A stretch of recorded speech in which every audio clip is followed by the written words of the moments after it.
So we are here bringing together the kinds of American music that were artificially separated way back when the recording industry started, and decided because they would cooperate with Jim Crow segregation that had to be separated into white music and black music, even though the West African instrument of the banjo and the Irish instrument of the fiddle were already combining into an American style. So we're here to do a little bit of a family reunion and get this stuff back together, back on track. So this is a song by Bill Monroe, the father of bluegrass, and we'll let these guys do the way it was originally done and then show you what we did with it.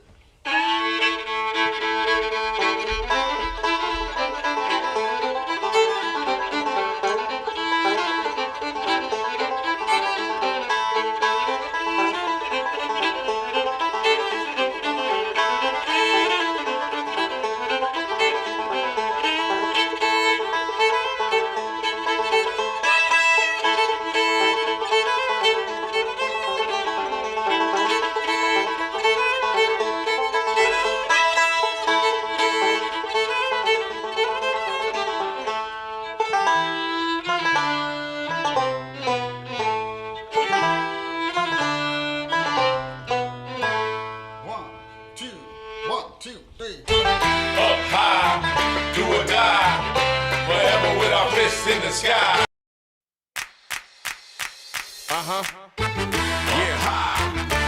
Yeah. Gangsta Rex in the building. In the sky. Y'all know how we do it. I was voted most likely to succeed, least likely to give a damn. Kill a ton to get it done compared to all you milligrams. Stealing bread from the mouths of decadence. Like Chris and Eddie, if you're ready, time for checking in. The war and famine preceding the pestilence don't need to happen, so ladies and gentlemen, peep the valedictory speech for the board of trustees and the kids on these streets. Since the days of we three, we keep it deep in these beats like seaweed, deep like the Marianas Trench, the 92 Dream Team's bench. Serving like a winch on the track from wrench, so intense it'll make your body clench. Warlock rock, excel with spells, like a document of Excel cells that chart the info that my intel tells. Ain't no limits when we put it all together. We be getting through it all, no matter what the weather. We be looking good, they be looking like whatever. Long as we got us, we can make it to forever.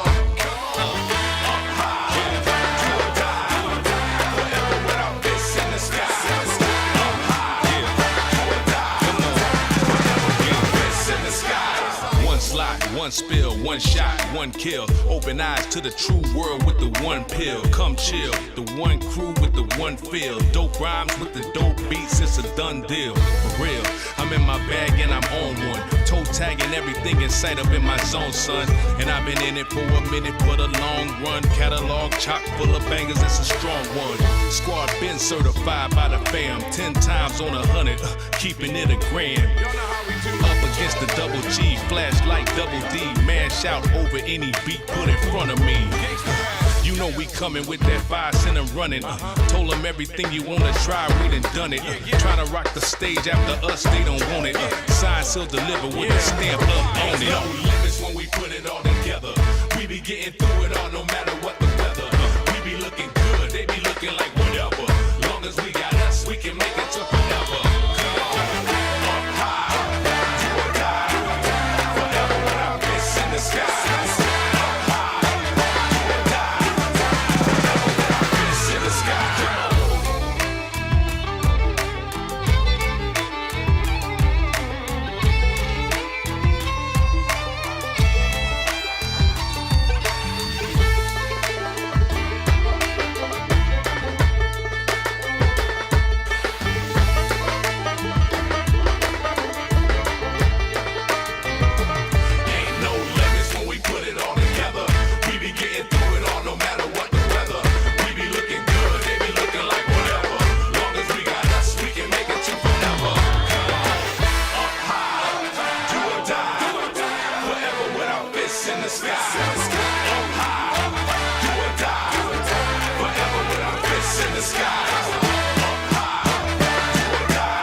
Those who make peaceful revolution impossible will make violent revolution inevitable. Yes, we have to deny so many claims per month to meet our shareholders' expectations.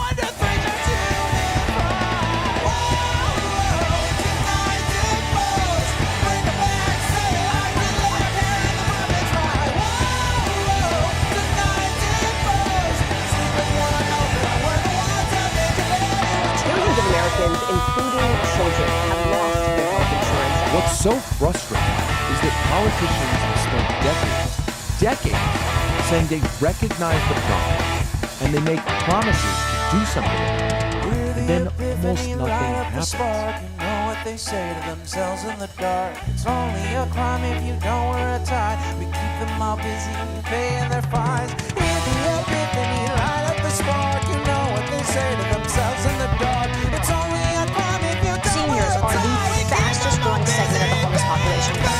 And this is a great thing because it inspires everybody, gets some motivation to look up to the 1% and say,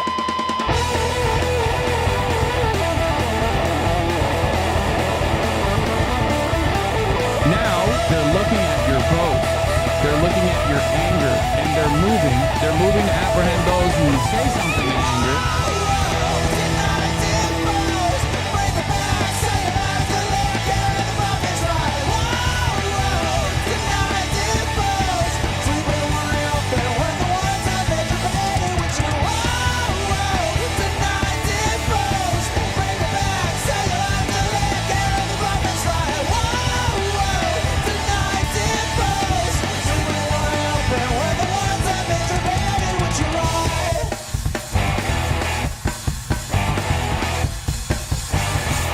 Increasingly by choice or by accident, this is the role our nation has taken, the role of those who make peaceful revolution impossible by refusing to give up the privileges and the pleasures that come from the immense profits of overseas investments.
bursting the seams, politics, being and plenty more. Your sense of fashion you'll adore, so grab your stuff and hop aboard. We're going straight to Jack's Discord. Riverboat Jack, Riverboat Jack, Riverboat Jack, Riverboat Jack, Riverboat Jack, Riverboat Jack, Riverboat Jack, Riverboat Jack. That's what I'm talking about. First time singing the song, it's from Riverboat Jack. Shout out. I don't know what I'm doing really, but I got passion. That's what it's about. It's all about passion.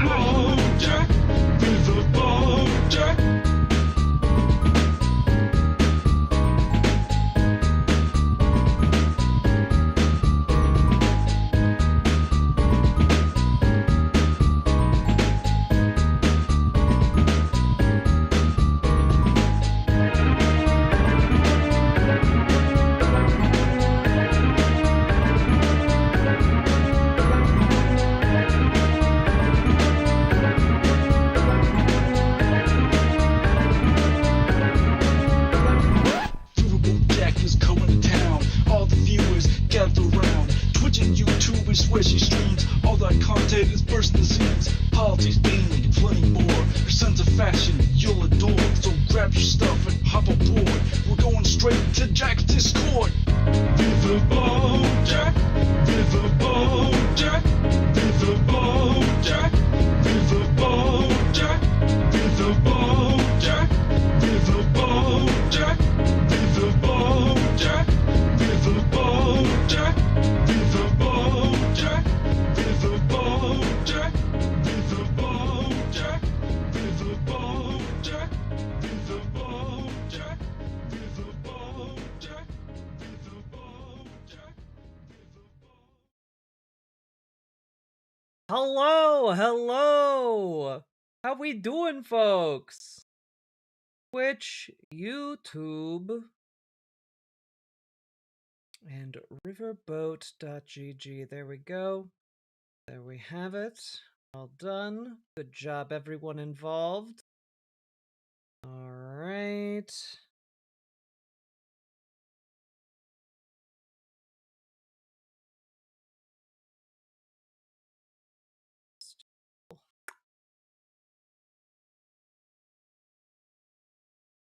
Cool.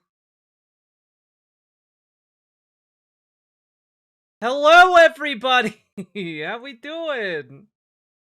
Hello Buntarong. Hello, Peach Creek Media. Hello, Red Rudy. Hello, IBAN Underground. Hello, Failsafe. Hello, Evelyn M. Hello, Sage. Hello, Dr. Forbin. Hello, Zomberex. Hello, Berserk Jazerk.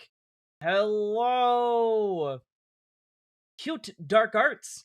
Hello, Erica. Hello, Paladin Lost.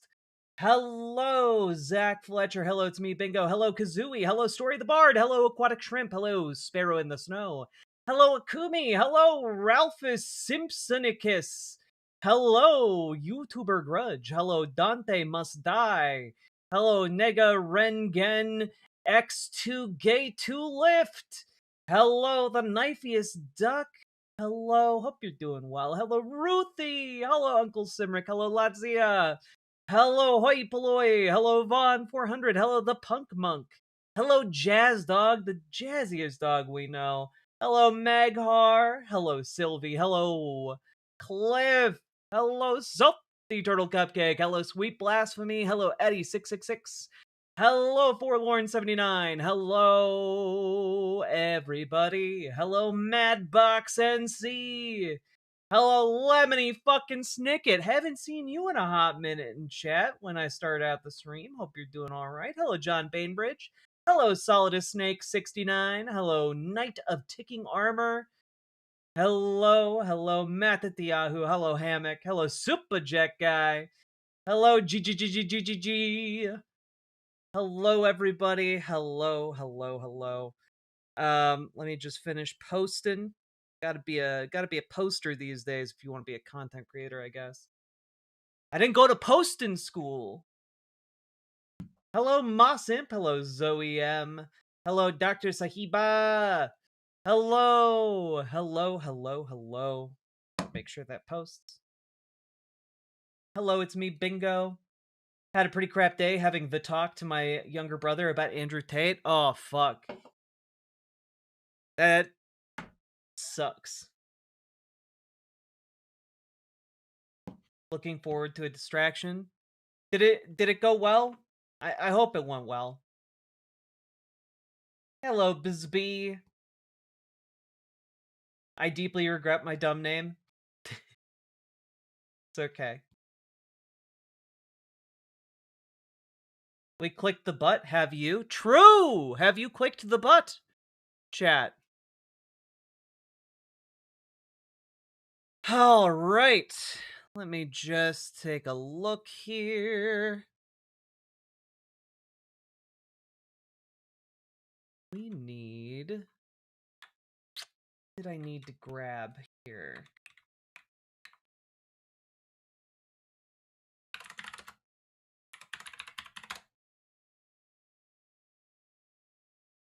Do. Do.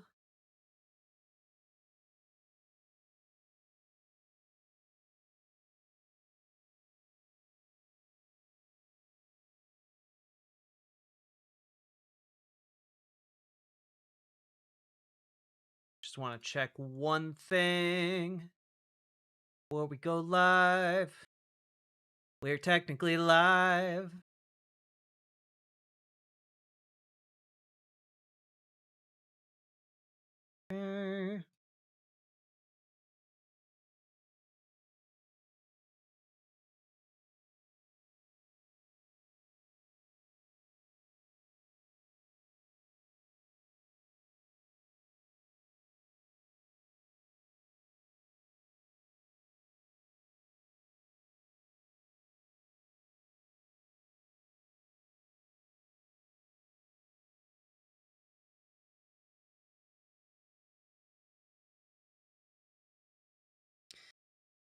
All right.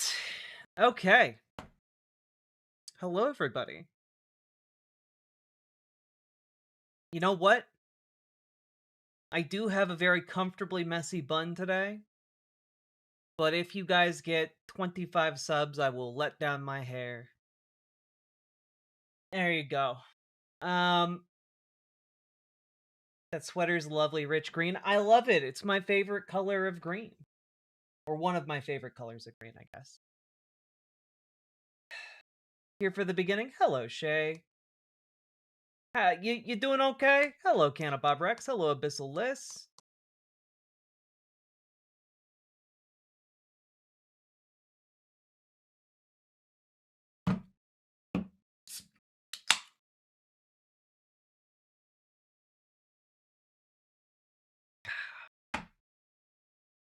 Howdy, everybody. Let me move this tab. And now we're good to go. All right. Y'all ready to dive into things? We're going to open up with just like a little brief blurb at looking at how the current election primaries in Texas are going. And then we're going to dive into some other adjacent content. We'll talk about Kristi Noem. We'll talk about Iran. We'll talk about trans rights. We'll talk about, maybe we'll get to Wannabe Nick Shirley. So that's kind of the order of operations today. Voted for Talarico today. It looks like he's gonna win. Feels good. Well, we'll have to see how it shakes out. Votes still coming in. El Moco, thank you for being the first person to support stream with a tier 1 sub. Very much appreciated. Also, folks, just for the record, we are currently sitting at 422 subs. And I'm going to be honest, we might actually get through our content tonight. Which Wannabe Nick Shirley? Tyler Oliveira.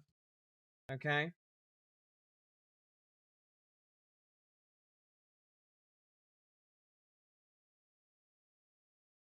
Whew.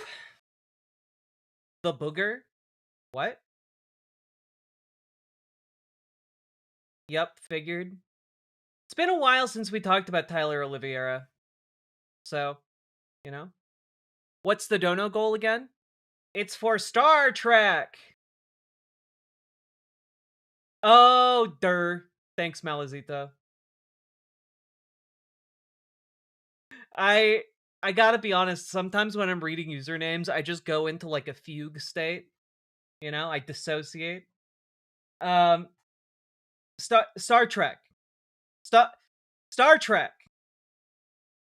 We'll watch Star Trek. The fan film. Star Trek. Smooch Boy Star Trek? Smooch Boy Star Trek.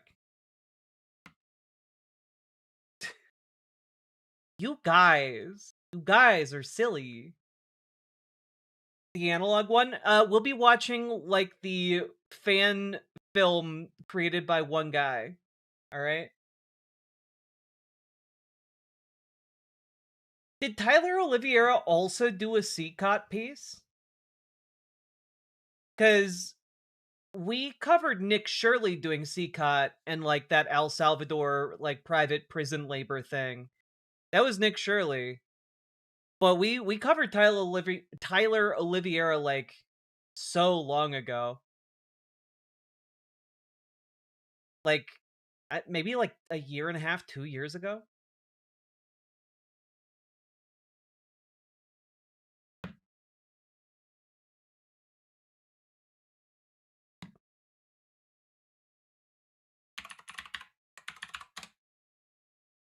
There you go. Haven't heard about Tyler since he got into a fight with a clickbait YouTuber in a hotel. You know, just to, like, pull the lid off of this. Tyler Oliveira is a real sack of shit these days. Like, all of his videos are just be scared of black and brown people.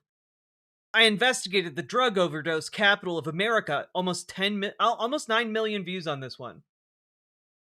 And it's just a picture of a bunch of people going into the fentanyl store. AI generated images of black and brown people trying to beat him up. I investigated Murder City.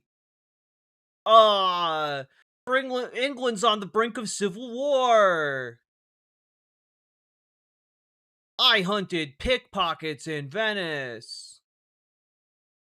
Like, and a whole bunch of just, like, then, like, he got to, like, New Jersey and Jewish people and did a couple of videos here.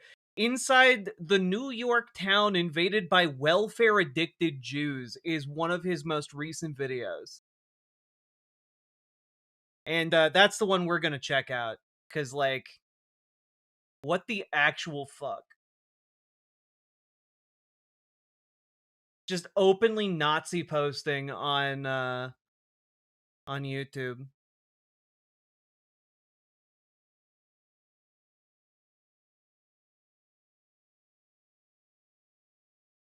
This is Eagle Pass is a rhizome meme. That makes sense.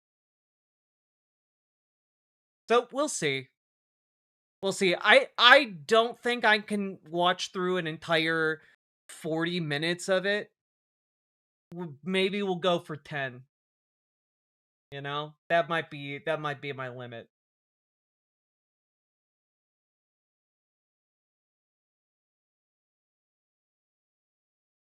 He literally uses the word goyim every 2 minutes. That's because he's a fucking Nazi, man.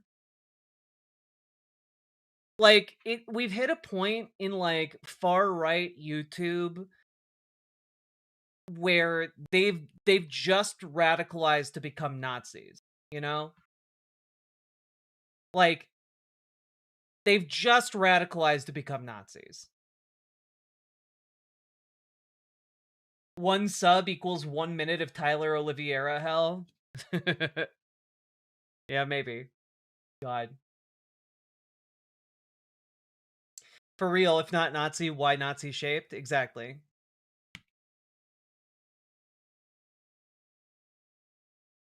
Alright, you guys ready to jump in? I'm ready to jump in. So, folks, just to get us started, we have just a little update on how things are going for the Texas primaries. Let's take a look.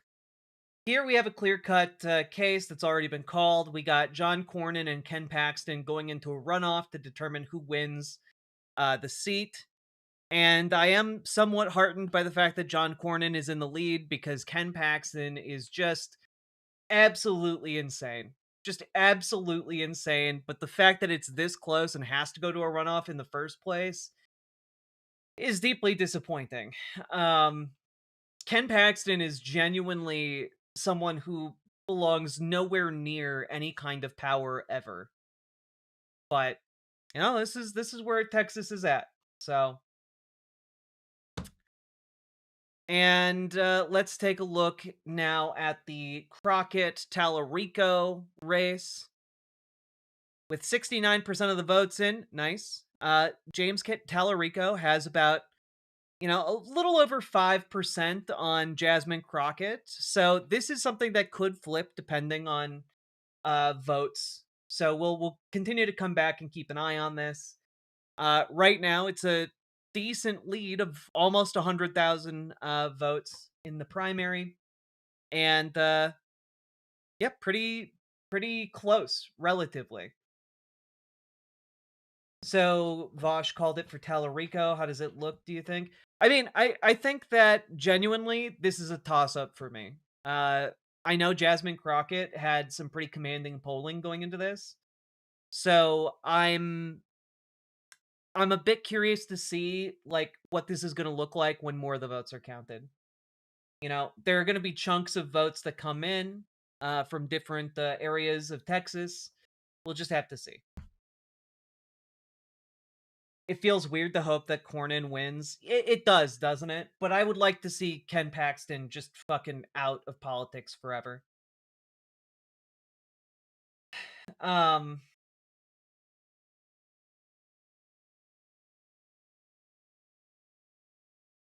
early voted for Talarico. Yeah, I've been getting a lot of comments from folks that voted Talarico. It's pretty interesting. It does seem like there was a massive amount of turnout in this race. There were some people at polling stations who were like, I've never seen this many people show up to vote in a Democratic primary in my life in Texas. So, I think we're really in uncharted territory. I think both candidates spurred a huge amount of turnout that might not have otherwise happened. But Talarico might have the edge. It certainly looks like he has it right now. But I will caution you by saying that Jasmine Crockett also had an edge as early votes were being counted. So we will have to see how it turns out when we get more of the vote in. There's still 30% of the vote left to go. So that's kind of where things stand. And without it really progressing more than that, we can't really talk about it all that much. So just a little update at the beginning of stream to let you guys know where things stand.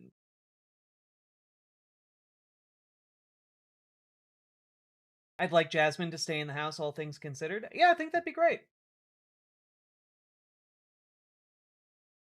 Yay, I'm glad you're live now. Thank you for streaming. You're very welcome, Katrina Luttinger.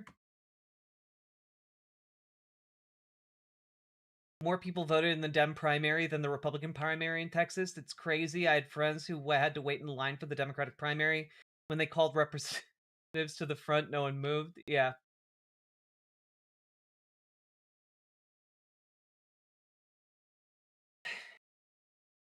There's not much votes left besides the cities.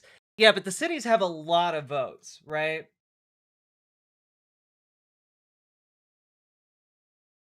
So I'm just kind of like, I want to see how this all plays out. Counties, yeah.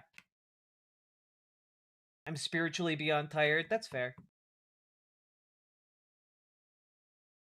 And I know that there's been some kerfuffles around voting for the primary, specifically for the Democratic primary, some confusion about voting locations. So there might be some additional, if there isn't like a clear winner in the primary, there might be some calls for like extended voting. We'll have to see.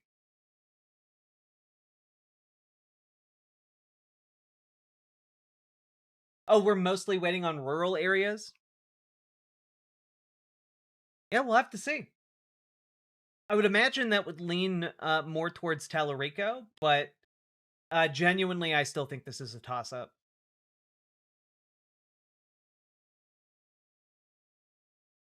Oh, Richard Ojeda won in North Carolina's 9th? That's so cool. Been a while since I saw or heard anything from that guy. I'm glad he's buckling down. Hopefully he hasn't become like a total piece of shit. And I wish I didn't have to say that, but we live in an age of monsters and Fettermans, which is my knockoff version of Dungeons and Dragons, based on US politics. Dan Crenshaw got bounced, but he assembled a team.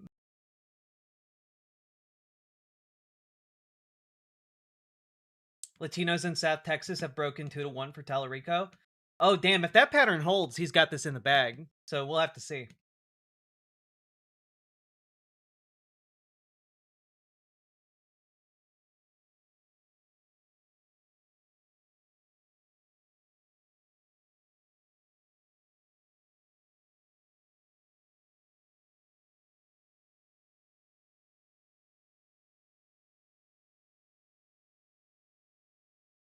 You made me want an energy drink so bad. I'm sorry, Synthwave. All right. What's the action economy like in Monsters and Fettermans? Is it a D20 system? It is a D20 system, yeah. God, I need to... I haven't gotten my dice out. I usually have a smart die I can roll You for seen the initiative. NC Progressives ask the turncoats? I had not. Frankly, I'm mostly interested tonight in... I know a lot of stuff is going to happen. I'm mostly interested in the primary results in Texas here. Hello, Universal Public Fiend. Shouldn't the political version of Dungeon and Dragons be Suburbs and Karens? No, that's an action adventure role-playing game where you have to play a set of hot MILFs and DILFs, a la, Desperate Housewives. And you get into various social combats as you go about your day-to-day lives and the trials and tribulations of your hearts.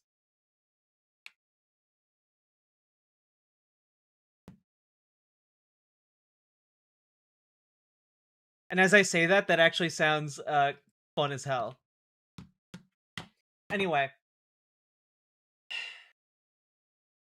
Let's go.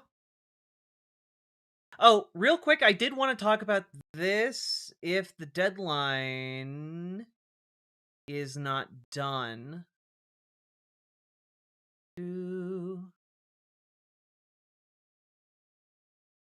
Okay. Cool. So I'm going to link this in chat. I don't want to spend an overly long amount of time talking about this.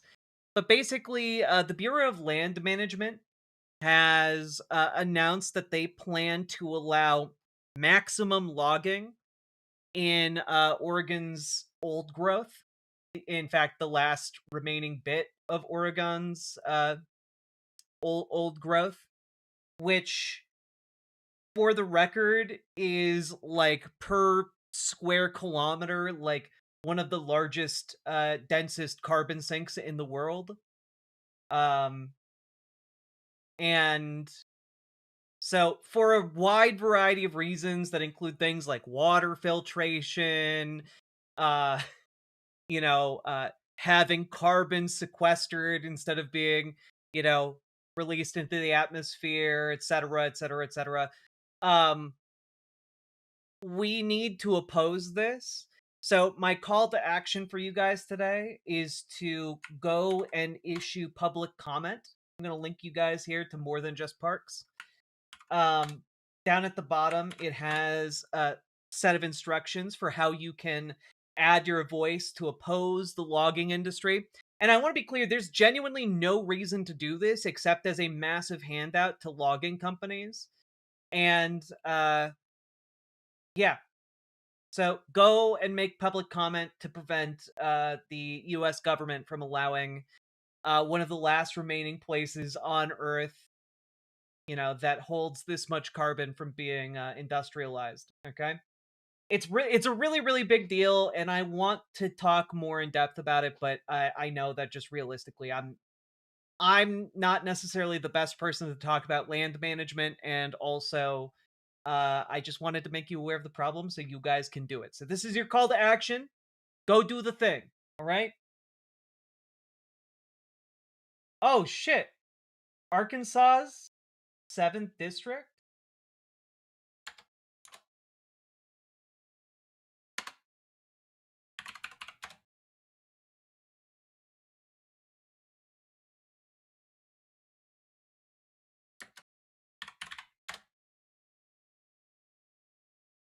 Yeah, shit. Arkansas's Democrat clinches double-digit swing and upset victory, marking 27th flip of the cycle. That is crazy. Alex Holiday.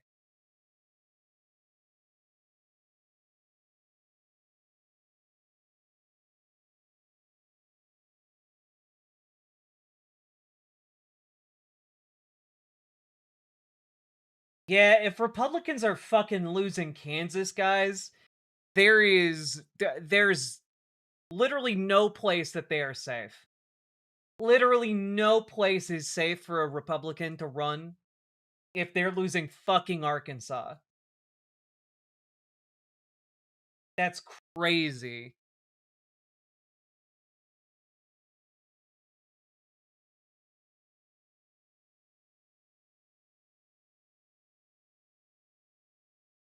Yeah, Alex Holiday.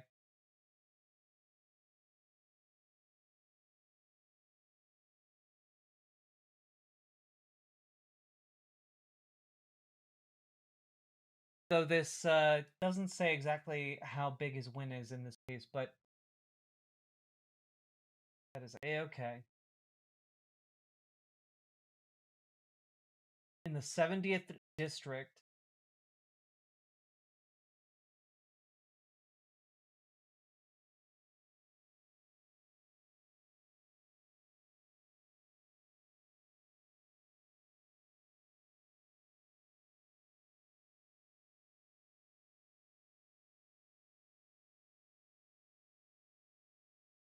That is crazy.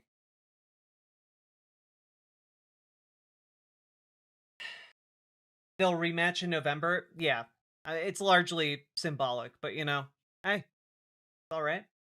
Say okay. Ain't no thing.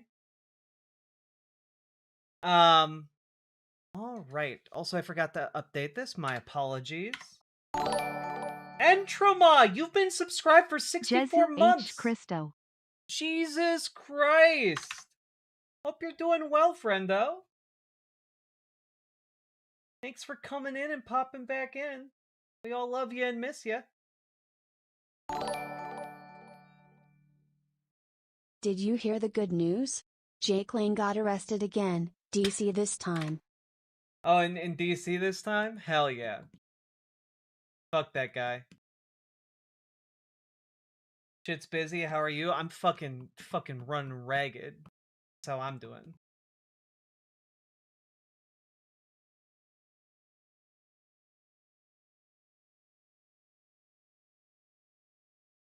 Okay.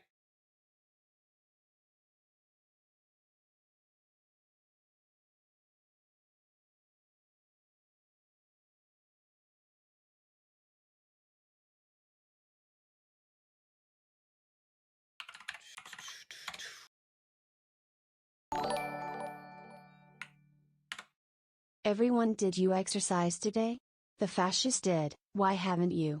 Let me know if this reminder is getting annoying.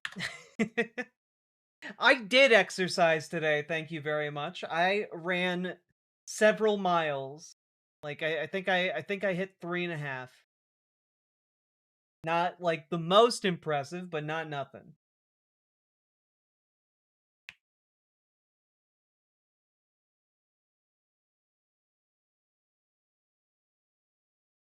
I did not. Boo! Peer pressure! Give in to peer pressure!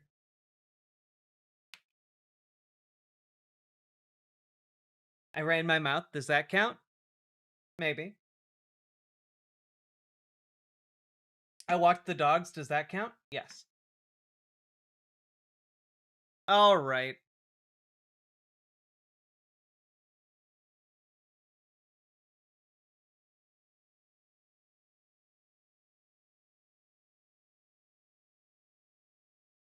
Okay. So, folks,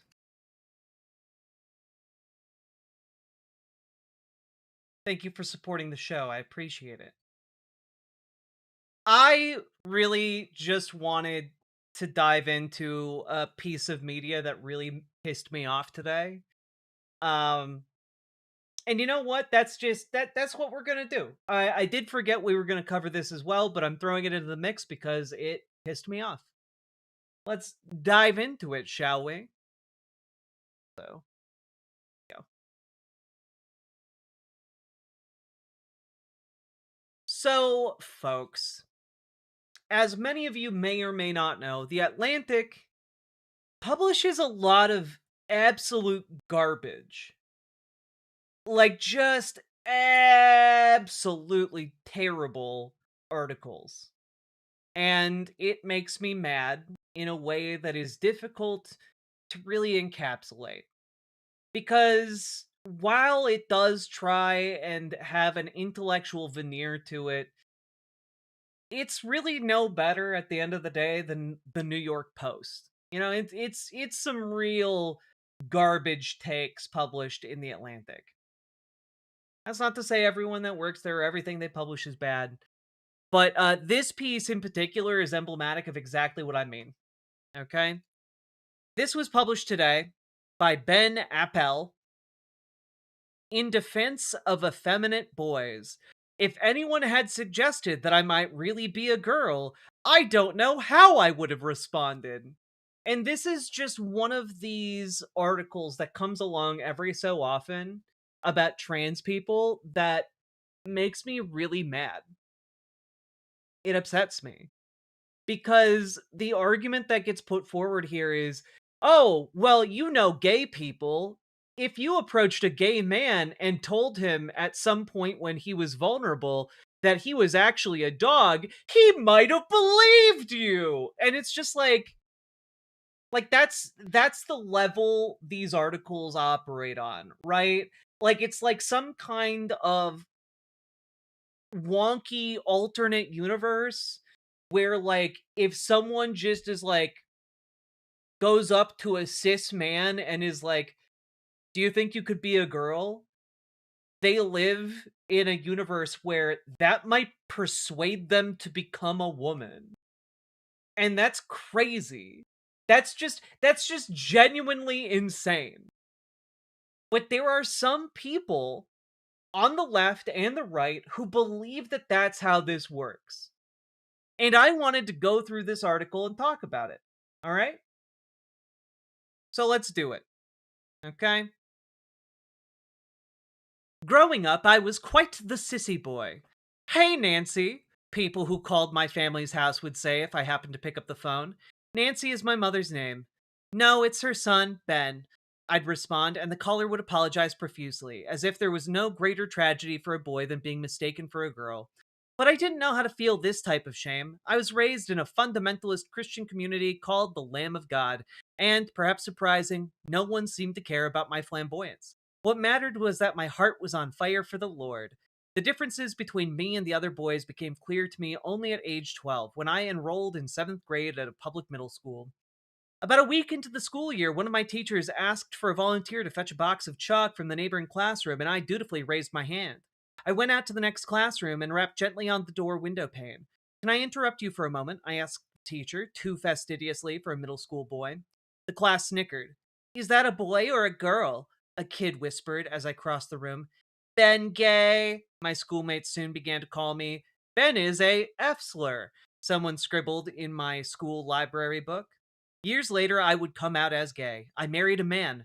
As an adult, I vowed to help create a world where sissy boys like me could find space in society to be themselves without any pressure to change, a goal that still feels urgent today.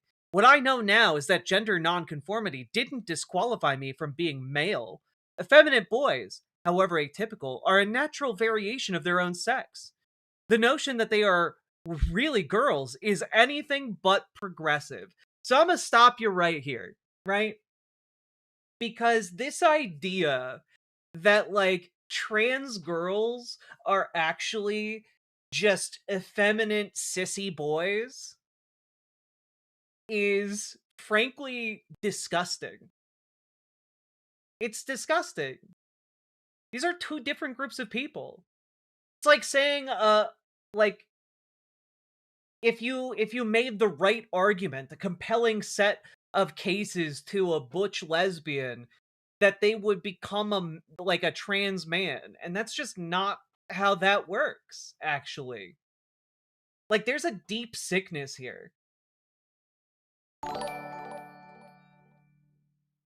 Do you feel like an ever-present dream of a great America in the politics of some Democrats and leftists hinders truly having change for the people who have to be here? Thank you for the $10 super chat. Do you feel like an ever-present dream of a great America in the politics of some Democrats and leftists hinders truly having a change for the people who have to be here? I think it sometimes can, for the people who are too busy LARPing to actually want to do the work. Does that make sense? Like, there are some people for whom, you know, the communist revolution is always just a little bit away, but, you know, it never seems to materialize, and they just sit and do nothing but, like, talk to their insular circles and never really do anything. And however, I think there is something to be said that you need a dream. You need, like, an aspiration. You know, you need to be able to at least articulate something like that so that people are willing to follow you and, like, share that dream and idea, you know? Martin Luther King Jr. had a dream, and that dream continues on to this day because we all share that dream. And I think that that is an important touchstone for everyone who wants to make a more progressive movement. So I think it can be both. It really depends on how you try and effectuate that change and that dream. You know, some people hold a dream and they always stay asleep. But the people who wake up and share that dream with other people, well, that's a really powerful thing. But MLK solved racism forever. Oh, so true. So true. No. All right. So, back to what I'm talking about here, right? Which is this idea here that, like, oh, well, femboys are the same as trans girls. No. Femboys don't wake up wishing that they were girls. Cis men can be femboys.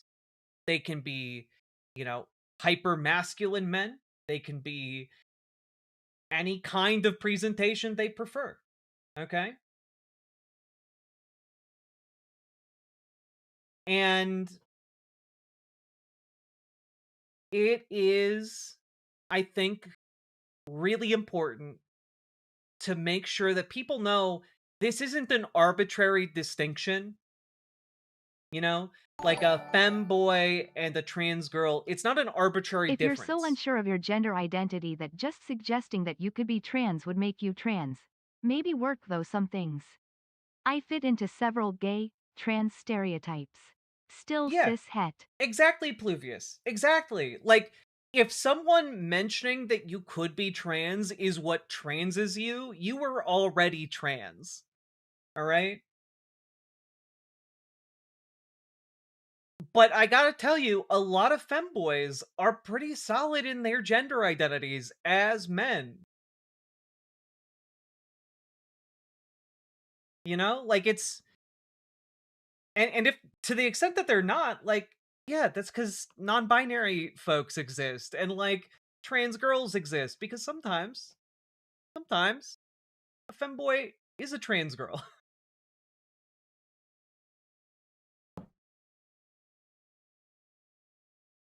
Oh, I was told I might be, so I must transition. No, don't stop me. I must. I have to, you see. It's so silly.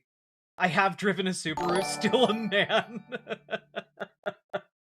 Finally, Fair. haven't caught you live in a minute. Fair. Just wanted to say seeing you do what you do with 2 targets on your back is beyond inspiring.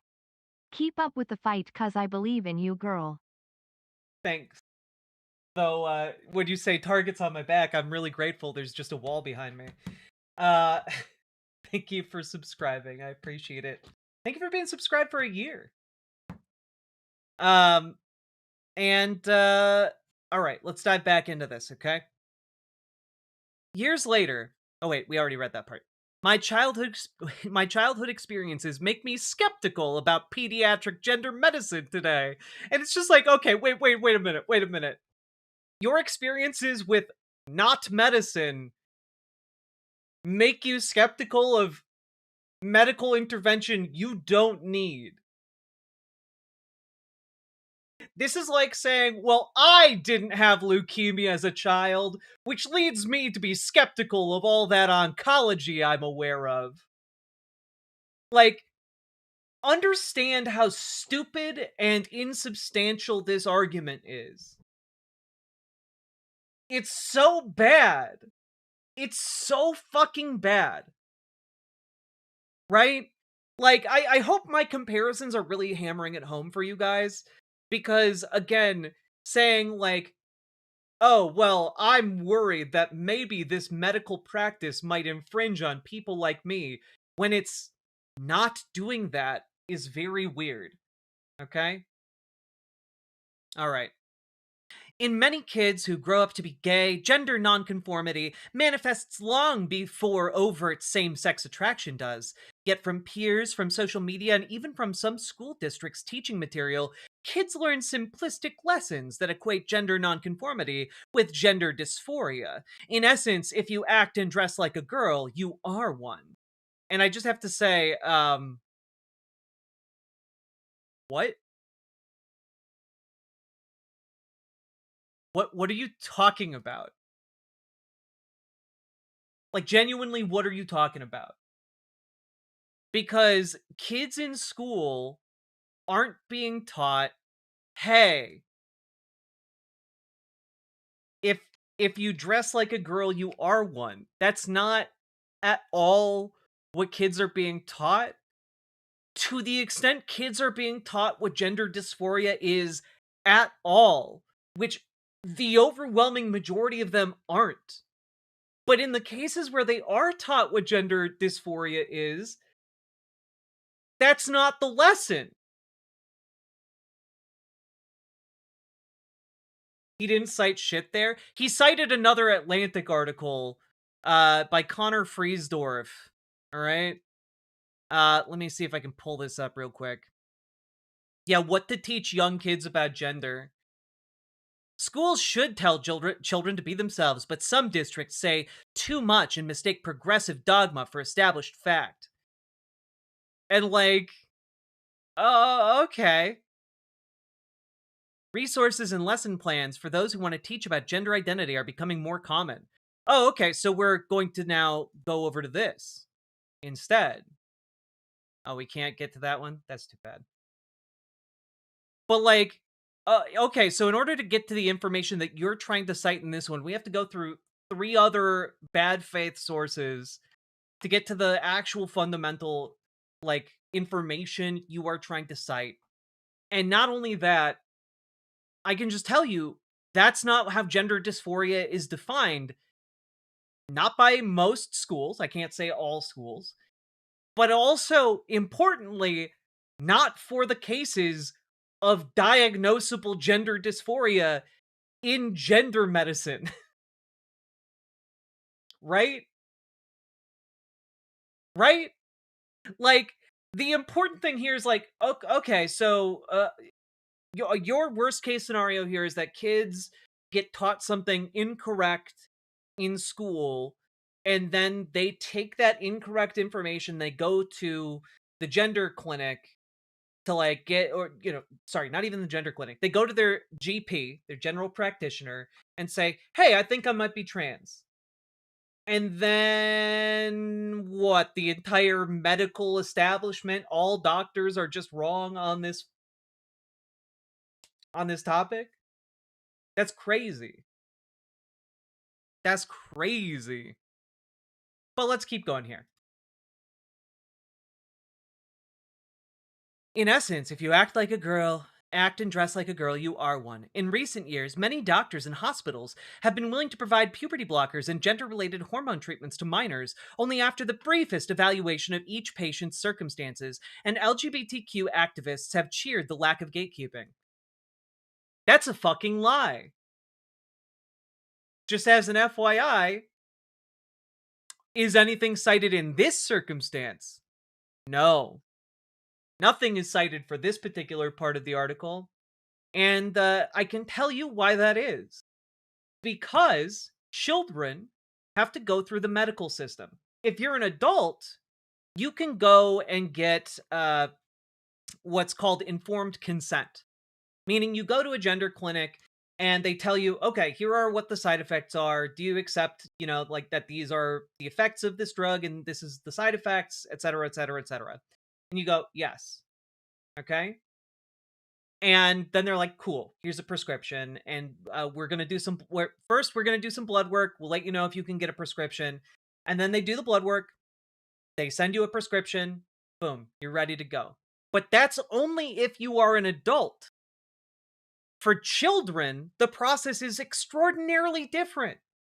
You go to your general practitioner. You say, with your kid, and your kid's like, I think I might be trans. And the doctor says, okay, why do you think that?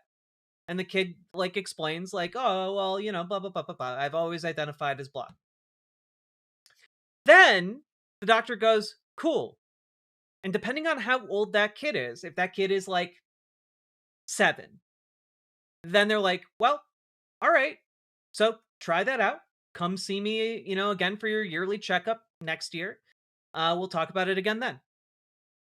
And for that kid, whenever they start puberty, what then happens is that, oh, well, we now send you to a gender clinic, a specialist in gender medicine who can assess you and look at the history that you have developed with your general practitioner to see if there is a consistent identification over the years with another gender category, because that consistency is what distinguishes someone from being, generally like trans or still figuring themselves out, because it's a big decision what kind of puberty you want to go through. And the reason that kids get puberty blockers is because that decision is really important and a big deal. And what puberty blockers do is it allows those kids to have multiple additional years to sort themselves out with no ill effects in the long term. Okay? And we know that there are, and by no ill effects, there's obviously the qualifier that, any medication has side effects and carries with it risks, etc., etc. The same with anything else that you put in your body, might I add, any food, any medication, etc. And so what ends up happening is that then the doctor's like, okay, well, you have puberty blockers. You've been on puberty blockers for a few years now. Maybe you come in for a bit more frequent checkups. And then you make a decision at some point whether to stop the puberty blockers and have your original puberty, and then carry on your merry way, no ill effects for the rest of your life, or you start HRT and you go through a normal puberty at a normal time, and guess what? You just have the one puberty. You don't go through 2. Also, John Smith, the lower bone density is temporary. The lower bone density is temporary because as soon as you start either your, natural puberty or you start HRT, bone density issues solve themselves. Like once you start your hormones, either through your body's processes or through HRT, like boom, the bone density is fine. So what ends up happening is like those kids, as they go through puberty and go through their adolescence, wind up being evaluated by multiple doctors. Because at this point, you have your general practitioner, you have a specialist who consults with the GP, then you have like their like gender care provider for over the course of multiple years. And then when they're adults, they can get their surgeries. Full stop. But like, you'll notice something in these articles, right? Which is, there is constant hand-wringing over trans kids stealing something from cis kids.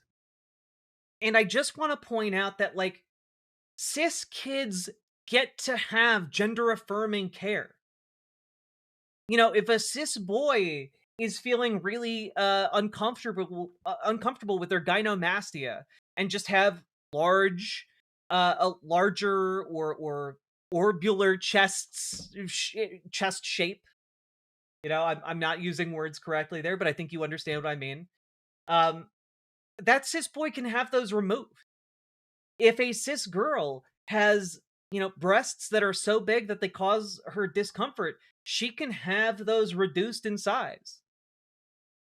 But for some reason, and by the way, if a cis boy is low on testosterone, that cis boy can get HRT in order to boost their testosterone levels. But for some reason, people like, Ben Apple feel compelled to take away gender-affirming care for trans kids. Well, essentially saying, well, cis kids get to have that, but not trans kids. They're different. They're sneaky. They're stealing something from the cis kids by existing. It's really, really disgusting.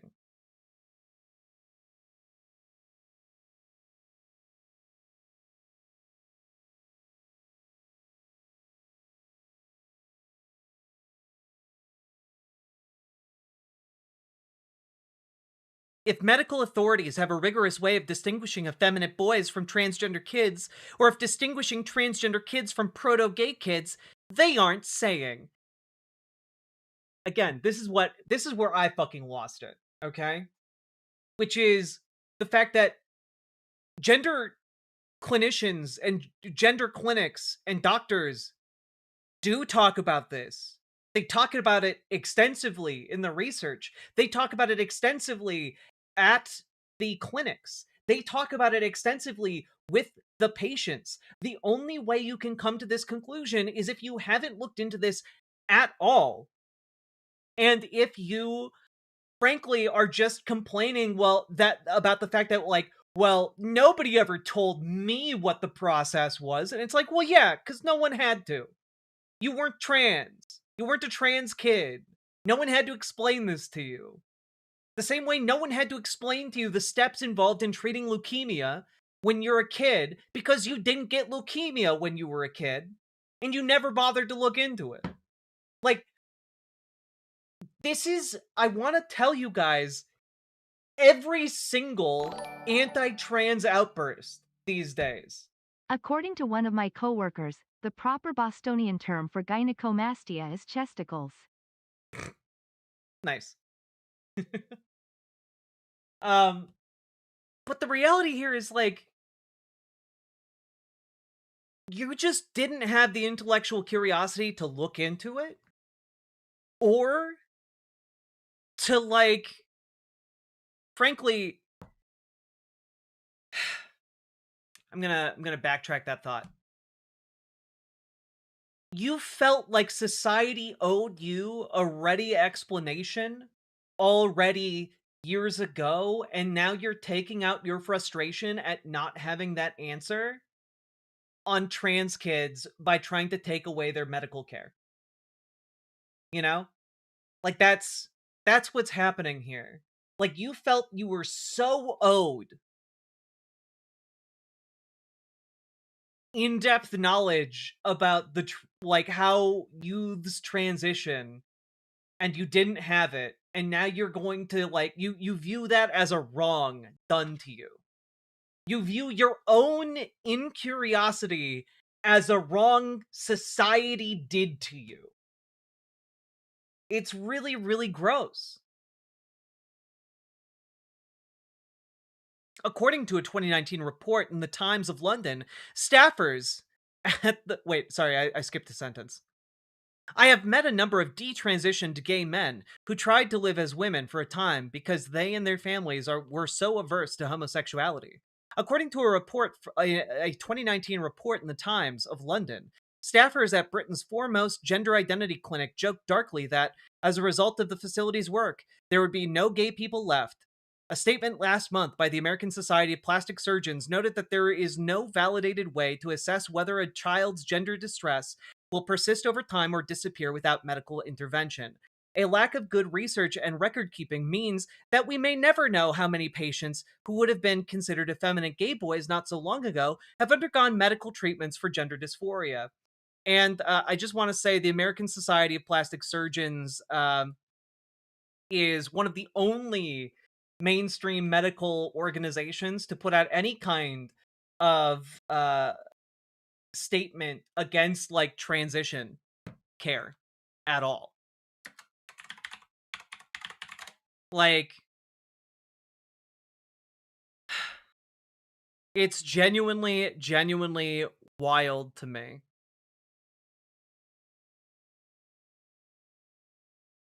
And I also want to say that I believe... Let me take a look here just real quick. Oh.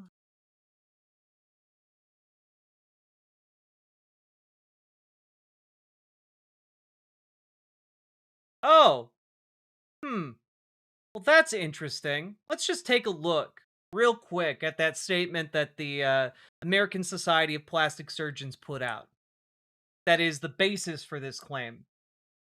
And oddly enough, that Atlantic article doesn't link to this. Well, let's take a look here.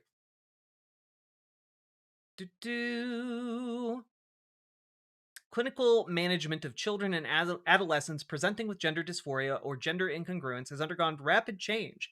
And ASPS wishes to offer guidance to members providing gender surgery services for this population.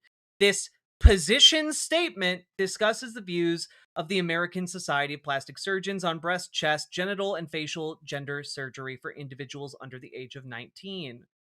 Huh. Well, that's interesting. What does that mean? What is a position statement on gender dysphoria and surgical intervention? Well, it should be noted that a position statement is, oddly enough, not a guideline statement. It is not the same thing, in fact. And the position being put out there is essentially, oh, well, you know, something different could have happened if no medical intervention had occurred, which is literally always the case. Literally always the case. It's so frustrating to see this happen again and again.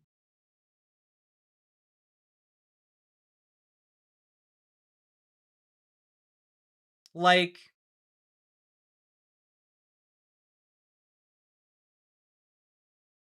I don't really know how to be more blunt about this.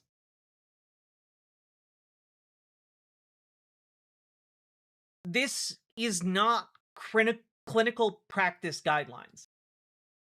This is not governing how plastic surgeons are going to be making their decisions going forward. It's effectively catnip for the political anti-trans crusaders. That's all it is, really.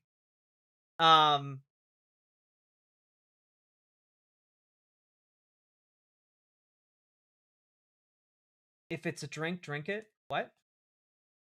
Drink water. Ah, I see. It's essentially a glorified press release, but when you start looking into the origins of this, when you know it, there's a reason this is not a guideline document. Because the Trump administration put immense pressure out there to form this over the course of like 2 weeks.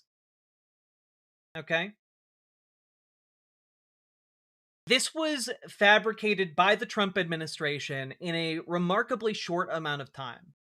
There are multiple assertions, depending on who gets asked, about the origins of this document. And some people say, oh, we've been working on it for years. But then it really seems like the Trump administration were the ones who brought it into being.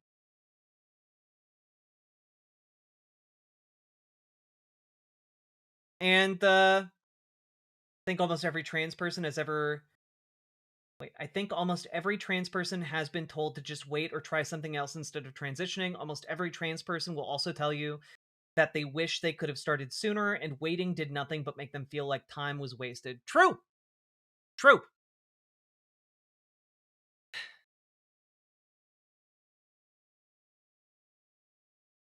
Also, in this document, at the bottom of every page of this position statement is a disclaimer.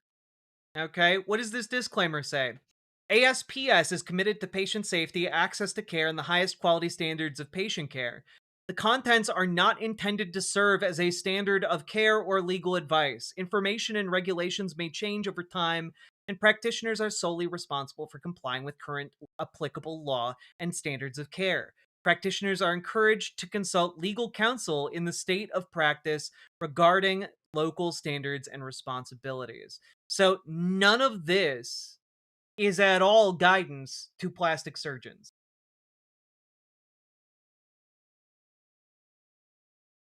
And again, I want to put this out there, which is this statement.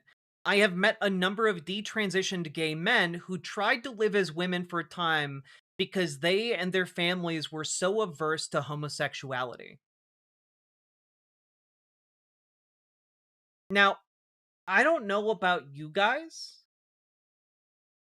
I have never in my life met someone who said, I have to transition because my family loves and accepts trans people more than they accept gay men.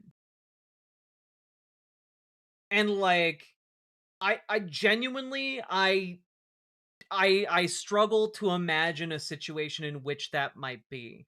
Yeah, maybe there are cases in like different countries where legally, in order to get married to a man, you are forced to transition.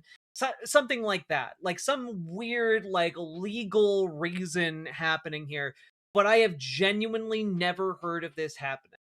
And I'm not saying it couldn't happen, but I am saying that like the idea that like, oh, trans women are all just secretly gay men is deeply offensive. It's deeply offensive.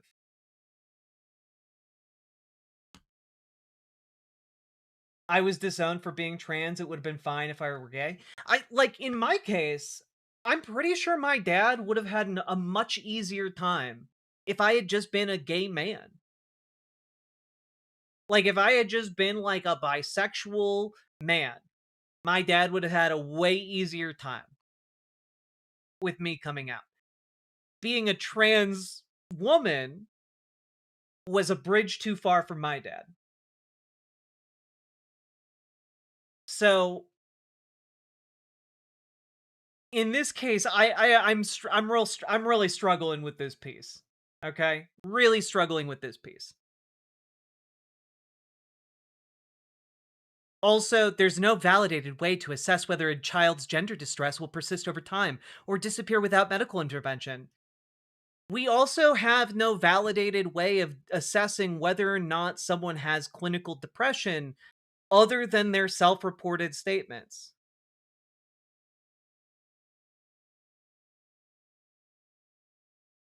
Like, if your standard for who gets mental health treatment is just, well, we need to be able to 100% validate whether or not you have depression, then no one's gonna get, like, antidepressants, man.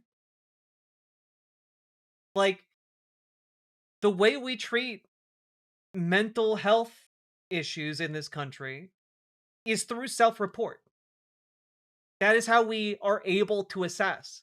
And when somebody has chronic depression, they have had depression for a prolonged period of time and it has not gone away. I know this because I have chronic depression and a generalized anxiety disorder. And, like, that's how that works, right? Like, you go to a doctor and you talk about your symptoms and what you're experiencing, and over time your doctor is able to create, like, a history for you that demonstrates what your conditions are and what might help you, and come up with a treatment plan. It's not it's not insane. It's not like this oh, we're just incapable of wrapping our minds around it. Like, we understand this. And it's the same for gender dysphoria. But you could do this same fucking trick with literally any kind of mental issue. Like, well, we can't assess whether or not you're going to continue to be depressed, so we're just going to leave you to be depressed. Maybe you'll shake yourself out of it, or, maybe you'll kill yourself. But one way or the other, it'll all sort out. And that's really what this author is saying about trans kids. Like, well, either you're gonna be a gay man, or maybe you won't live long enough to be a man. So it'll sort itself out. And ultimately, what I feel like this comes down to is that this author is deeply uncomfortable with the idea of trans people existing. Right? This crap legitimately gets people killed. This crap does legitimately get people killed. Okay? A lack of good research and record keeping means that we may never know how many patients who would have been considered effeminate gay boys not so long ago have undergone medical treatments for gender dysphoria. Well, here's a good test. Ask your gay friends, are you a cis man? And if they say yes, they're a gay man. And if they say no, they might be a queer non-binary person. Or a trans girl. You might learn something about your friends that's interesting. But the issue is trying to say that, like, oh, the trans activists think all the gay men are secretly trans girls. That's not the case. That is a fiction being developed by bigots who hate trans people. God, what's the author's name? Ben Apple. Or Appel. To be sure, a backlash is now underway. The majority of red states have now banned medical treatments intended to alter minors' external sex traits. Although most prominent physician associations support the use of medical treatments in gender-questioning kids, the ASPS, citing low certainty evidence and potential long-term harm, asserted in its February statement that gender surgery should not be performed on minors. Soon afterwards, the American Medical Association issued a statement broadly agreeing with the ASPS position. And I just want to say, the ASPS did not put that out. If the ASPS had put out a statement saying gender surgery should not be performed on minors, then I just want to put out there that perhaps they would not have put a disclaimer on the bottom of every fucking page of the statement saying that this was not a standard of care or legal advice. Just a thought. Now, as for the other organization here, the American Medical Association, That's interesting. Do.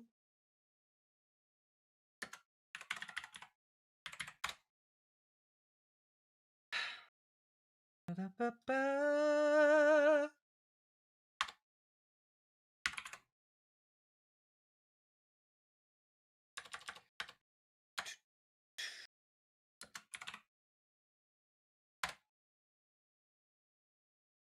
Let me just take a look here.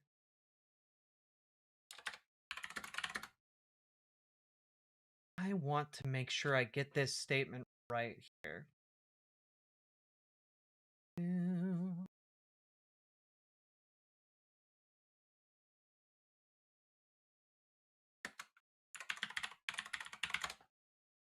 Let's see.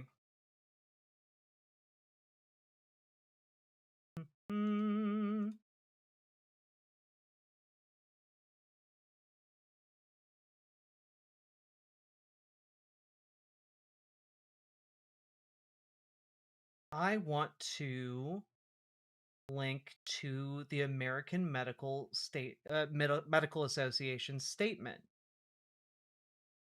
This it? No, that's the ASPS. One would imagine the New York Times would link to the American Medical Association, but I'm going to throw this up here because it's weird that they talk about the American Medical Association agreeing with the ASPS, considering this was their statement from a handful of years ago. Let's see. Do.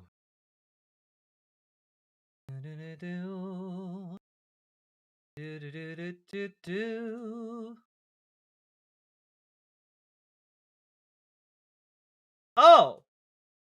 Let's take a look here.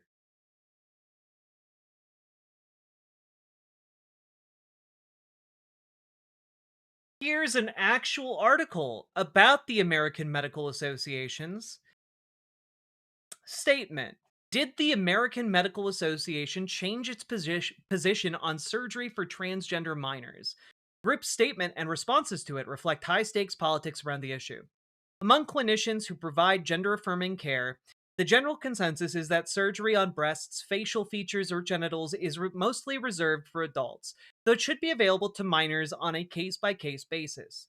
But when the American Medical Association told some media organizations last week that, quote, surgical interventions in minors should be generally deferred to adulthood, unquote, conservative commentators that want to end any pediatric gender-affirming medical care celebrated. Some media outlets and online commentators have also interpreted the comment as a backpedal on previous support. Let's see. The American Medical Association supports evidence-based treatment, including gender-affirming care, reads the comment, which was not published on its site or attributed to any of the group's leaders, but it goes on to call the evidence for surgery on minors insufficient and says that, in the absence of clear evidence, the AMA agrees with ASPS that surgical interventions in minors should be generally deferred to adulthood.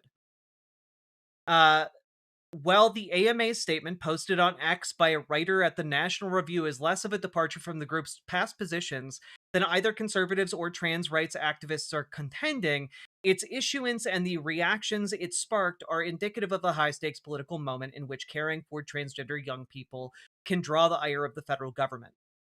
So, to be very clear here, the ASPS has not changed its position, which is that generally surgery should be reserved until someone's an adult, which is true. You know, generally speaking, that's true for cis kids for gender-affirming surgeries as well as trans kids for gender-affirming surgeries. But there are going to be extenuating circumstances where, for example, a cis girl needs to have breast reduction surgery because it's causing her pain. Or, in this case, perhaps like a trans boy needs to get chest surgery in order to be affirmed. And, like, this is what I'm talking about when I say, like, the Atlantic is a fucking rag. running this piece where it's just blatantly fucking dishonest. The American Medical Association issued a statement broadly agreeing with the ASPS's position. And then you actually look into it, and it is, let's see, like one sentence long. Can we read it here? Over on Twitter. Oh, yeah, here we go. So the full statement here, sorry, it's 3 sentences long. It's 3 sentences long. That's their full statement.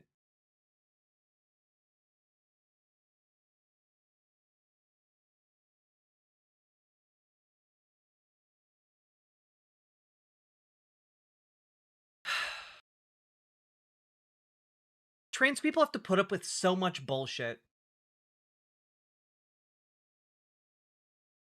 These steps towards caution are wise, but an underlying problem remains. Society still has an irrational fear of effeminate boys, who should be free to live their life without altering anything about themselves. Which, I want to say, for the record, I agree. Boys who are effeminate should be allowed to exist and be just who they are. Like, that's a wonderful thing. Girls who are tomboys. Wonderful thing. But, like, trans people aren't saying that just because you're an effeminate boy, you're a trans girl.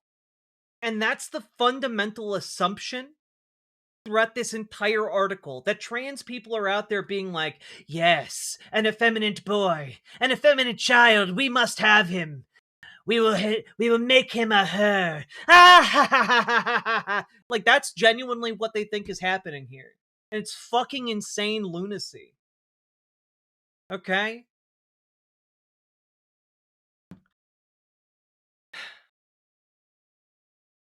Gender nonconforming children continue to get the strong impression from censorious peers and well-meaning adults alike that they'd be better off if they became something other than what they are. And I just don't think that's the case. I don't think that's true or that's happening. Okay? In my case, as puberty took its course, I came to realize that much of what my peers were saying about me was true, and homosexuality, I knew in my bones, meant AIDS and hell. Had anyone suggested then, amid my confusion and distress, that I might be a girl instead of a boy, I wonder how I might have responded. If a teacher, a guidance counselor, or a therapist had told me I'd been born in the wrong body and that there was a medical solution, I might have jumped at it. You mean this isn't a spiritual defect? I'm not evil? It's just a medical condition? There wouldn't have been anything weird about my interests and behaviors, or with liking boys, if I was just a girl.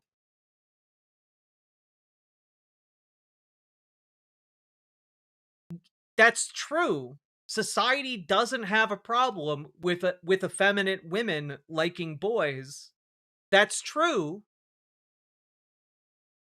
But there's a major fucking caveat here, which is that society fucking hates trans girls.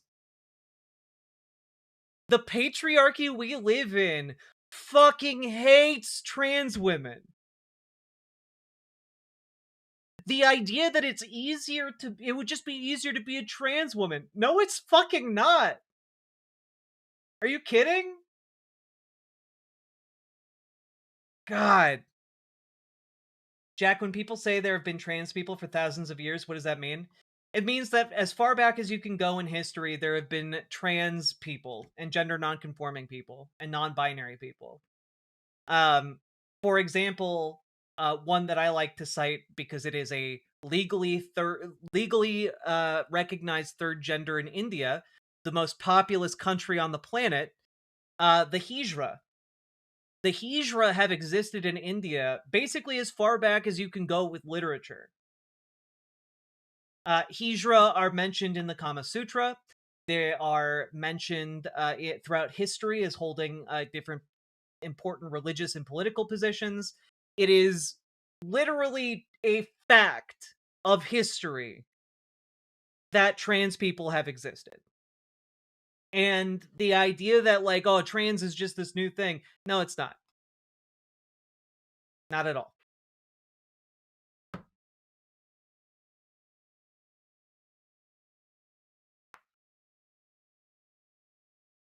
When I started going to public middle school in 1995, nary a pride flag was to be found on the campus. I was on my own. My survival instincts kicked in. I had to man up.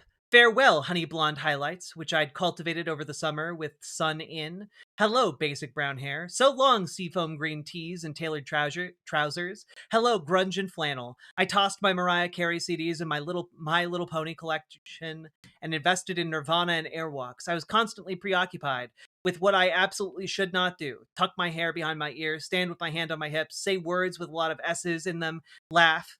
It worked up to a point. I blended in, became one of many. Just another boy. The costs of enduring bullying, suppressing my inherent femininity, and failing to square my growing attraction to men with my religious upbringing all became clear over the next decade in the form of a drug addiction, a few psych ward stays, and the beginning of a long recovery. And I just want to say, the sad part about this article is that this sounds like a person who has a lot in common with a lot of trans people. I can tell you, having grown up in like a religious fundamentalist house, I can tell you, being a closeted trans girl was not fun. It did not make my life easier. Knowing that if I came out as a trans girl, I would lose my family. That did not, in fact, make my life easier. And it did not make it easier to blend in, knowing I was a trans girl with fucking facial hair. Okay? That did not make my life easy. But I can tell you that almost every trans people I know, every trans person I know, would find this particular paragraph really telling, really resonant. Okay? Is the author a closeted trans person? No, they're a fucking bigoted gay person. A bigoted gay man. I would have hoped that would be obvious by now. Like, no, this guy is not a fucking egg, guys. This guy is an effeminate gay man who has weaponized that status in order to fucking punch down on trans girls. Okay? Like, stop it. Stop it.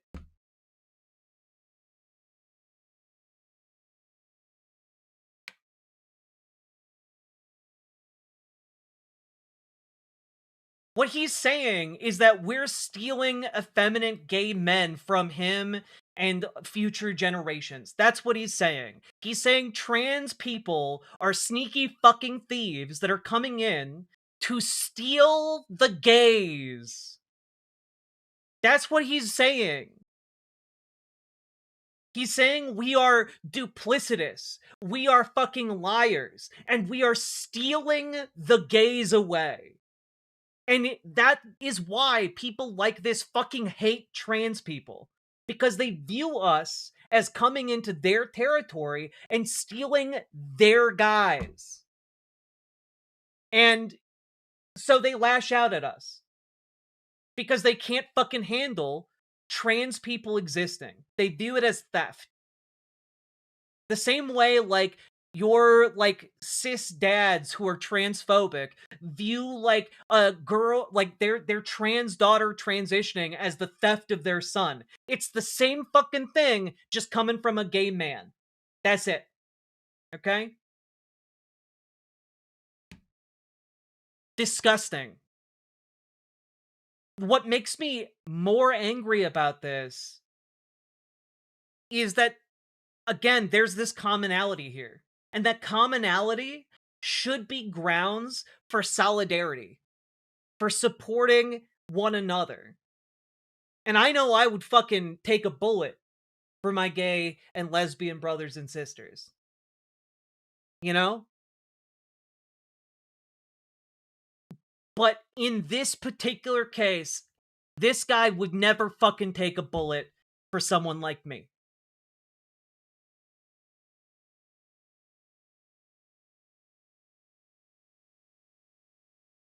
Eventually, I found a 12-step program and put down the drugs. As my mental health improved, I worked as a hairstylist. Met a guy, got involved in the fight for marriage equality in my home state. Winning that campaign in 2012 made me feel righteous again, for the first time since I'd left the Lamb of God. After I got married in my early 30s, I went back to school, enrolling at Columbia University to study creative writing, and worked as an intern for a prominent LGBTQ group. Oh wow, how proud they must be of you. Finally doing the good work of punching the T out of your LGBT group. Cool.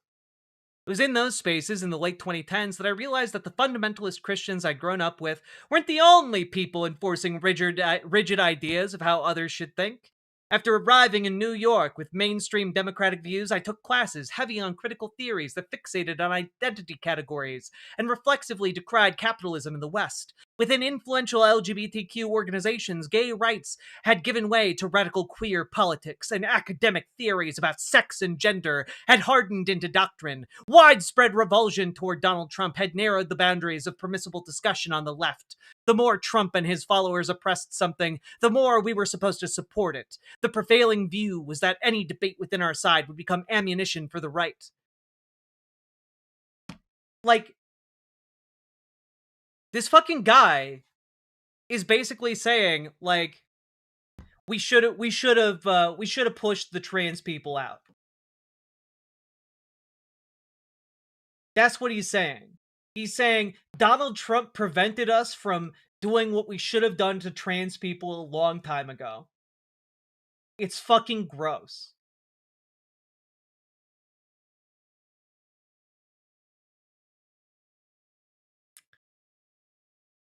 For a long time, I feared that if I didn't keep my thoughts to myself, I would lose the only community I'd ever really belonged in. As controversy flared up nationally about pediatric gender medicine, though, I started voicing concerns, rooted in my own experiences, over what looked to me like a rush to medical treatment. For all the sloganeering about protecting trans kids, I heard no discussion about protecting effeminate gay boys from unnecessary medicalization. When I and others asked whether progressive norms might be nudging effeminate gay boys to think of themselves as girls, no one wanted to hear it.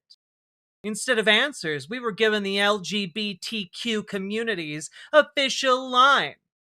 Gender identity and sexual orientation are two different things, the Human Rights Campaign asserts. But the confidence with which people claim that the two have nothing to do with each other is hard to square with research findings. According to data collected mostly before the recent surge in pediatric dysphoria diagnoses, most prepubescent children who experience gender distress went on to experience same-sex attraction and ultimately did not pursue a gender transition. Of 70 adolescents whom Dutch clinicians subjected to puberty suppression from 2000 to 2008, the overwhelming majority were attracted exclusively to people of their biological sex.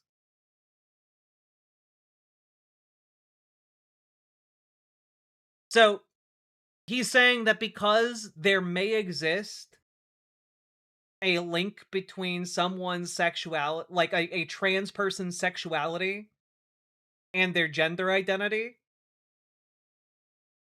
that this is reason to not provide gender-affirming care to trans people.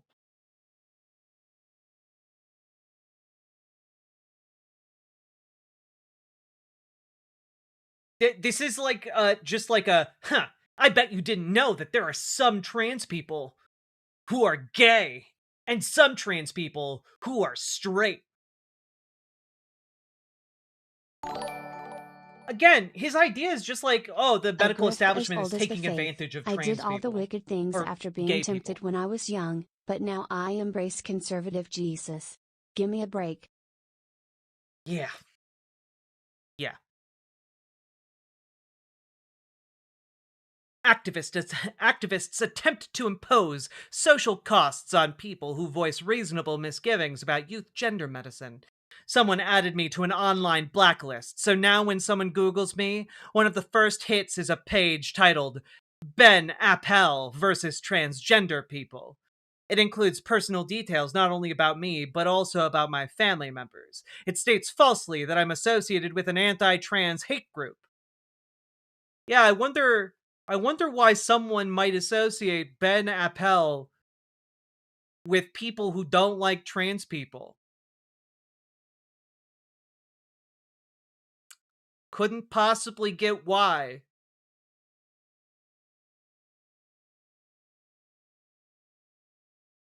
To support my writing, I work in sales. At my former job, someone who disagreed with me on pediatric gender medicine contacted my employer's CEO to report my journalistic work. This wasn't a great way to meet the boss, but thankfully my antagonist failed to get me fired. The interpersonal costs have been worse than the professional ones. 2 years ago, at my best friend's baby shower, someone I have known for decades, someone who came to my wedding and my father's funeral, who has seen me ugly cry on many occasions, bristled when I hugged her, and later told a mutual acquaintance that I was hurting trans kids. Objectively, you are saying trans kids should not receive medical treatment. That is objectively the thing you are advocating for in this very piece of writing. Ben, come the fuck on. After I published a memoir late last year, another friend wrote on my Facebook page, "You and your book are disgusting." At times, I've been tempted to join the right, especially because so many conservatives have been kind to me, and my own people have been so cruel.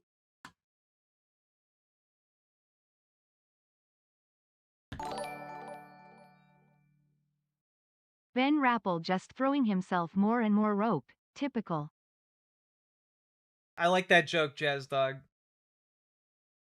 But, like, I've been tempted to throw my lot in with conservatives because they're nice to me as they try to take away my right to get married to my husband. Is an insane fucking take.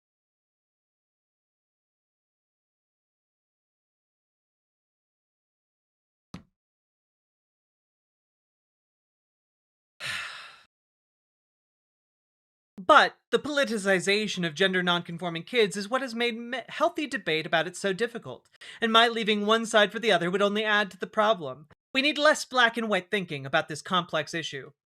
It's not complicated. The major medical organizations all agree on gender-affirming care. All of them. Every single major medical institution agrees on gender-affirming care. You know? Like, again, we go back to this. The American Society of Plastic Surgeons. Position on gender surgery for children and adolescents. This position statement has nothing to do with gender-affirming care. It is a reiteration of the idea that, generally speaking, trans kids should wait until they're 18 to get their surgeries. However, that is just a generally speaking, because again, this is a position statement. It is not guidelines on treatment or care. But Ben Appel doesn't fucking care about that distinction. Alright? Because there is no debate on whether or not gender care should be available to kids who need it. There's no fucking debate. It's so frustrating to even be met with the idea that there should be one, because to me, this is like saying, well, you know, we should have a debate about whether or not gay people deserve rights. Or like saying, you know, there's some valid questions about insert minority group here. We should have a debate on that. And the answer, when someone's like, we should have a debate on black people, or we should have a debate on Italians, or we should have a debate on the Jews. Like, the answer to someone who says and sets up something like that, or proposes something like that, is to tell them to fuck right off into the sun. That's the proper response. And, like, the idea he's putting forward here that, like, well, it's a complicated issue, we need to have a lot of debates on it. It's not a complicated issue. It's settled science.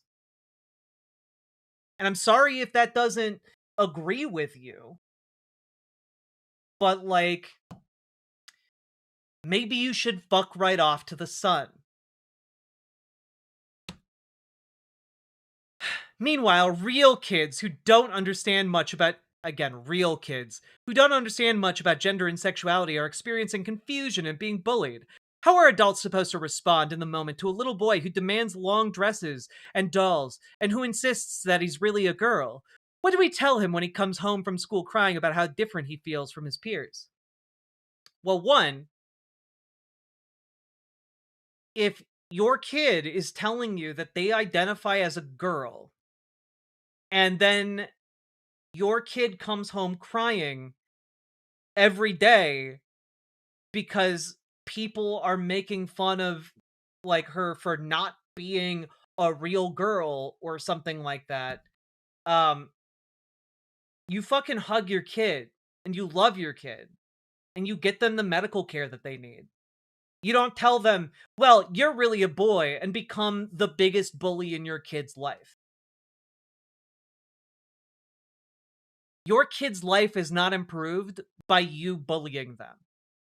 And I feel like that should be such an obvious thing that I shouldn't even have to explain. But here we are. Yeah, if your kid comes home crying because kids made fun of them for being gay, you don't go, well, it's wrong to be gay, and then make fun of them for being gay. You don't tell them, you can't be gay because only straight people exist. You can't be doing that shit. You will destroy your relationship with that child. Yeah, estranged parent speedrun at any percent. But let's see what Ben Apple's position is. You know, Ben Apple's kid comes home crying because Ben Apple's kid says, I'm a girl, I love wearing dresses and playing with dolls, and I genuinely identify as being a girl. Well, here's what Ben Apple's suggestion is. My suggestion is to tell him the truth. The difference he feels is real. He is unlike most of his peers. Throughout history, there has always been a minority of people who share the interests of and behave more like the opposite sex, and he happens to be one of those people. And this means that from time to time, he might be on the receiving end of cruelty because people often fear what they don't understand. In many situations, he might feel like he doesn't quite fit in because society is organized in a way that suits the majority. What all of this means is that he will need to be just a little bit stronger than his peers. Soon enough, he'll find others who are like him, and all will be well. In the meantime, let him wear the dress and carry the doll if he pleases. Boys can do those things too. And I just want to say, again, the important thing that trans people and trans allies are pointing out, okay,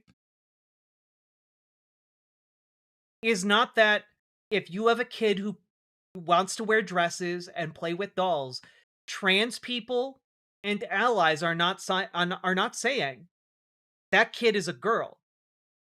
That's not the important component in any of that. What is the most important component of that?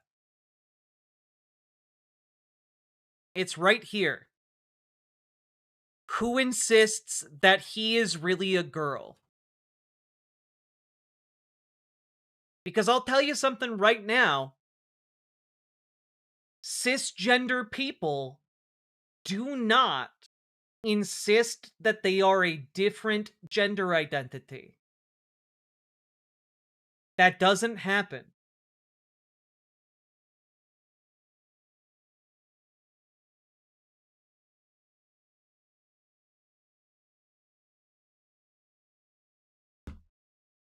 And when you are saying these things and invalidating your kid's gender identity, you are not building a connection between yourself and your kid.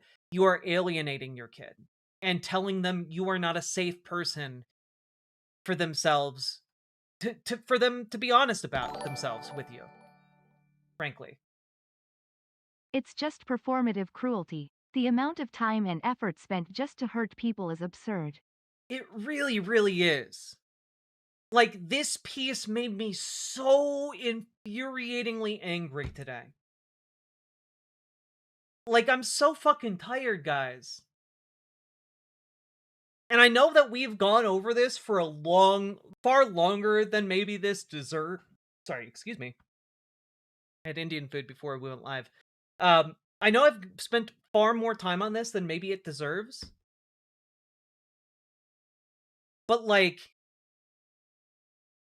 fuck, I needed to do this. I needed to talk about this with you guys. God.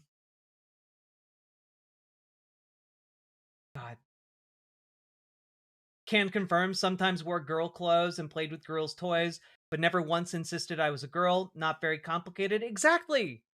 It's not complicated. Your gender identity is your identity. You get to forge it. You get to have it. It is yours. And Sake Tanuki, thank you for the 5 tier 1 subs. Incredibly generous of you and very much appreciated. So, all that being said, one last little note here for you all, which is that, wouldn't you know it, Ben Apple is the author of that memoir. And that memoir's title is Cis, White, Gay, The Making of a Gender Heretic.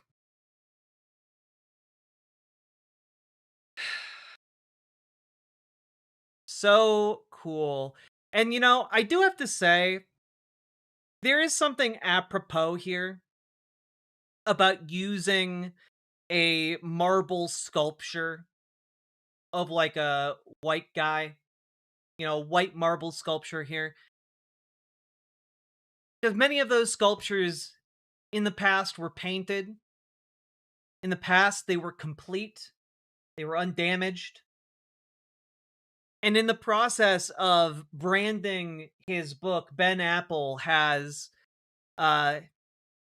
essentially used this degraded and broken version of identity, this degraded and broken image, and associates it with his identity.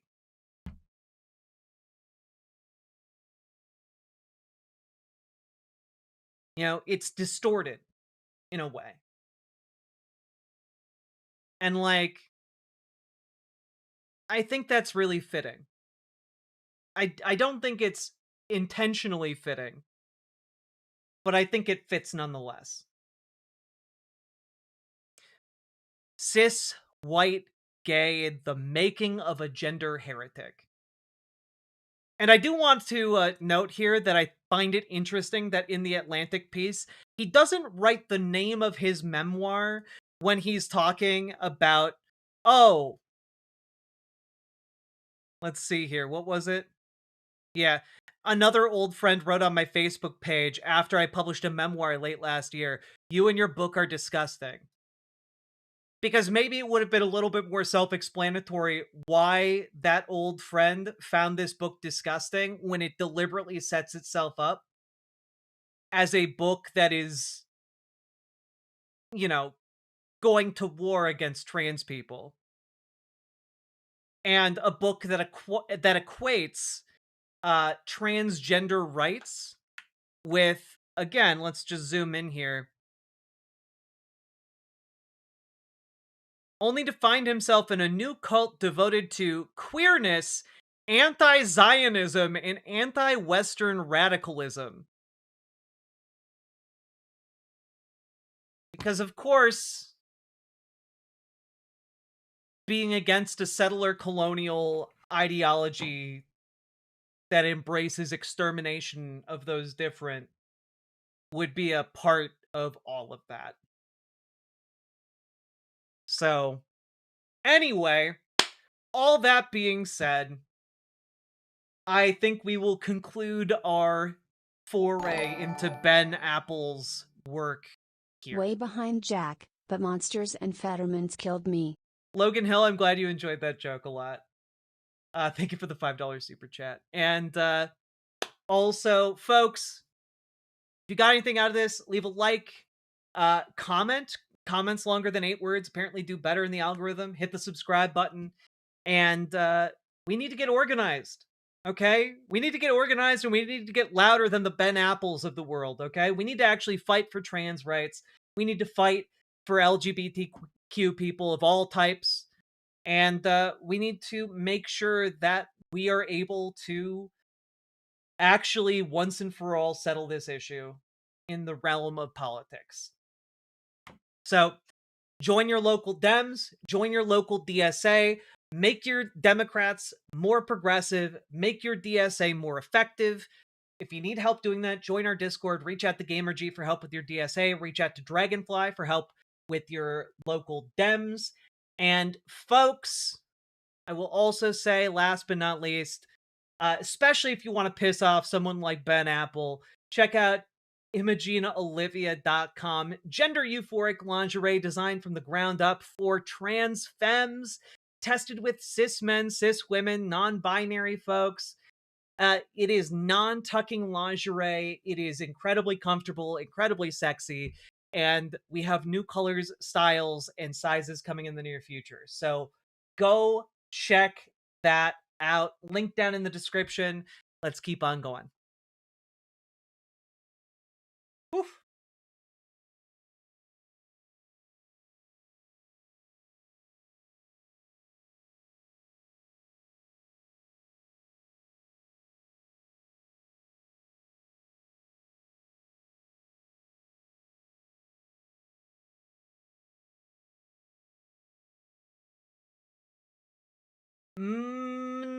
Man, are you okay? You're like crashing out in Twitch chat and I can't really tell why. You alright?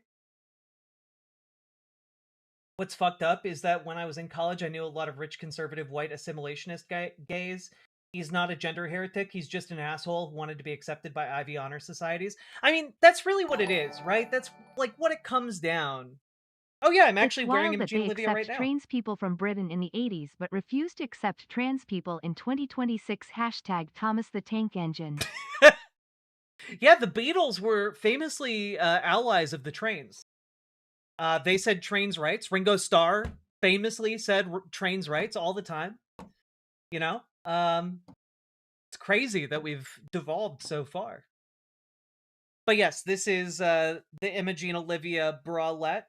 As you can see, it provides some pretty good support, and it's very, very comfy.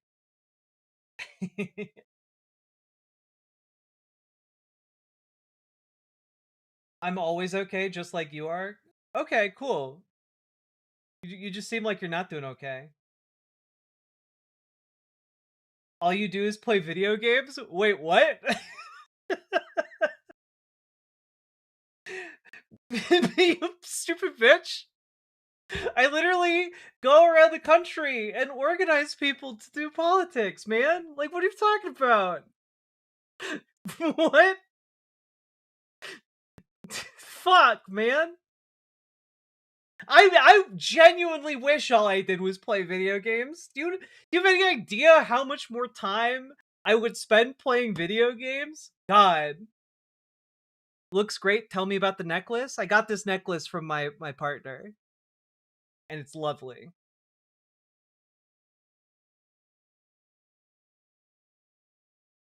God, I only play video games. That's why I haven't finished Escape from Ever After yet. That game I started like 2 months ago. Why are people mad at Jack? Because people fucking want a doomer. That's why. All you do is want to play video games after 2 hours spent covering in-depth an anti-trans article from The Atlantic. Okay. Yeah, alright. I mean, I do wish I had spent 2 hours playing video games. I guess that's correct. I do wish I was playing video games. All Jack does is play video games, eat hot chip, and lie. I do have hot chip. I actually do have hot chip here. It's not really hot chip. It's more curry flavored chip, but these are pretty good.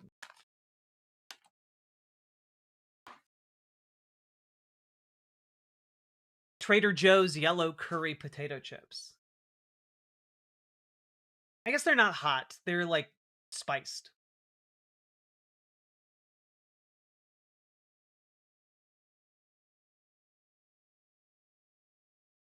Jack, can I buy The Atlantic on Steam?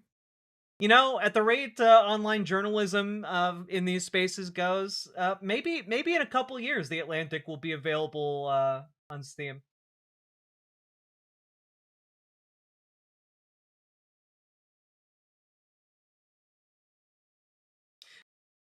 All right, folks, we've been going for over 2 hours. We spent so much goddamn time on that particular article, but I think it was worth it. And yes, I saw some people asking if that will be a segment. It will be a segment.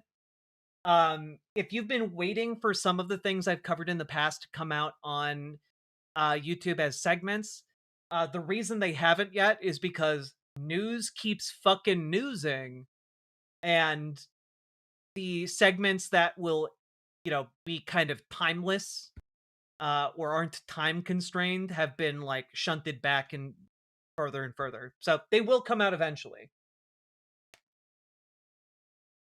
All right.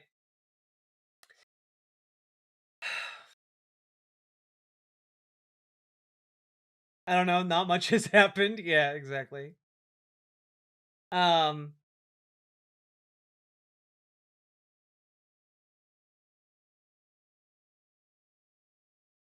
Me over here wishing I could do political train streaming / gaming, sad face. You can. Look, literally the only thing preventing you from doing it is just fucking doing it. I will say, slogging through the multiple years of having low viewership numbers and not being able to sustain yourself is a fucking drag. But you can do it. It's just a matter of buckling down and fucking doing it. It kind of the same as like running, really. You can go out and run. You can do the exercises. All it takes is buckling down and doing it, and it does get easier the more you do it.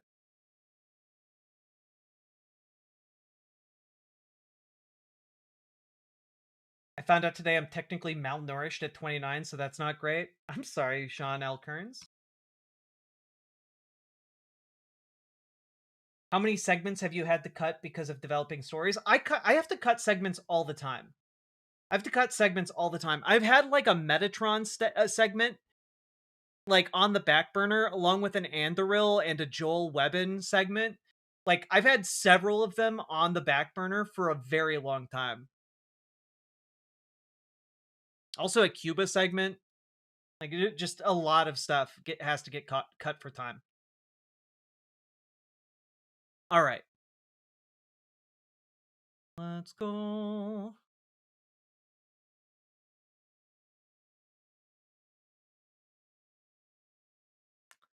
Exit out of these. Get organized. Also, folks, we've been going for over 2 hours. If you've been enjoying the show, hit that like button, hit that subscribe button. You know, do the things, because it helps the show grow, and we need all the help we can get. All right. We need to be bigger than Hassan. It's a you know, imperative at this point. And you know, we got how many people in YouTube chat? We've got like 450 people watching right now in YouTube chat. And we have 230 likes. And, you know, I think we can do a little bit better. So click the goddamn button. And also consider financially supporting the stream, because you guys are the only sponsors I have. So you genuinely make this show possible, and I could not do it without your incredible support. And Sake Tanuki, thank you for the 5 tier 1 subs earlier. M. Allison Rosado, thank you very much for the $1 super chat. Click the goddamn button, folks.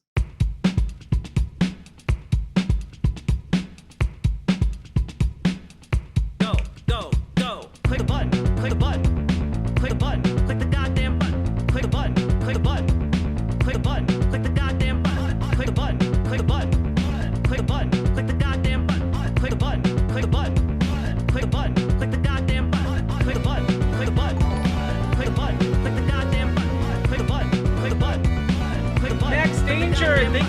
private membership. Let's go!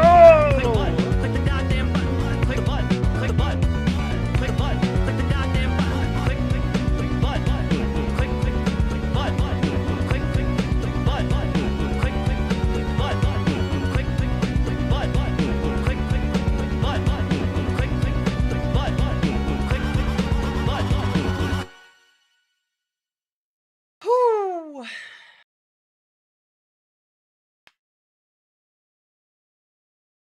Hello, hello. Our union just reached a TA for our first ever contract. Megan H! Hell yeah, let's go!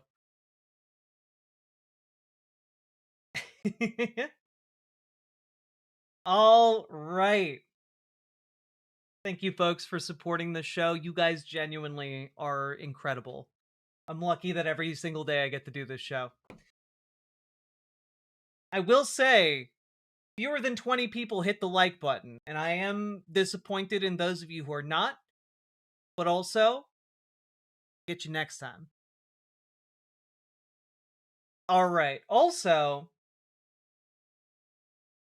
we are currently almost at the point at which I will take down my hair. We need, I think we need about 11 more subs, but we're really fucking close. Any news from Jack and Iran? We'll be talking about that in a bit.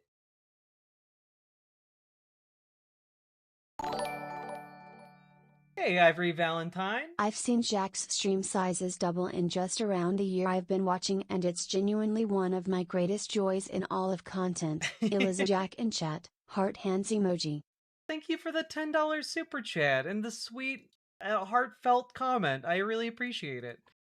Because, yeah, we have, like, in the past year, doubled in size. It's crazy. Especially on an off-election year for a politics channel, you know? And I think,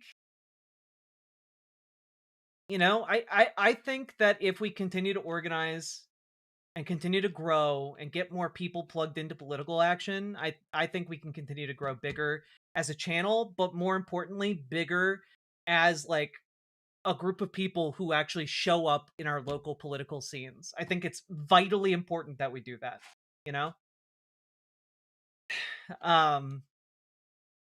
Yeah. Speaking of organize, yeah, also, if you don't have Discord, folks, you can head on over to riverboat.gg here, and GamerG and Dragonfly both hang out over here, and you can talk to them in the on-screen chat, riverboat.gg. If you need help joining your local Dems, Dragonfly is literally here right now, this yellow name right here, to help you get involved with your local Dems and make your local political scene more progressive. And GamerG, I don't think is on at the moment, but will also help you do the same thing with your local DSA. All right? Last year was a political year, whether you avoided it or not. I mean, that's true. That's true. Spherical Man, thanks for going over to YouTube and giving me a like. I appreciate it. Appreciate it. We talk about organizing, but depending on your area, disorganizing may be just as effective. Join red orgs and sabotage when possible. Yeah, look, I am not saying you should register as a Republican and join your local Republican organizations and then pursue a campaign of you know, malicious compliance, but I'm not saying that. Okay? Sake Tanuki, thank you for the 5 gifted tier 1 subs. Very much appreciated. We're getting so close to our fucking goal. Or at least initial goal. And so close to our overarching goal. Let's see here. Do you mean commie orgs? No. I was talking about Republican ones.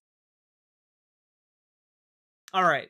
Let's check in with the Talarico Crockett primary. Ooh. Oh, I think we can call it. I think we can call this. We've got Talarico up by 8 points with almost 80% of the vote in. I think we can call it, guys. I think Talarico's got this in the bag. With over 1 million votes in a primary election. Is this the biggest turnout in a primary ever? Nocturnal, thank you for the 5 gifted memberships. I very, very much appreciate it. Let's go! Did the good guy win? I mean, the guy that I thought had the edge won, frankly. I know it's not called by the AP, but I had seen enough several hours ago. I mean, it was a pretty good shot when 70% of the votes were in at the beginning of stream. But now that we've got an additional 10% and he's widened the lead, I feel pretty comfy. I feel pretty comfy with saying he's got it. Crockett might be suing due to chicanery in Dallas County. Yeah, I know that there was some confusion about voting locations. Could you do the I've seen enough? I don't know what that means. I don't know what that bit is. So why are people mad at Crockett? When I met Jack at canvassing for Bowman, I was under the impression that all the streamers there had relatively similar viewer base sizes. Nope. But you know what? I'm doing my best to catch up. I'm doing my best to catch up! Sake Tanuki, thank you for the 5 tier 1 subs. Appreciated. Our allies are abandoning us? Nani? So why are people mad at Crockett? So I put out a video a couple days ago with my thoughts on this primary race. And my TikTok is crashing out. I bet. It's fine.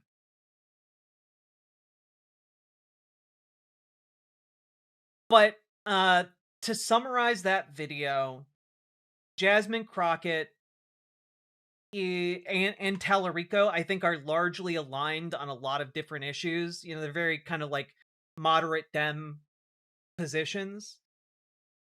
But something that disturbs me about Crockett is her stated position on Gaza, and also the way she has conducted herself when in different situations.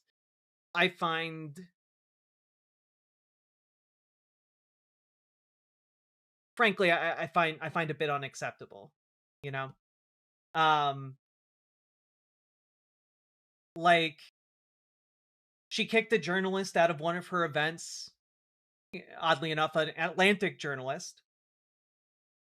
And when, like, asked about it, her campaign lied.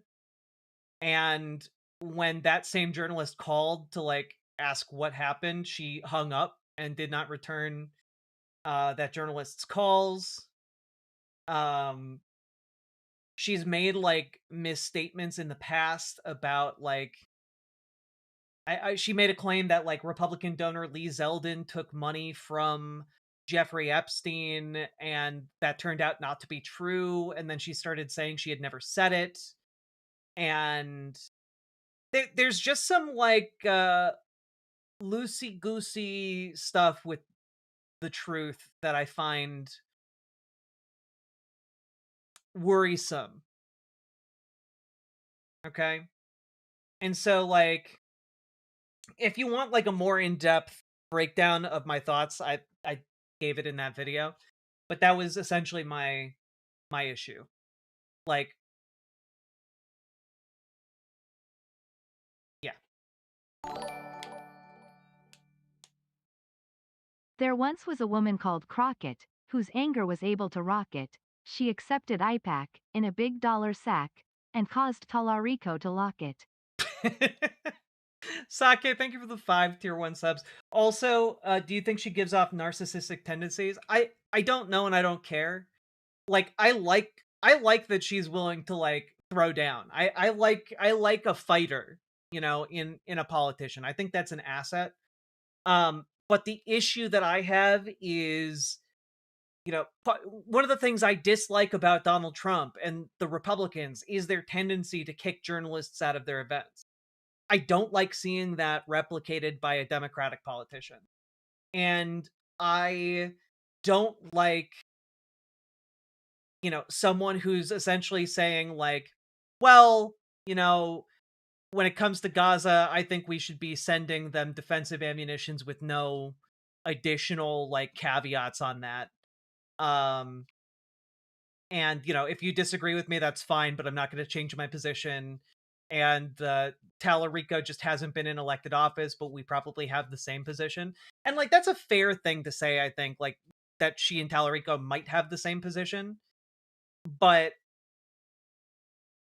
I still don't like seeing that in in a Democratic candidate, you know?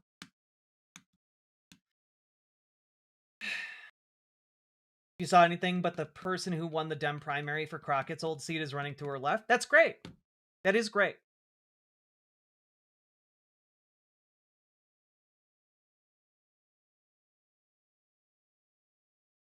So, like, I'm not shitting all over, like, Jasmine Crockett. I think she's... I think she gave it a good shot here. And policy-wise, I think it's largely a toss-up. I do think it was a bit of a mistake for her campaign to not have a policy page for like over half of the time she was campaigning. But I think Talarico has the edge, you know? I like that Talarico is essentially a knife in the heart of Christian nationalism. I think that rhetorical stance is really good and really useful in our current moment.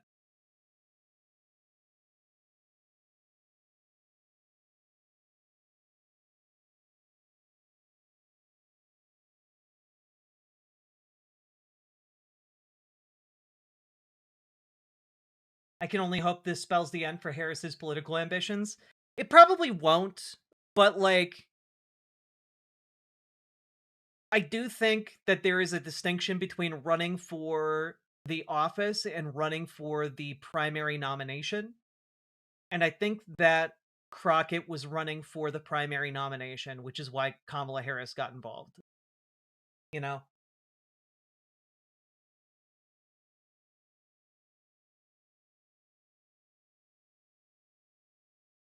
Well, you know, actually, all of this really gets into a point I wanted to make here, which is why I think Talarico ultimately has the edge and won in this particular instance. Because one of the key defining differences between Talarico and Jasmine Crockett is that Talarico embraces kind of his pastor origins. And I think he does it to great effect in a way that resonates with a lot of people. Like, Christianity in Texas is a huge deal. A huge deal. Okay? And him being able to come across as a fundamentally decent Christian man who vociferously opposes Christian nationalism is really, really important, I think, to a lot of people in Texas. And also, America is racist, so him being a white man, I'm sure, also plays a huge role, right? But let's take a look here at a sermon that Talarico gave. And normally I wouldn't be playing a sermon for you guys, but he gave this in 2023, towards the end of 2023. And he gave a sermon against Christian nationalism. And this was in October. So let's just take a look at this, because I think it might in fact be like one of the more important things that he's doing, you know? I just wish American politics had twists like WWE. Kamala is back for a second chance, but oh my god, it's Hillary with a steel chair. AOC is on the top rope. Okay, we do need to hire wrestling commentators to talk about politics. I do think that we should get, like, okay, if I ever have the sway to do this, all right? If I ever have, if I'm ever bigger than Hassan and I can make this happen, I want to get the guys that commentate for professional wrestling to commentate like the presidential debates. I think that would be fucking fire. I think that'd be so goddamn funny. Let's do, like, I would love to make that happen. Also, Sake Tanuki, thank you for the 6 tier 1 subs. Very much appreciated. And I guess that means I do have to take my hair down before we jump into this this full segment here. Get that done.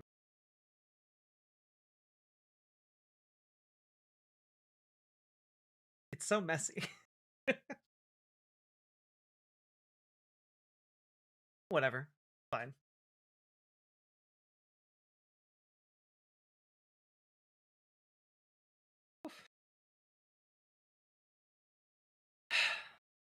All right. Let's dive into it, shall we? In a second. I'm literally making a webcomic where multiversal 3 variants are in one place and one character is a Punisher archetype who had an Epstein-esque villain. My opinions are out in the open with this. Sounds dope as hell, Attack on Pony Productions. Best of luck. Maybe share it with the community when you're done. And thank you for the $10 super chat. Very much appreciated. All right. Let's dive into this. Our pastor, Dr. Jim Rigby, is on his writing leave, but I don't know how much writing is really getting done. I sent him a text asking for some inspiration for this sermon, and he sent me this. It's the top reasons beer is better than religion. Number 1, when you have beer, you don't knock on people's doors trying to give it away. Number 2, there are laws against forcing beer on minors who can't think for themselves. Number 3, nobody's ever been burned at the stake because of their favorite brand of beer. Number 4. Okay, opening up a sermon against Christian nationalism like this is honestly fucking fire, okay? Like, my experience in the church, I was not ready for how he was gonna open this, but like, goddamn, this is great. 4, you don't have to wait more than 2,000 years for a second beer. And last, if you've devoted your life to beer, there are groups to help you. This is very Catholic coded. No, it's not. This is absolutely not a Catholic church. My granddad was a Baptist preacher. I've been a member of this church since I was 2 years old, and now I'm in seminary studying to become a minister myself. My faith means more to me than anything. But if I'm being very honest, sometimes I hesitate before telling someone I'm a Christian. There is a cancer on our religion. Until we confess the sin that is Christian nationalism and exorcise it from our churches. Oh, it has captions already. Sorry. Our religion can do a lot more damage than a 6-pack of Lone Star. There is nothing Christian about Christian nationalism. It is the worship of power, social power, economic power, political power in the name of Christ. And it is a betrayal. Guys, I wasn't saying Catholics don't drink. Catholics drink a lot. Monks ran wineries, okay? Like, Catholics also drink. Christians drink. Well, a lot of different types of Christians drink. I grew up in a Christian household that frowned on drinking and dancing too raucously. So, just to give you an idea of where I I came from in my upbringing. I do really appreciate him coming out of the gate swinging on this rhetorically. Of Jesus of Nazareth. He told us we would know them by their fruits. Jesus includes Christian nationalism. Okay, wait. Oh, cool. You grew up in Footloose. Unironically, my dad was considered like a looser Christian because he watched movies and didn't think that dancing was necessarily a sin, but smoking and drinking were completely unacceptable. So, yeah, just to give you, Dang, again... coming out swinging against Christian nationalism? Never thought a Texan politician would do this. Right? But I think this is exactly what appeals to a lot of Democrats in this primary, right? And I think that, like, I think it's really important to note. I think this is ultimately why he won. Or why he's projected to win. By me. Excludes. Jesus liberates. Christian nationalism controls. Jesus saves. Christian nationalism kills. Jesus started a universal movement based on mutual love. Christian nationalism is a sectarian movement based on mutual hate. Jesus came to transform the world. Christian nationalism is here to maintain the status quo. They have co-opted the Son of God.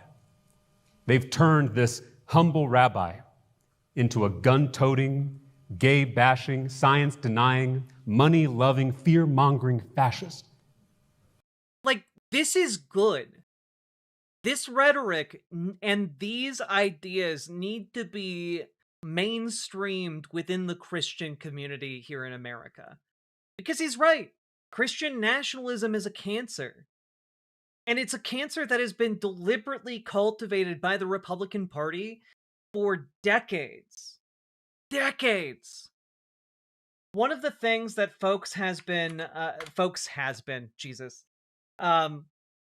one of the things that we know is that the Southern strategy, pioneered and embraced by Republicans for the last 50 years, deliberately sought to radicalize and politicize Christianity here in America. And specifically by leaning on Southern religion, Southern Christianity in particular, right?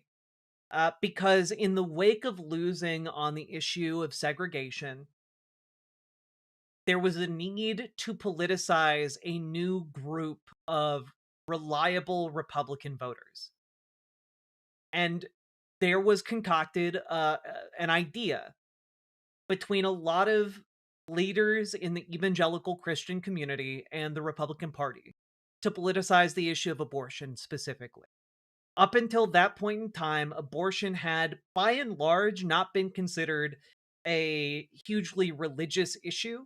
The only reason it is currently considered a religious issue in America is because Republicans have deliberately co-opted a religion, have deliberately cultivated a world in which Christian nationalism has become the main premise of the Republican Party. And I view Talarico as pretty important, as somebody who is one of the few figures capable, if risen up to a national prominence, capable of putting a dagger in the heart of this dangerous, and I would add heretical, ideology. Like, what he's pointing out here is that Christianity and Christian nationalism are incompatible ideas. That Christian nationalism is a fucking bastardization of Christianity. And, like, I understand that there are going to be a lot of people who watch this who are atheists. You know, I very much sympathize with your position here, fellow atheists. But, like, having a way to de-radicalize the Christian nationalist contingent of America, I think is one of those necessary steps that we have to take if we ever want to have like a normalized relationship with other people, with, you know, these types of folks in our society. Because right now they're all plugged into a fucking death cult mentality that will leave them, you know, burnt out in the war machine, or, you know, alone in their attic. Like we're in like a fucking death spiral. If you look at the Republican movement right now, it's a death cult. Like they're throwing people into war right now for literally no reason other than to flatter Donald Trump's ego. So like this is important, and I want to make sure we all understand it's important. CNN just called it for Talarico? Hell yeah. Like, as a matter of political utility, this man has the capacity to de-radicalize the Christian right. And I think that that is a necessary thing for us. And it is incumbent upon all Christians to confront it and denounce it. Amen. Christian nationalism is on the rise. 2 years ago, Christian nationalists stormed the U.S. Capitol, killing police officers while carrying crosses and signs. Okay, wait. First of all, he's making an excellent point here. Second of all, I thought it was because Jesus was coming back. Let's be clear. The people ordering all of those men and women to their deaths, they don't believe in the second coming. They don't give a shit. They are willing to use it to throw those people into the flames, right? But the Christian nationalism is what is motivating a lot of people to go along with those who would abuse and kill them. The Christian nationalism is killing conservatives. And they happily go to their deaths because their ideology lends itself to excuses. Like, oh, well, I'm happy to go to my death because I die for a greater cause. I die to bring back my Lord and Savior. I die to resurrect a God. But the people on the top, they don't give a shit about any of that. They just want to throw people into a wood chipper for their own fucking ego boosts. To make a little bit more money. You know? Reading Jesus Saves. Last year, Christian nationalists on the U.S. Supreme Court overturned Roe versus Wade, allowing states like ours to outlaw abortion even in cases of rape and incest. And as we speak, 2 Christian nationalist billionaires are trying to replace public schools in Texas with private Christian schooling. We are closer than we think to a Christian theocracy. How did this happen? The first followers of Jesus didn't call themselves Christians. They called themselves the Way. Their crucified teacher taught them a different way of being human, and they intended to follow it. The early church was a revolutionary community built on radical love, a peculiar people who shared all their possessions and refused to participate in the economy, the military, or the culture. The book of Acts tells us that the first Christians were persecuted for turning the world upside down. But 300 years after Jesus was executed by the Roman Empire, Emperor Constantine made Christianity the official state religion of that very same empire. Constantine was the first Christian nationalist. And ever since, the powers that... Oh, fuck. This is actually a really good deconstruction of Christian nationalism. It is being made by someone who is a sincere Christian. But, like, this is an excellent deconstruction of the history of Christian nationalism. I did not think we would be hearing a fucking takedown of Constantine as a Christian nationalist. This is kind of fire. I'm Not sorry, gonna lie. but I saw the Way and immediately thought, do you know the Way? I saw at least 10 other people comment on that in chat. And you're not alone, Slapstick Comedy. Thank you for the $5 dono. We have been taming Christianity, domesticating it, diluting it into something more palatable. Pro-war, pro-wealth, pro-white supremacy. That original countercultural movement became a tranquilized, privatized, weaponized religion, the official sponsor of Western civilization. I don't know A the Lord's religion Army song. of sharing became a religion of greed. A religion of peace became a religion of violence. A religion of forgiveness became a religion of judgment. A religion of ego transformation became a religion of ego affirmation. Today, Christian nationalists obsess over people's private parts while the planet burns. 8 men own as much wealth as 3.6 billion people, and Christian nationalists are boycotting Barbie. My brother, does Christ know the way? Click, click, click. Oh god. Someone has to have done that in VR chat.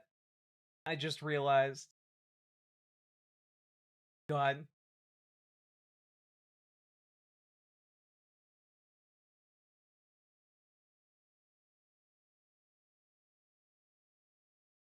Oh wait, sorry.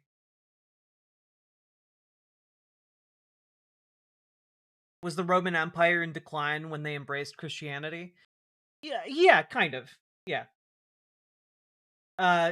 Constantine moved the capital to Constantinople. And after that happened, the Roman Empire crumbled. Like, Constantine is kind of like late 200s to early mid 300s. And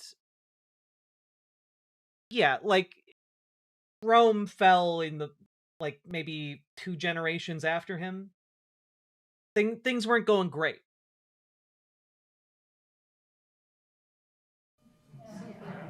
The Bible doesn't mention abortion or gay marriage, but it goes on and on about forgiving debt, liberating the poor, and healing the sick.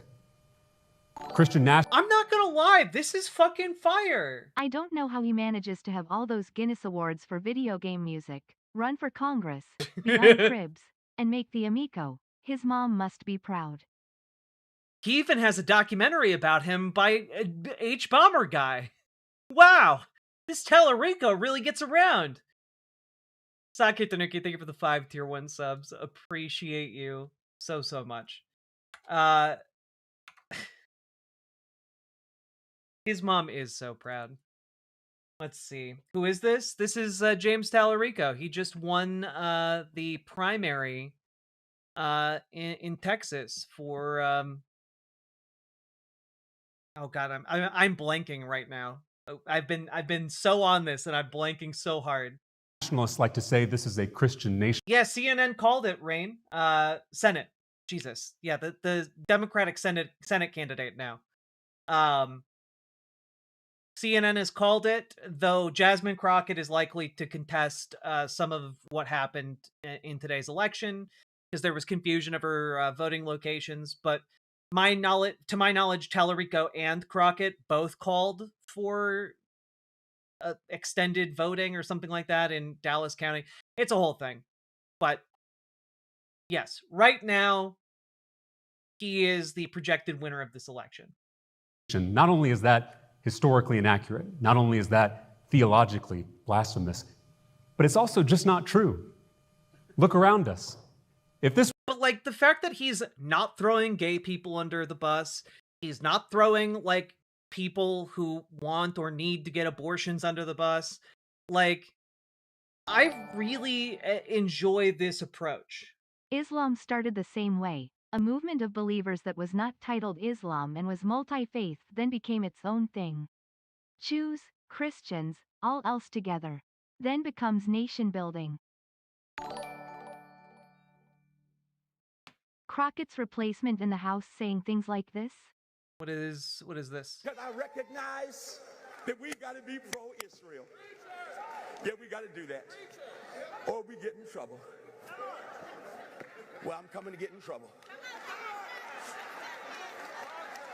Israel, and I'm going to quote Jimmy Carter. Jimmy Carter says that Israel is engaging in apartheid with Palestinians. And so the Palestinians who don't have the weaponry of Israel, the Palestinians don't have the financial backing from the United States that Israel has. And so they throw their rocks and shoot their arrows, and Israel is able to bomb them and kill them. Watch in the news the disparity between Palestinians being killed and Israelis being killed. It is totally unfair, but this country is going to stand on the side of apartheid because that's its track record. It stood by apartheid in South Africa because it created apartheid in this country. This guy is cooking. This guy's replacing Jasmine Crockett. Let's go. Let's go.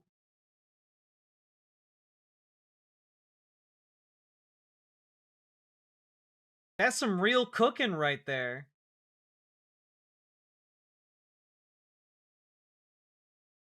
I'm liking this. I'm liking this a lot. If this was truly a Christian nation, we would forgive student debt. If this was truly a Christian nation, we would guarantee health care to every single person. If this was truly a Christian nation, we would love all of our LGBTQ neighbors. Fuck yeah. If this was truly a Christian nation, we would make sure every child in this state and in this country was housed, fed, clothed, educated, and insured. If this was truly a Christian nation, we would never make it a Christian nation, because we know the table of fellowship is open to everybody, including our Buddhist, Hindu, Jewish, Muslim, Sikh, and atheist neighbors. Jesus could have started a Christian theocracy, but love would never do that. The closest thing we have to the kingdom of heaven is a multiracial, multicultural democracy. I gotta say, guys, like, this is some cooking. This is, yeah, Jesus made woke too. It's true. It's true.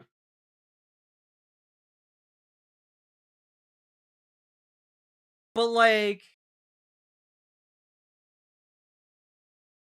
dude's out here actually walking the walk. Like, for the fact that this man being on the national stage would cause Matt Walsh to spontaneously combust in an explosion of hatred,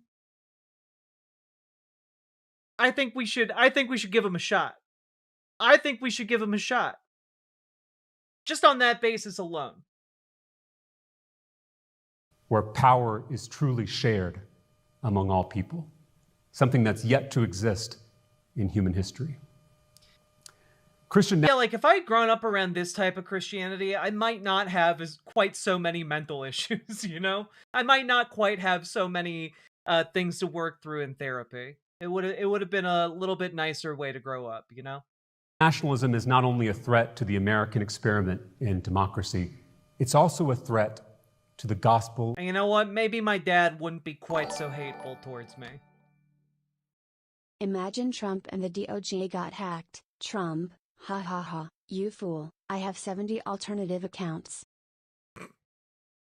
Donald Trump is just a bundle of alts in a trench coat. It's true. Of Jesus Christ. When someone asked Jesus to name his most important commandment, he cheats and gives two. Two that he says are related. The first is to love God. The second, he said, is like it. Love thy neighbor as thyself. It's like it because when I recognize the divine image in myself, I can't help but recognize it in my neighbor, whether they're Christian or not, whether they're religious or not. In the parable of the Good Samaritan, Jesus specifically defines neighbor as someone different from us, racially, economically, politically, religiously. God loves diversity. God loves variety. Just look around this big, beautiful planet of ours. Do we really think God would make all these beautiful people with all their beautiful traditions for no reason at all? There are so many pathways to the sacred. The Islamic mystic Rumi said, "Every religion has love, but love has no religion." God is so much bigger than our human categories. God is not a Presbyterian. God is not a Christian. God is not a noun at all. God is a verb. God is not a being. God is being itself. God is love. And that's why Jesus is against anything that gets in the way of that love between neighbors, including religion. That's why he's always breaking religious rules. That's why he's always getting in trouble with the religious authorities. That's why he says sinners will see the kingdom of heaven before religious people do. Sorry to everyone here. I know you came all this way. Religious supremacy is antithetical to the gospel of Jesus Christ. Jesus didn't come to establish a Christian nation.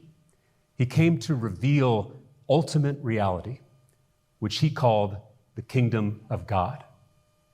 But it's not like any kingdom we've ever known. Instead of a throne, Jesus sits at a table. Instead of a war horse, Jesus rides a donkey. Instead of a sword, Jesus picks up a cross. The kingdom of God inverts the power dynamics of all the kingdoms in the world. True strength is vulnerability. True status is equality. True wealth is sharing. And God we is as an Christians, adverb, because you always add a verb to your life. Okay, but there's a really important question here. Does God have pronouns? Fucking pronouns! Sake Tanuki, thank you for the 5 tier 1 subs. God is all the parts of speech. are called to realize that kingdom on earth as it is in heaven, not by force, but by faith. Jesus asked us to have the faith of a mustard seed, trusting that by living and dying for love, we give birth to a better world. That's not easy to do. In a world full of fear, Jesus knew we would put our trust in something other than God, something other than love. As a Jewish rabbi, he called those things idols: money, status, and the most dangerous idol of all, power. I will also say, America has a history of relying... BTW, have you heard the recordings of the transmissions of the Iranian numbers station that popped up after Khomeini's death? Very spoopy. I have not. But number stations do tend to be weird like that. Thank you for the $5 super chat. I will say America has a long and storied tradition of political folks who want to lead movements, relying on religion as a way to kind of bind those movements together. Martin Luther King Jr., yes, very famous for organizing civil rights, but was a pastor. He preached and advocated for political action, whether it be for economic reforms, for a more socialistic state, or for, civil rights reform. For the fundamental decency to be extended to every man, woman, and child in this country, regardless of where they might come from or who they might be. And I might not be a religious person, but I recognize that that plays a huge role for a lot of people. And I recognize that, this can be an important catalyst for change here in America. historically and presumably ongoingly into the future. You know, it might not be a part of what I talk about a whole lot, but I do know it is part of what a lot of people talk a lot about.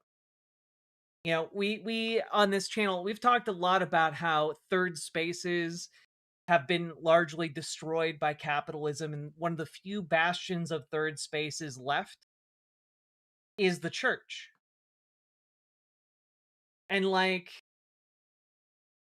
it remains, despite flagging religiosity here in America, the church remains a really important bedrock for a lot of people to like be spurred to action through. And I think what's happening with Talarico might be really, really important going forward. You know, for all of us to take note on his rhetoric and maybe consider how we can use that going forward. When Jesus was tempted by the devil in the wilderness, one of the things the devil offered was power, all the kingdoms of the world, and Jesus rejected it. When his disciples asked, who will be the most powerful in the kingdom of God?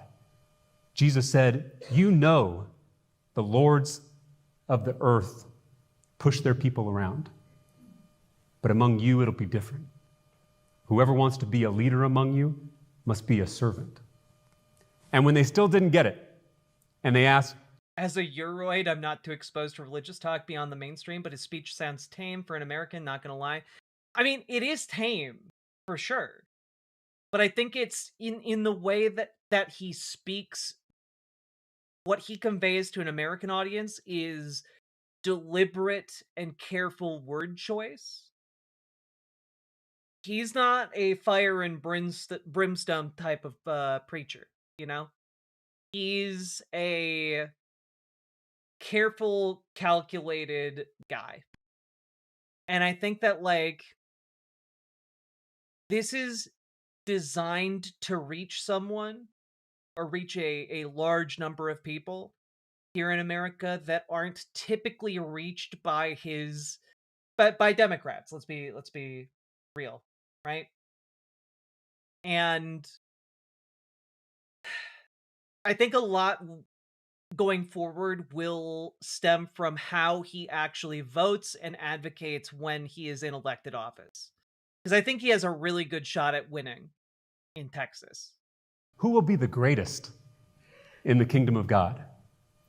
Jesus said, little children, the least powerful, but most trusting members of any human community.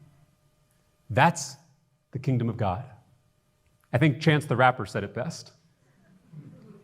Don't believe in kings, believe in the kingdom. Jesus knew, in the words of Dorothy Sola, there is only one legitimation of power, and that is to share it with others. Power that is not shared, power that is not transformed into love, is pure domination and oppression. Well, and Buffalo Guy, that's why I view what he's doing as very important. And Buffalo Guy writes, I view religion like the One Ring. It will eventually turn all things it touches to rancid authoritarianism. It is a thing of evil that is a large part of why most Americans openly worship billionaires. It's why I think a really important component of what Talarico is bringing to the political space is a declaration of war against religion in our government. Does that make sense? Like, what he is doing here is, as a religious man, advocating against, you know, state-mandated religiosity. He is going to war here and going into office here specifically to exorcise these demons, you know? And I think that that's really important. I think that it is incredibly, incredibly important. And, like, I don't know that religion is inherently evil. Like, I'm not a religious person. You know, but I think we need all the allies we can get to oppose fascism in the form of Christian nationalism. And if he's going to help us do that, then we need to embrace that. I fear that he too is going to lose his mind to the mind virus eventually. I don't know. I feel like that's kind of like looking at. Would you look at Martin Luther King Jr. and be like, he's going to lose his mind to the mind virus eventually, so we shouldn't support the civil rights movement? Like, I think what he is standing for here is a good goal, to remove Christian nationalism from the national stage. I think that is good, and I will support him in that endeavor. Christian nationalists are more committed to the love of power than to the power of love. And it exposes a lack of faith. Because the opposite of faith is not doubt. Doubt is a healthy part of any faith. The opposite of faith is control. When we stop trusting God, when we stop trusting love, we start taking control ourselves. Well, MLK gave way more entertaining speeches because, let's be clear here, Black churches have a delivery that is way more engaging than a lot of white Southern churches. As far as white Southern preaching goes, this is maybe their spiciest guy. You know what I'm saying? This is the guy who's got the white Southern Christian spice. And let's be clear, that ain't saying much. But he might be effective in this case for a nation of picky eaters. Christian nationalists want to control what we read, who we marry, where we travel, when we have children. They want to control our minds and our bodies. Oh, he's a holy not mayo. Christian nationalists trust domination because they think domination is what works. But Jesus revealed that the true power of the universe is not domination, but love. In Taoism, they teach that over time, the soft overcomes the hard. The water wears down the rock. Now, I know a lot of you are going to take that out of context. Resist your urges, okay? It is of the flesh. The wind takes out the mountain. The grass upends the concrete. The meek inherit the earth. Violence may win in the short run, but in the end, love always wins. Jesus said this kingdom of God is in our midst. It's hiding in plain sight. Heaven is already here, inside of us, above us, all around us. On my mom's side, my granddad was a Baptist preacher, but now you're neglecting some white esoteric religious traditions. I am. You know, you got Presbyterians, you got mega church preachers. There are white preaching traditions, but I am not sold on any of them as being a legitimate path forward for any kind of progressive ideology. Yeah, Pentecostals. On my dad's side, my grandpa Talarico never went to church, but he was one of the most generous, compassionate, moral people I've ever met. He was an immigrant from Italy whose family saw firsthand the dangers of mixing church and state. He settled in the Texas Hill Country, and on Sunday mornings he would take these long walks through the wildflowers and live oaks, and he would take me with him. He said it was the best chance to see G.O.D., the great outdoors. Biologists tell us that everything in nature is connected and evolving toward greater union. Anthropologists tell us that... Okay, wait, I don't know about that one. You know, you were cooking, but I don't... I think what you said sounded really pretty. I don't think it's at all biologically accurate. Our ability to share and cooperate is humanity's superpower. And astrophysicists tell us that the universe is just gentle enough to make our existence possible. This universe of ours is nothing but gratuitous grace. True, we're all evolving Teilhard to wrote crap. that the very physical universe is love. We see it in the harmonies of music, the principles of mathematics, the patterns of nature. We are Now he's lost me. Yeah, I mean now he's making an argument that like the beauty and fine tuning of nature is an element of God's love, which I don't really accept that, but he's not making this speech necessarily for people like you and I. all expressions of that creative power. We are the universe becoming aware of itself. As children of God, children of the cosmos, we are loved unconditionally, indiscriminately, infinitely. No achievement can add to it.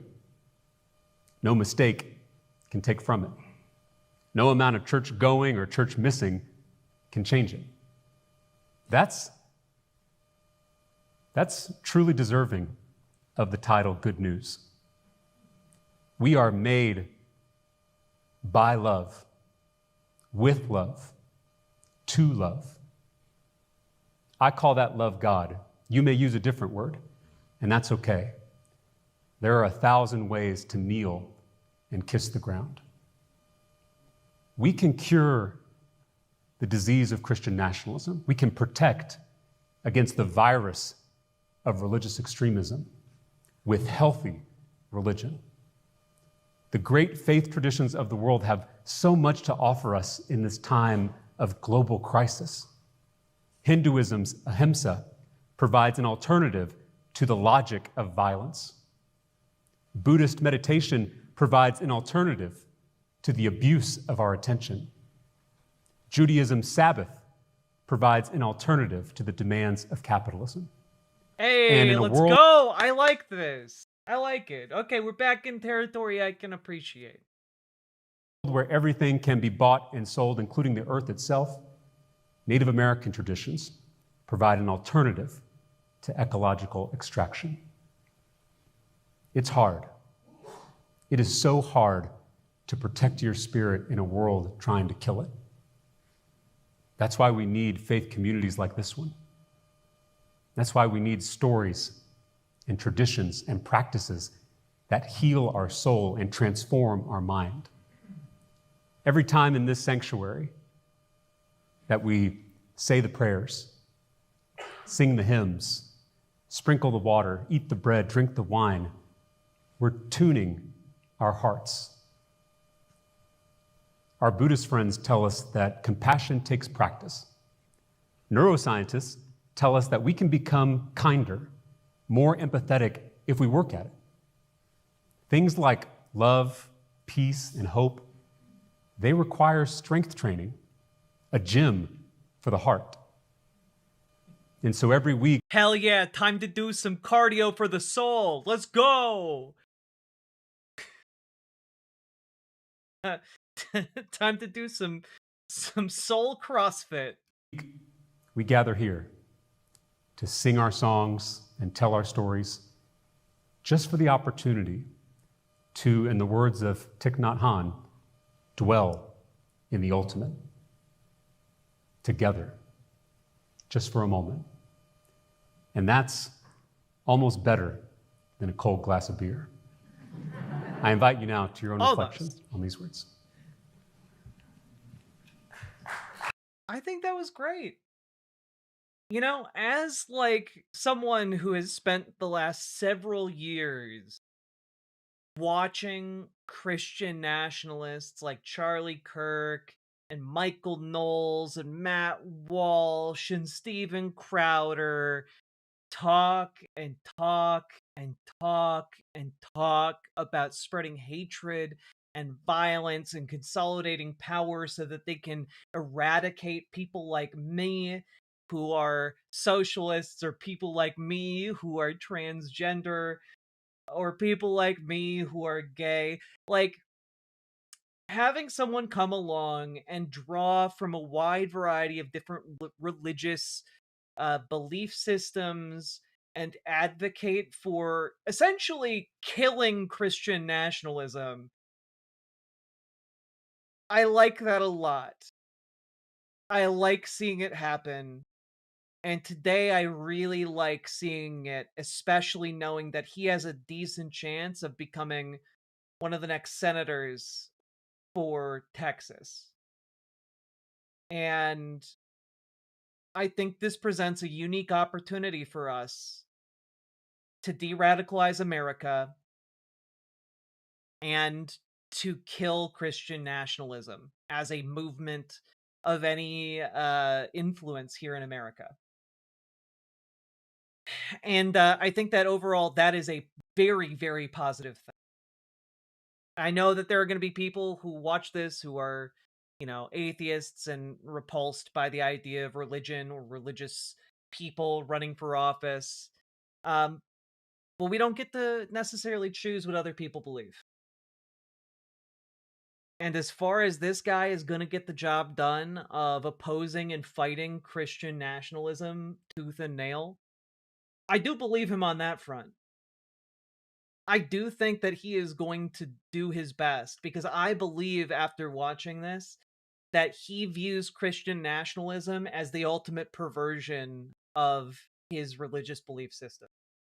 And I think that he is going to Congress to try and fight that fucking battle.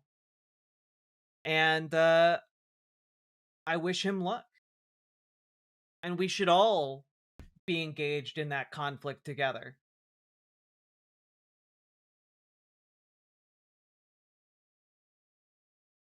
Which it is. It is. It is. I am reminded of a quote attributed to Gandhi: "I like your Christ but not your Christians." Yeah, I think Gandhi might have liked Talarico. Hot take, I know.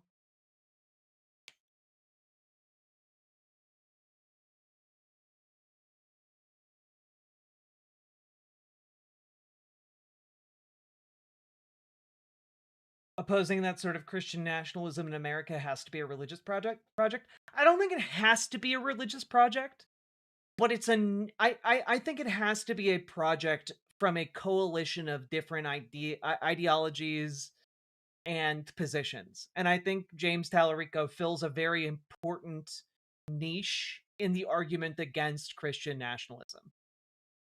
Does that make sense? Like, I think it is important to tackle and attack Christian nationalism from every available vantage point. And he serves a very valuable part of that vanguard to unseat Christian nationalism from acceptable discourse in this country. So, did I see James on Joe Rogan? No, I can't. Joe Rogan, I can't stand him. I can't stand him for like more than 5 seconds. I recently, unrelated to anything here, I recently watched the Joe Rogan episode where Flint Dibble argues against Graham Hancock, and it really reinforced to me how insufferable I find Joe Rogan. I can't do it. I can't do it. I find him incredibly disingenuous and a guy who never retains any goddamn information, and it's infuriating.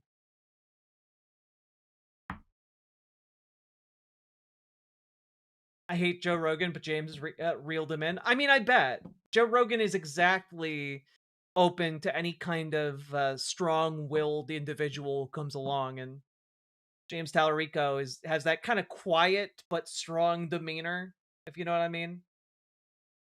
And it does not surprise me that Talarico found sway over him.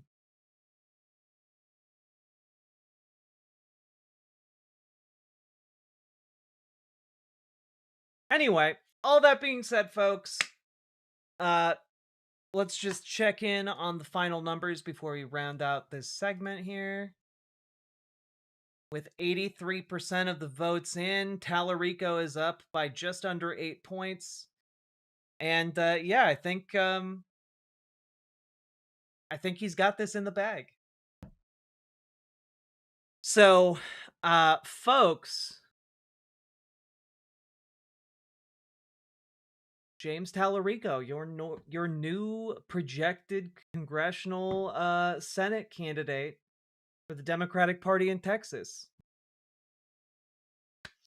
Let me know what you think.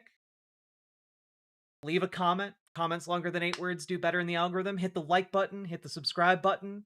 Let's get organized. Organize with your local Dems, organize with your local DSA. You need help? Join the Previous Discord. segment. Think of myself as culturally non-binary. I'm cis. Male culture feels so alien to me. Life is easier, as younger people have pushed culture to allow variety. People are complicated. I'm not entirely sure what you mean by culturally non-binary. Or what you mean by male culture.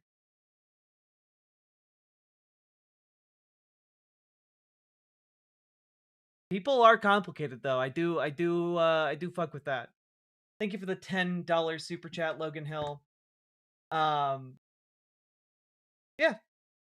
And again, gender identity is a spectrum. Anyway, last but not least, check out ImogeneOlivia.com. Gender euphoric lingerie designed from the ground up for trans femmes, tested with cis men, cis women, non-binary folks, and trans women. It is non-tucking lingerie. It is sexy. It is comfortable.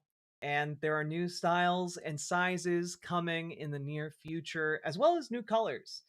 And you know, you can see the bralette in action here, and I think it's very comfortable and very flattering. So go check it out. Link down in the description, and let's keep on going.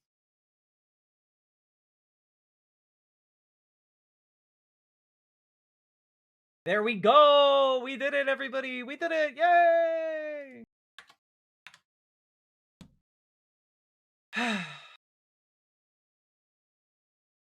Identify as a man, but found a lot of the rules of binary, the gender binary suffocating. I mean, that's fair. Like, when I say I'm a gender abolitionist, I'm against the idea of prescriptive notions of gender, i.e., that in order to be a man, you need to do anything in particular, you know?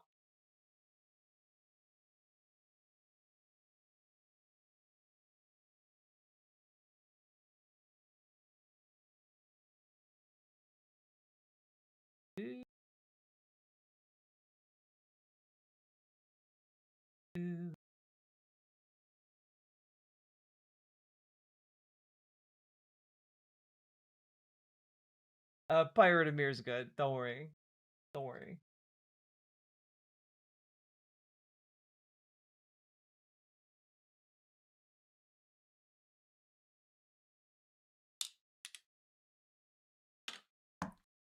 Let's see here, folks. Okay, we got 2 other segments I'd love to do. Just move back. Find the segment again for posterity. Cool stuff.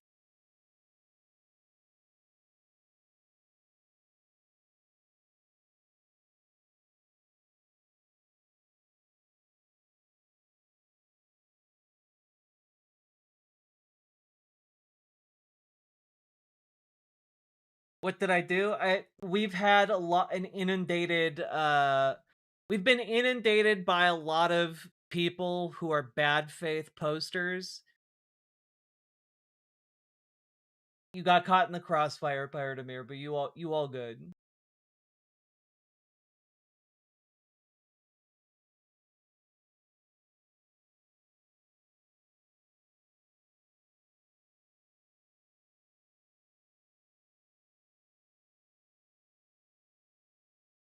See here.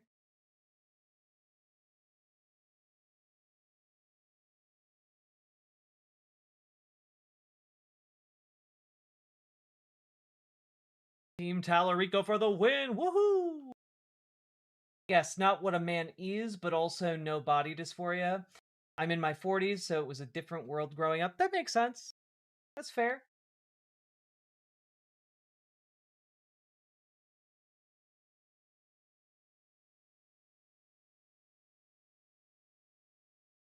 No worries, Pirate Amir. I know the mod team is on edge because typically I have had not the what we have right now in YouTube chat. For those of you who are unaware, YouTube chat has a 5-minute subscriber barrier to post. So you need to be subscribed to the channel for 5 minutes in order to post in YouTube chat. If we took that off, we would be inundated with a nonstop deluge of transphobia and bigotry, which is what's happened over the last, couple weeks as we played around with the dual stream feature on YouTube. And I've just started turning on the 5-minute window just so that we can not overburden the mods.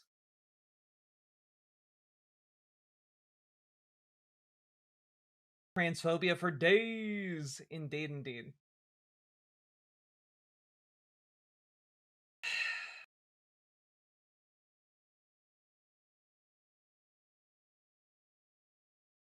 Thanks, vertical streaming. I mean, it has brought in an extra 100 to 200 people watching, so I'm not mad at that.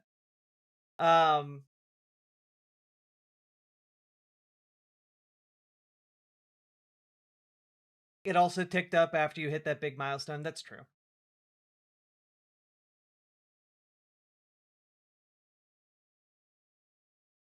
Okay. So we've got 2 additional stories here to talk about. Of course, I do want to talk about Iran. But also, I think it might be fun to dunk on Kristi Noem for a little bit, so maybe we'll do that first. What video editing software do I use? My editor edits the videos, so I don't use any software. But in the past, I used Sony Vegas Pro 13. Sure, it's very outdated by now. I just really want to thank you again, Jack, for letting me use your platform to help grow the number of good people in the Democrats. It really helps keep me sane going in organizing, or helps keep me going in organizing. Good!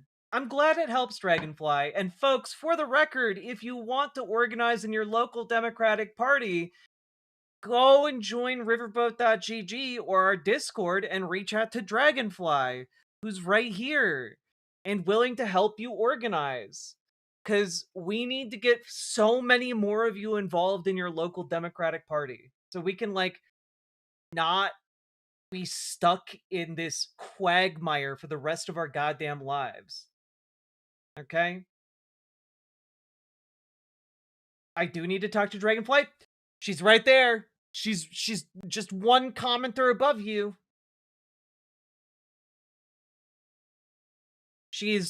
Has a lot of experience and is willing to share it with anyone who wants it. And I would fucking love if all y'all took advantage of those resources.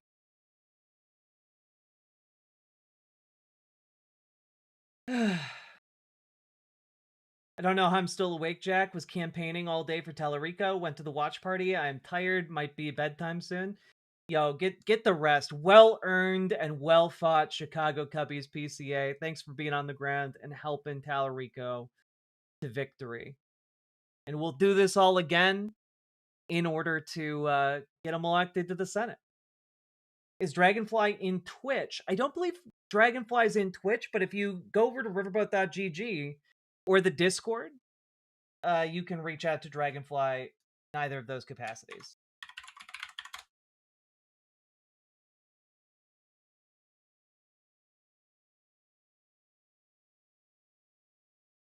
Is there a Canadian equivalent of DSA? I'm sure there must be. I will join Twitch chat. Oh, fuck yeah, Dragonfly.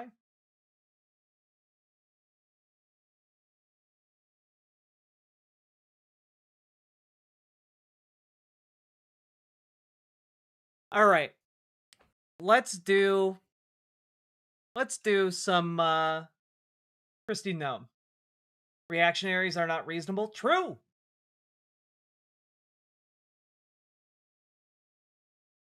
Sturvisk. Okay. Y'all ready? Well, you know, we've been going for over 3 hours, almost 3.5 hours. If you're enjoying the show, folks, before we jump into something else, remember to click the goddamn button, hit that like button, hit the subscribe button, and please consider supporting the show financially if you haven't yet. We are so close to our overall goal at this point. We are so close. So, click the goddamn button and consider financially supporting the stream if you're able.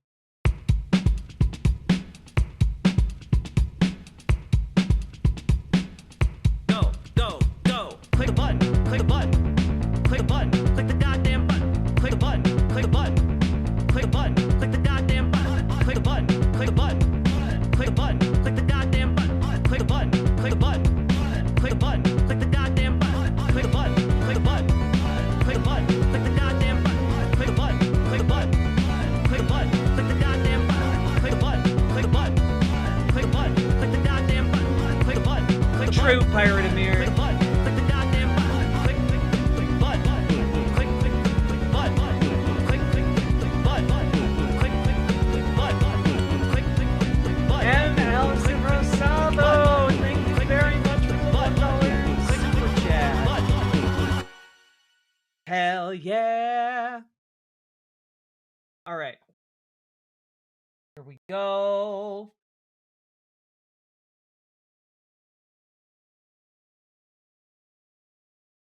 You know what, Dragonfly? Do you mind if I mod you over on Twitch just so people know you're important and stand out? You don't have to do any of the modding stuff on Twitch, but happy to mod you so you are distinguished. That'd be a help? Hell yeah. Done and done. You got VIPs, Shirley? Yeah, but I don't remember how to implement that quickly. So also Twitch mod status is easily conveyed with the overlay I'm running here.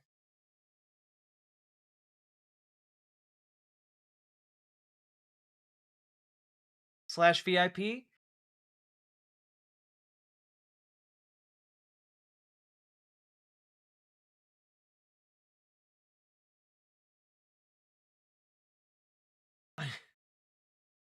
You guys are such nerds. I love you all.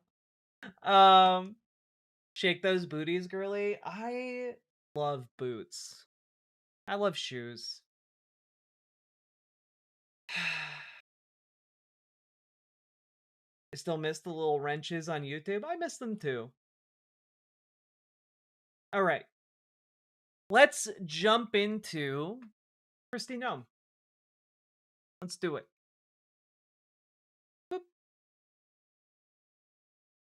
So, folks, let's talk. Wait, do you run heels? Do I run in heels? I can run in heels, yes.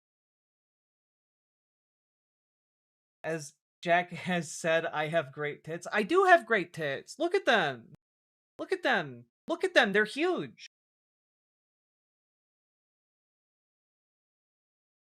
Oh my god, shoes. I love shoes.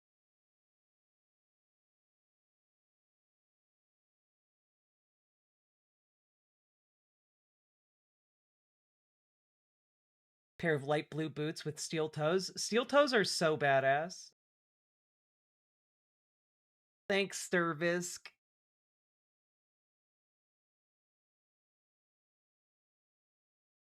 Yo, what's up? Hey, Garden Snake, what's up? I don't know why I read your comment in an Italian accent, but you know, hey! All right. Squish.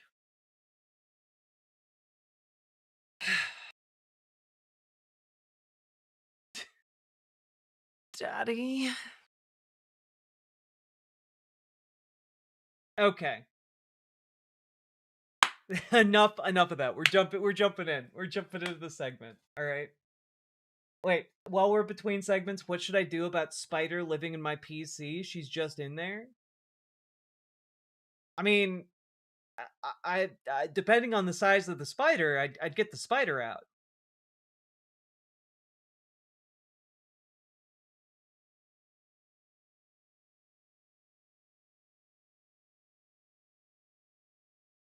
All right.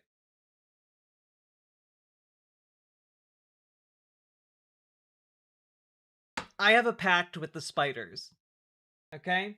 If the spider is in my realm, it dies. If the spider is up in the corner and like outside of my realm, it gets to live and continue doing its thing. It is a pact between me and the spiders. Okay? If that spider is fucking in the shower with me, it is fucking done. It's donezo. It knew the rules. If there's a spider in my realm, I flee my realm. It's the spiders now. Yeah, if it doesn't war, it'll be okay. It has its own territories. The corners, the nooks, the crannies.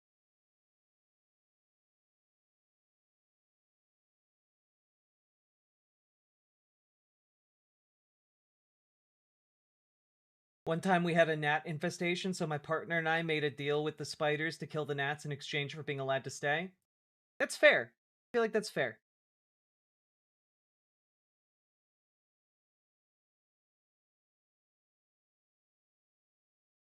All right.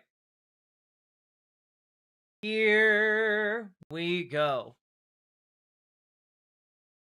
So, folks, we gotta talk about Kristi Noem, because she was hauled in front of Congress, and, well, they had some things to say to her about how she's been running DHS, the Department of Homeland Security, and, it did not go well.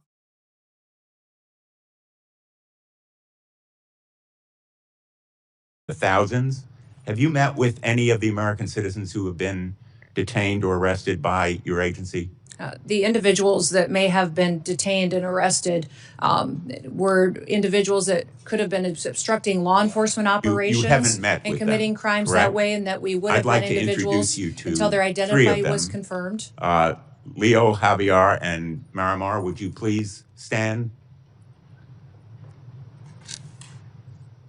These three individuals, Madam Secretary, were arrested by your agency, Leonardo Garcia Venegas, Javier Ramirez, and Marimar Martinez. Do you know what your agents did to Leo Venegas? I'll tell you. On May 21 of last year, they entered the private property at a house that he was constructing without consent, without a warrant, illegally. Again, on June 12th, they entered private property, a home where he was doing construction. He is a United States citizen, born in Florida.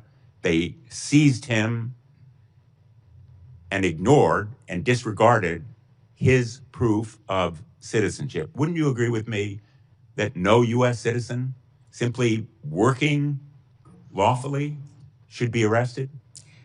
In law enforcement operations across the country, there are times when U.S. It's a simple citizens yes or may no. be arrested or detained until Would their you identity agree is with me, confirmed Madam and that they Secretary, haven't that committed a U.S. crime. citizens should not be arrested when they are obeying the law, they have no criminal record, and they are engaged in a lawful activity?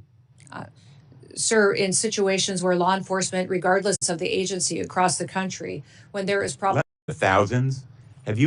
Just one, Senator Richard Blumenthal calling up several people who have been abused, had their rights trampled upon. And in the case of Marimar, she was shot by ICE agents like 5 times for honking at an ICE vehicle. They tried to kill her for having the audacity to honk at them.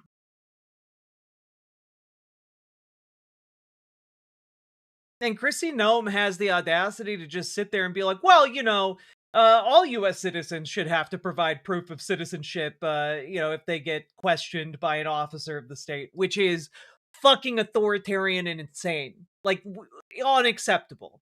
Unacceptable in any country that considers itself free. It is incompatible with the ideas of freedom, with the ideas and Constitution of America. Incompatible. Kristi Noem is an agent of tyranny.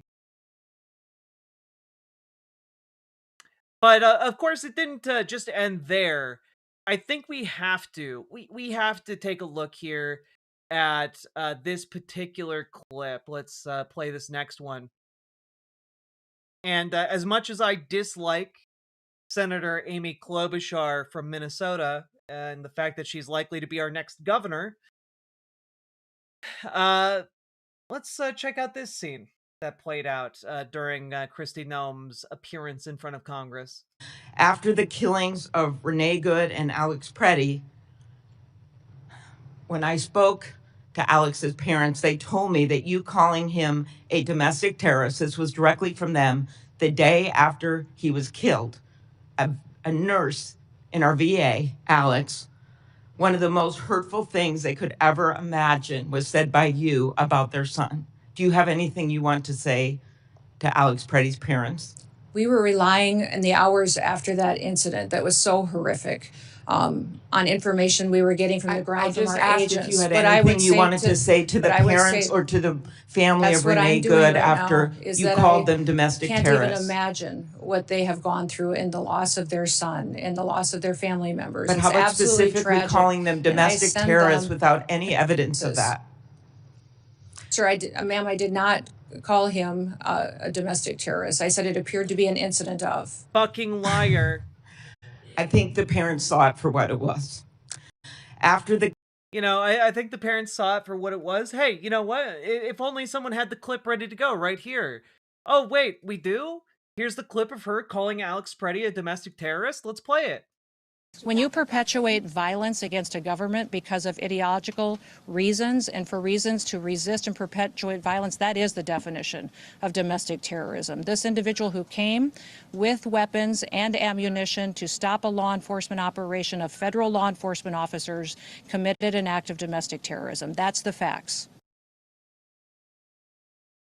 Oh, that's the facts. And then she lied under oath. So interesting. How strange, even. But I think the first of all, like, the thing is, yes, are these conservatives perjuring themselves every single time they go and testify in front of Congress? Yeah, 100% they are. But no one in the Justice Department is going to follow up on that perjury. At least not for a couple years. Now, we could have sat down and watched the entire, thing play out, but that would have been several hours. So I wanted to highlight these first two, instances before Congress. But surprisingly, Tom Tillis, out of everyone in Congress, Tom Tillis, who is a Republican, and he's 65 years old, and he represents North Carolina. Surprisingly, Tom Tillis is the guy who went arguably the hardest against Kristi Noem, which I would say constitutes a further breakage in the Republican coalition.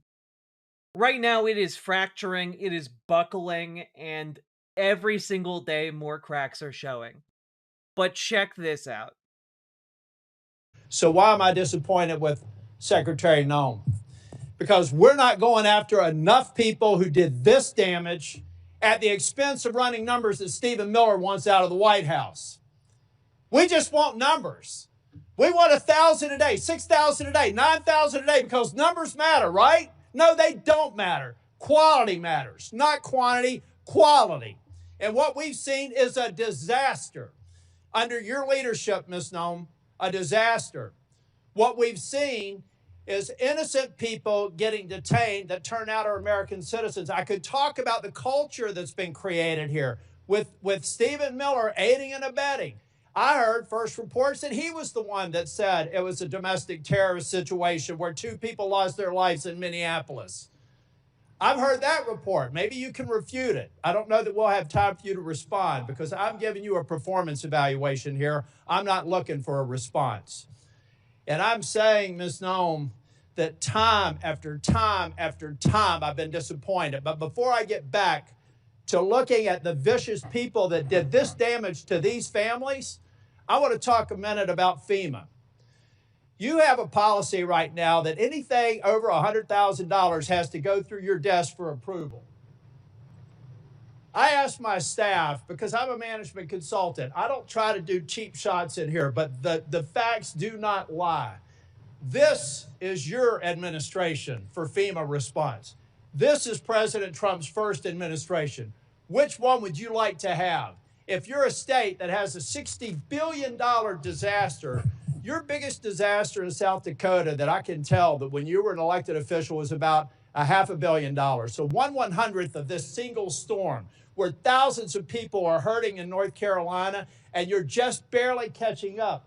This is what competent FEMA leadership looks like. This is what incompetent FEMA leadership looks like. And people are hurting in Western North Carolina from the most significant storm they've ever experienced.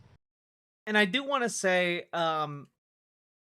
what he's pointing out here is absolutely valid because Donald Trump, and what I do want to, there's a little caveat there, which is that while he is blaming Kristi Noem, this order for FEMA to operate this way comes from Donald Trump. Donald Trump wanted the mandatory approval. He wanted to have the mandatory approval over anything over $100,000. You can see this occur over on Truth Social, where there will be nights where he just has a bunch of messages go up where he says, I have the pleasure of awarding blank amount of money to blank state for blank disaster. He doles it out like a goddamn king, and he denies it to democratic states. So what's happening here is that Tom Tillis is criticizing Kristi Noem for being like the agent that carries out this policy at FEMA, of course. But what he's criticizing is a policy implemented by Donald Trump.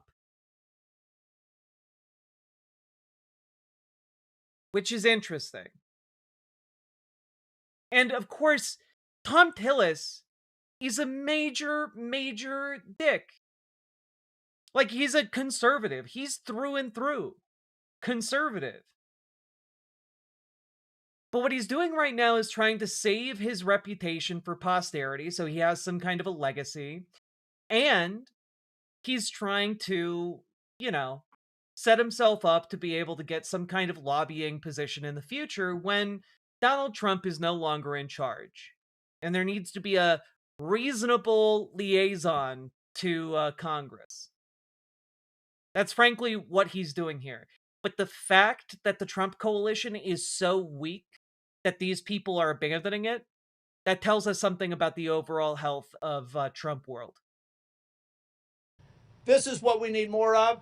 I'm convinced you can't do it. If you're requesting a review of $100,000 and up, then it begs the question, why? Why would you be involved in that? Why would that be a policy? And in a minute, I'll ask about some people that are involved, some special government employees. Why are they involved in it? Thank you.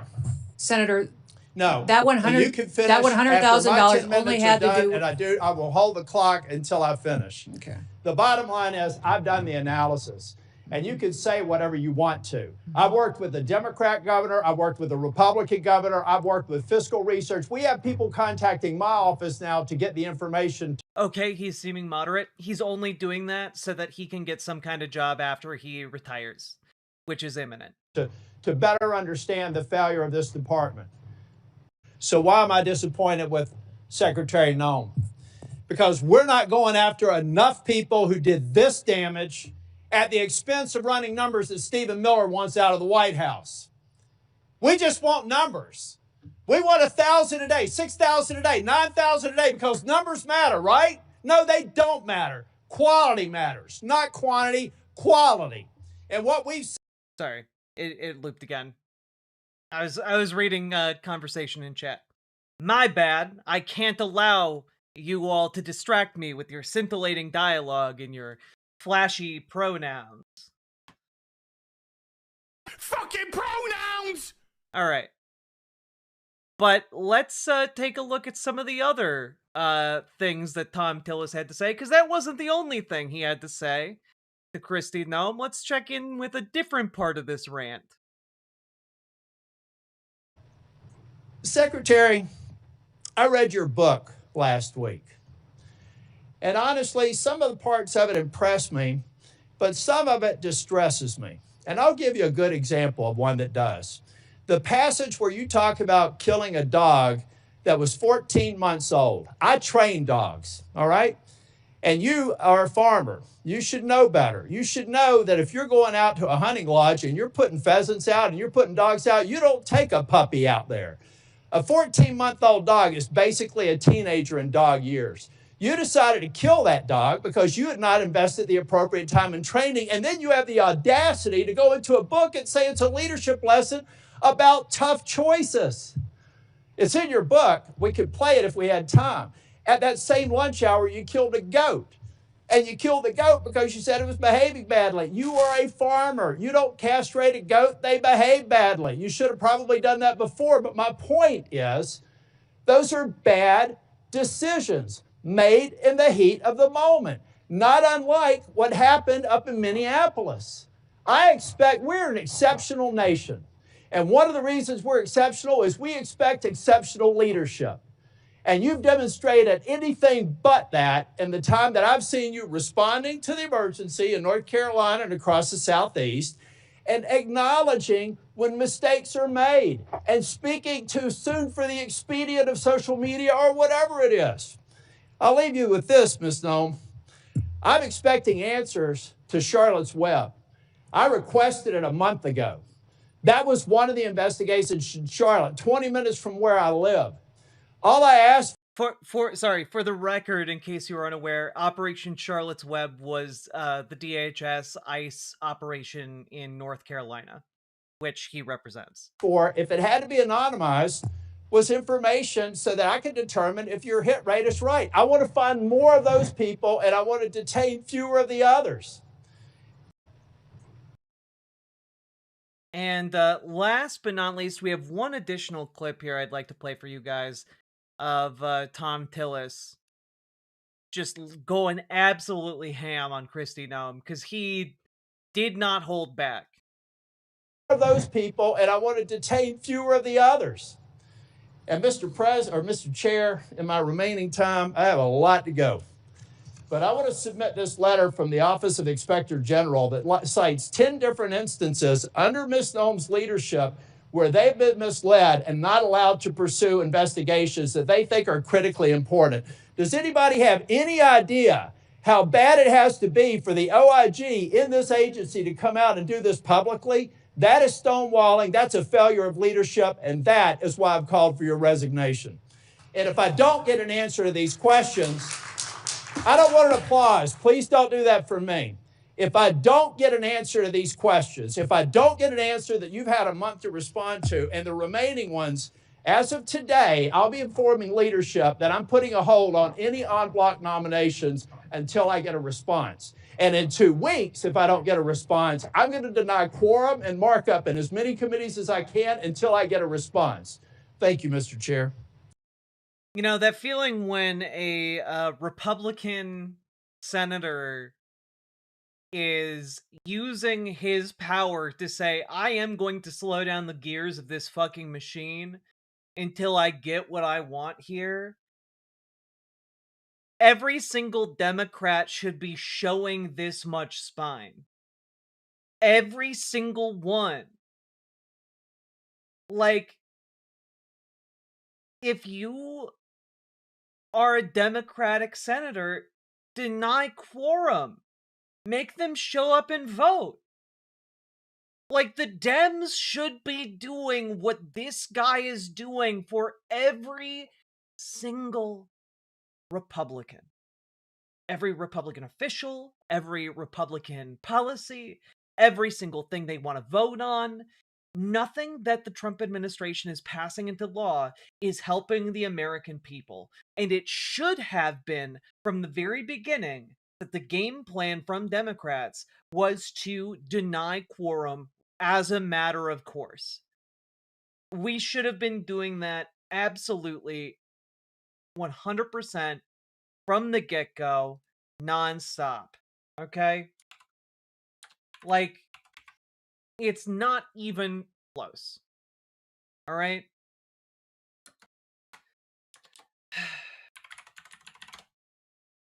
God.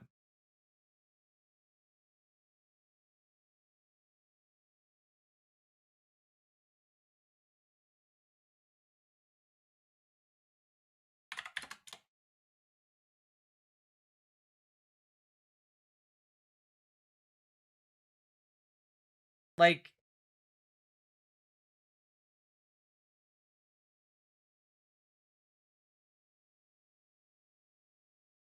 it's very, very frustrating. Forum, it's a website where you ask questions. In Congress, you need a minimum number of people to be present in order to conduct the affairs of Congress. And if you deny quorum, you're denying that minimum number. So I believe in Congress, the number is like 218 at this point. And if there isn't quorum, then Congress can't operate, essentially. Yeah. So it's deeply, deeply frustrating that Tom Tillis, someone who's leaving the system, is like, yeah, I'm gonna do this. And Democrats aren't doing it nearly enough. Okay?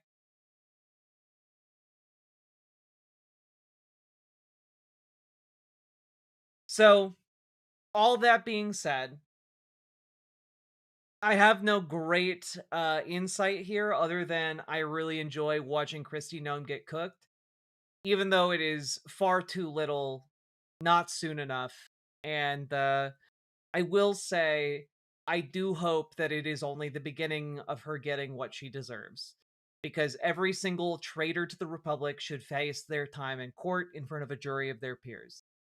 And that's all I have to say about that.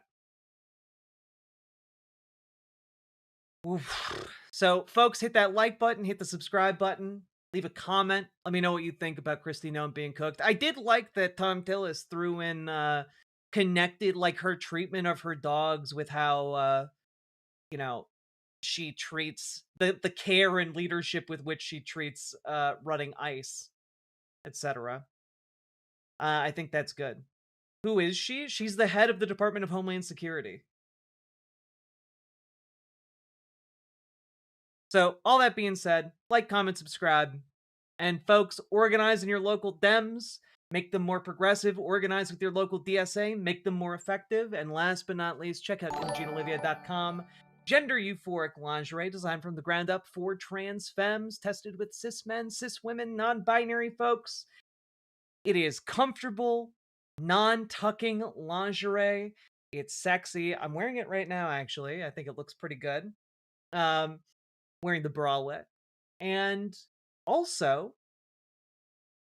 there are new colors, styles, and sizes coming in the near future. So check it out. Link down in the doobly-doo. Keep on going.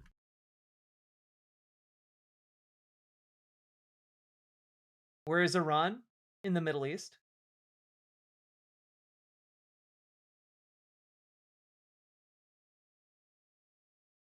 Let me finish the past section first. Jesus. Are you finding it more comfortable for yourself than store-bought? Absolutely. Absolutely. It's made to fit slightly wider rib cages than traditional like bra sizes. And also like the fit is different in several key ways, but it's just more comfortable and accommodating. The bralettes anyway. And also the panties, but like yeah, it's really really good. Encourage y'all to check it out if you feel inclined. The strap is closer to armpit than a traditional bra. I mean, I feel like the strap is technically supposed to go like right here, generally for a lot of bras. What about the panties? The panties fit great.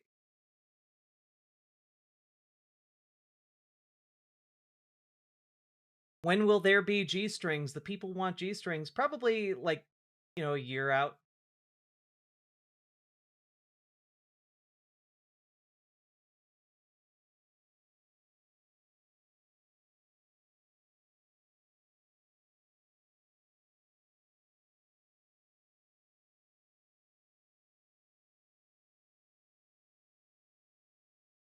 Oof. We will also have an enhancing fit later this year for people who want to show off the goods down below, which will be fun. That'll be a really fun style to put out. How goes the lingerie business?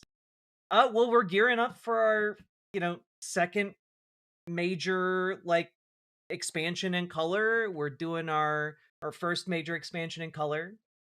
Reordering more of the black sizes because we are almost sold out of some of the sizes for our initial order, and we are gearing up for another style launch later this year. It's going well.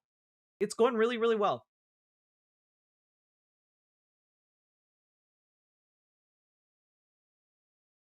Now, folks, we've been going for about 4 hours now. If you've been enjoying the show, hit that follow button, hit that subscribe button, hit that like button. And folks, please do consider subscribing. Click that goddamn button and support the show financially if you can, because you guys make this show possible, and we are so damn close to our goal. Let's go!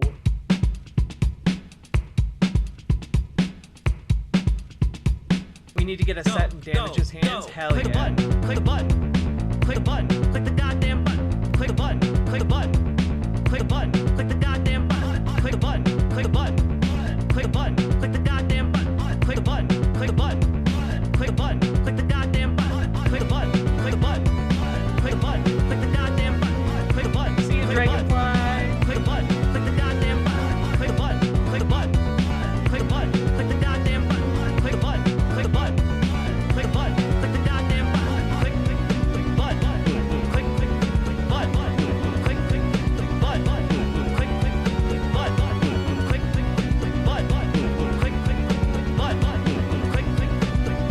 Click button. Click button. Click button. Click button. Hell yeah. Also, YouTuber Grudge, you just have to adjust the straps. There's like a little adjustment for like the bra straps that allow you to try and find that sweet spot. M. Allison Rosado, thank you very much for the $1 super chat.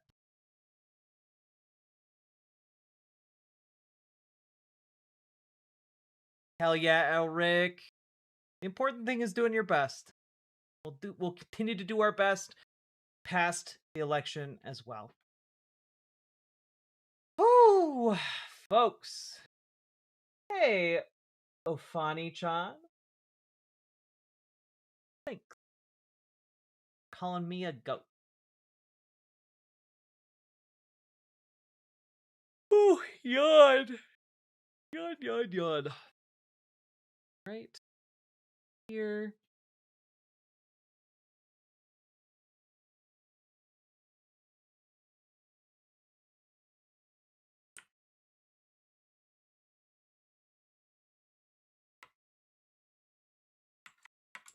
Gotta refresh some tabs. Refresh some tabs, yeah. Refresh some tabs. Refresh some tabs, yeah. Okay. Folks, we're getting so close to our goal. Do we got any subs? We got any donos? We got any super chats out there? Consider supporting the show.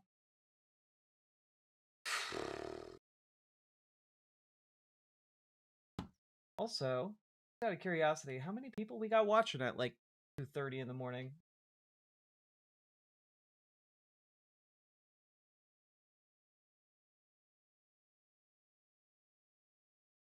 You know, we got about 500 people watching at 2:30 in the morning on a Wednesday. Yeah, Wednesday or Tuesday night. Damn. For the Smooch Boys. For the smooch bra. For the Smooch Bois. For the Smooch Bois. Lazia, thank you for the $20 super chat. Incredibly generous of you and very much appreciated. Let's go! That BWA energy. That's what we need. All right.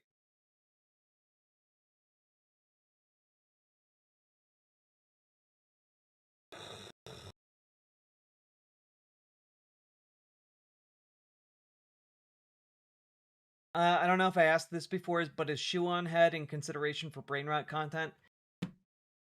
I don't think so. I just have no desire. I have no desire to, like, do content about Shoe on Head.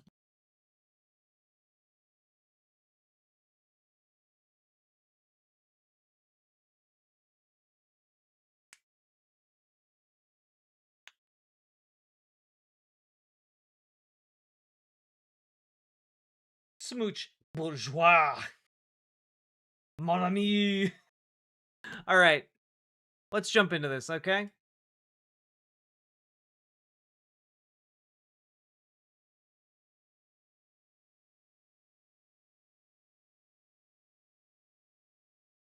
All right. Here we go.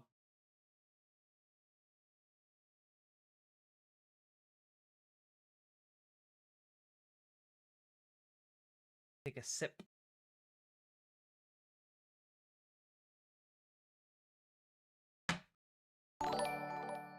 Coconut Julius. Sorry, Coconuts Julius. Thank you for the $10 dono right before we jump into it. Appreciate it. Now let's do this shit. My goal is to not go over an hour while talking about a run. That's my goal. Okay? Let's see if I can do it. So, folks, we gotta talk about a run. Because, well, let's take a look at this quote from Donald Trump from earlier today. Right now, because you said all the people you did have in mind have been taken out. What do you think? Well, most of the people we had in mind are dead. So, you know, we had some in mind from that group that is dead. And now we have another group. They may be dead also, based on reports. So I guess you have a third wave coming in. Pretty soon we're not going to know anybody. But we have, I mean, Venezuela was so incredible because we did the attack and we kept government totally intact. And we have Delcy, who's been very good. We have the whole chain of command, and they've been, you know, look, the relationship's been great. We've taken out. Right now, because you said all the people. Now, two things here. Number one, oh my god, you can see the color of his scalp under his hair here, like right here, and compare that to the color of his face. The amount of makeup that they are trying to employ here has overtaken him. He's more makeup now than man. Okay? Number two, hey Chad, is it a good thing if the president orders a unilaterally entered war of aggression and everyone is dead that they wanted to negotiate with? Is that good? Sake, is this, I'll just click and look. Okay. This, I will watch after we finish the Iran segment. But thank you for the 5 tier 1 subs. Like, it's not good. There's no one to negotiate at this point. And everyone that could have been negotiated with after the Ayatollah being dead is all more hardline militaristic than the Ayatollah was. So, like, any of the new leadership coming into power in Iran is absolutely not going to negotiate with the United States. Okay?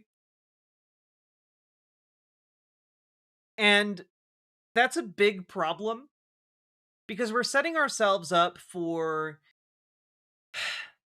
a protracted conflict. And that's going to be a problem in several different ways here that I'm going to get into in a bit.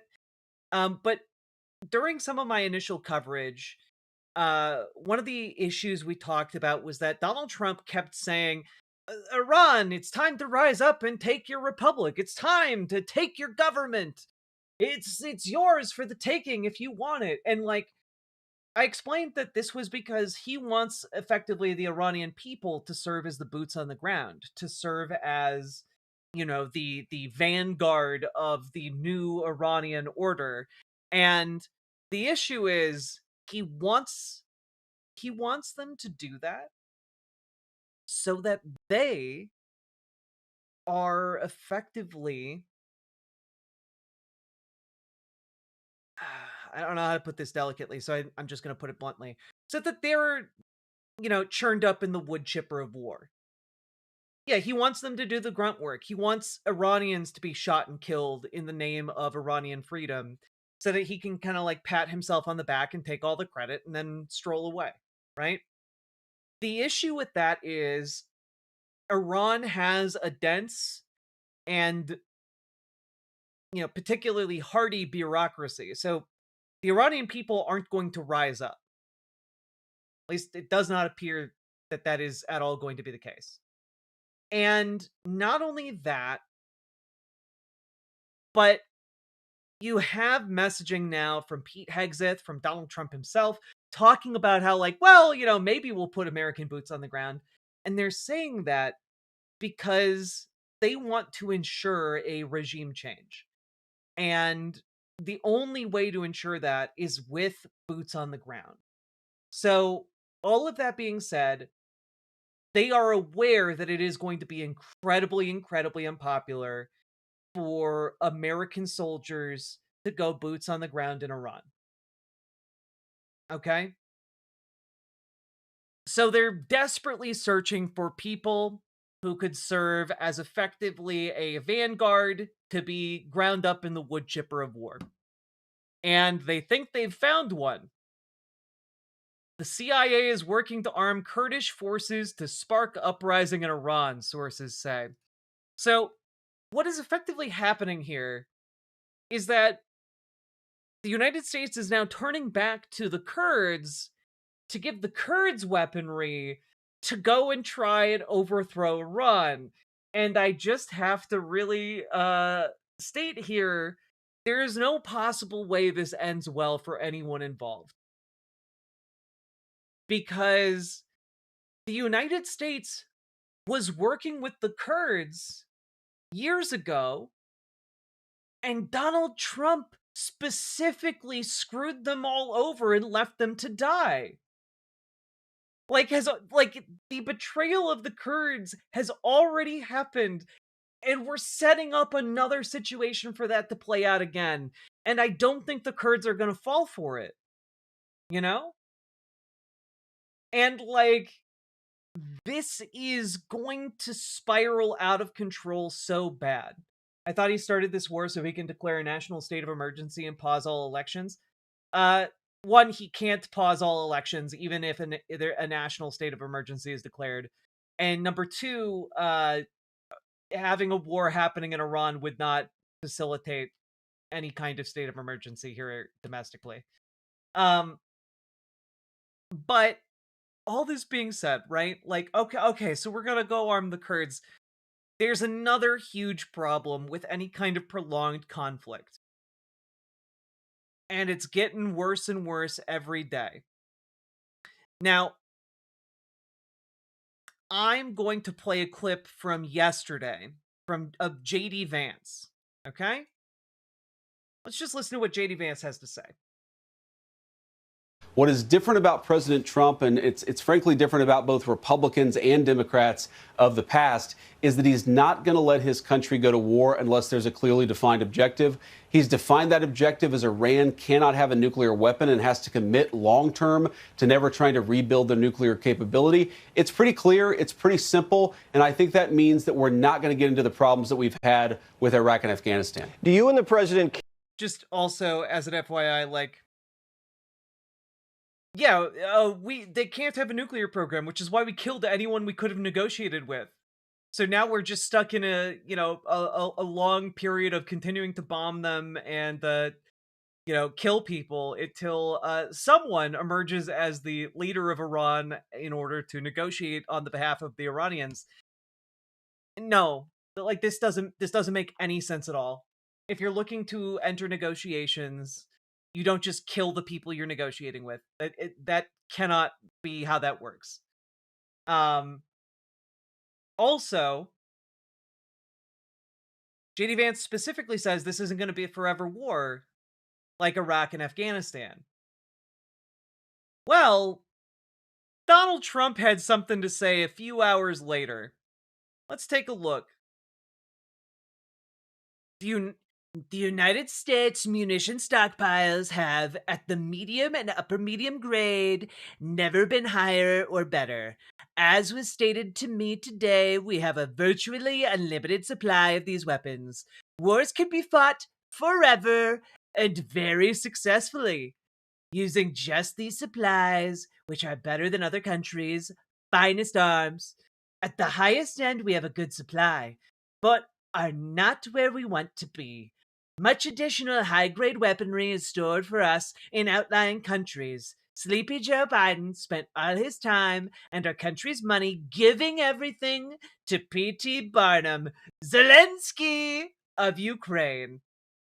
Hundreds of billions of dollars worth, and while he gave so much of the super high-end away free, he didn't bother to replace it. Fortunately, I rebuilt the military in my first term and continue to do so. The United States is stocked and ready to win big. Thank you for your attention to this matter, President Donald J. Trump. Now, this is a pretty weird thing to just post out of the blue. But what was specifically warned to him by virtually everyone in a military in the military command of the United States is that the United States does not have the necessary arms and ammunition to fight a protracted conflict with Iran. We don't have it. And the fact that he is posting this publicly yesterday, March 2nd, indicates that oh damn, we really might be in big trouble here. Okay? And I say this for a couple reasons. One, because he would not be saying that if it wasn't dire. And two, because the timeline he's giving of like, oh, we're going to be there for like 4 weeks, 5 weeks, seems to be roughly aligned with the amount of ammunition we have stockpiled. I.e., he is keen to make it seem like this isn't a problem, but he is aligning his war strategy around, we have to win this in 4 weeks. Okay? And, well, let's take a look here. Here Inside the Pentagon and among some members of the Trump administration, there was deepening concern Sunday that the Iran conflict could spiral out of control, said people familiar with the situation. The mood here is intense and paranoid, one person said. There is anxiety among senior leaders that the fighting will extend for weeks, further stressing limited U.S. air defense stockpiles, people familiar with this situation said. There is concern about this lasting more than a few days, said another person. I don't think people have fully absorbed yet, like, what that has done with stockpiles, they added, noting that it often takes 2 or 3 air defense interceptors to ensure that an incoming missile is stopped. So we have, again, a pretty limited window during which our military bases and ships will have anti-air capabilities to stop these missiles.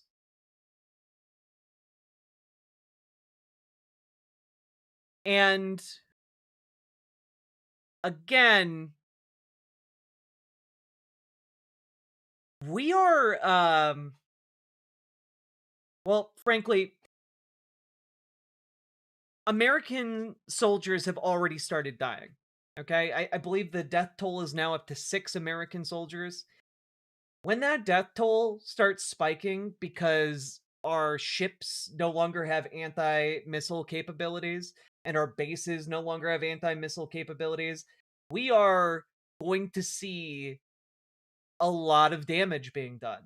Because I guarantee you, based on what Iran has been fielding so far, you know, they've been throwing out disposable one-way drones that are made to just, like, explode on impact. Like, they have made a very cheap military that is extensive. And a lot of that stuff hasn't even really been sent out there yet. Okay? And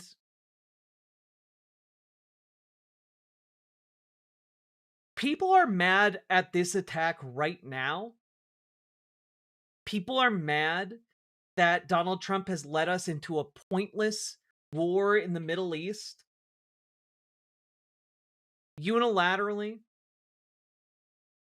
that he's killing children in our name. And when American soldiers start dropping like flies, and American ships start sinking, and American bases start burning, people are gonna be asking some questions about that. All over fucking nothing.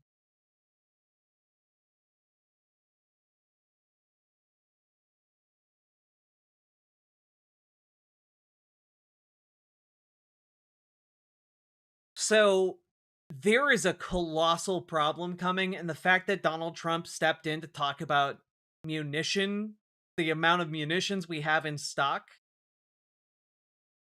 I think that's a really bad sign.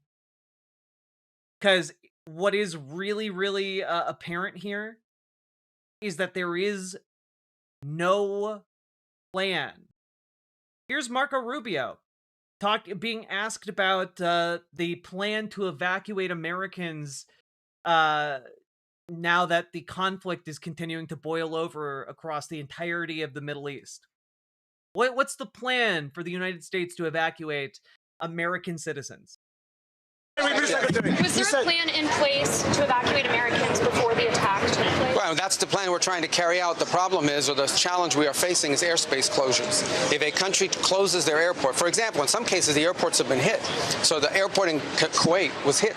So if an airport's been attacked or the airspace is closed, then we can have the planes lined up to go, but we can't get them to land because we don't have the permissions to land there. So that's the challenge. But rest assured, we are confident that we are going to be able to assist every American. As I told you right now, we have about a little over 1,500, maybe closer to 1,600 Americans requesting assistance, and we know that we're going to be able to help them. It's going to take a little time because we don't control the airspace closures. That said, there may be more people out there that need help. We need to know who you are. So please, I'm asking the media, publicize the phone numbers and the website because we need people to call in so we have their name, we have their contact information, we have their location and their request. So as he's Now, if the question is, hey, what was the plan to evacuate these people? And your response is, well, we're carrying out the plan, but we can't carry out the plan because of airspace closures. Literally, the most obvious consequence of opening hostilities with Iran would be that all surrounding countries would start closing their airspace due to the fact that missiles were going to start flying. So the answer to this is that there was never a plan, that there is no plan. None of this was thought about beforehand. Not evacuating American citizens, not responding to Iran escalation, not responding to Iran shutting down the Strait of Hormuz, not anything here. And by the way, just speaking of closing down the Strait of Hormuz, also the Suez Canal is being shut down and traffic is being limited through the Suez Canal, which is, again, the artery for oil in our world. Okay? Ships are being redirected around around Africa. Like, it's causing a major shipping disruption. And to really emphasize how big that shipping disruption is, okay? Let me just throw this up here, because it's important. Here we go.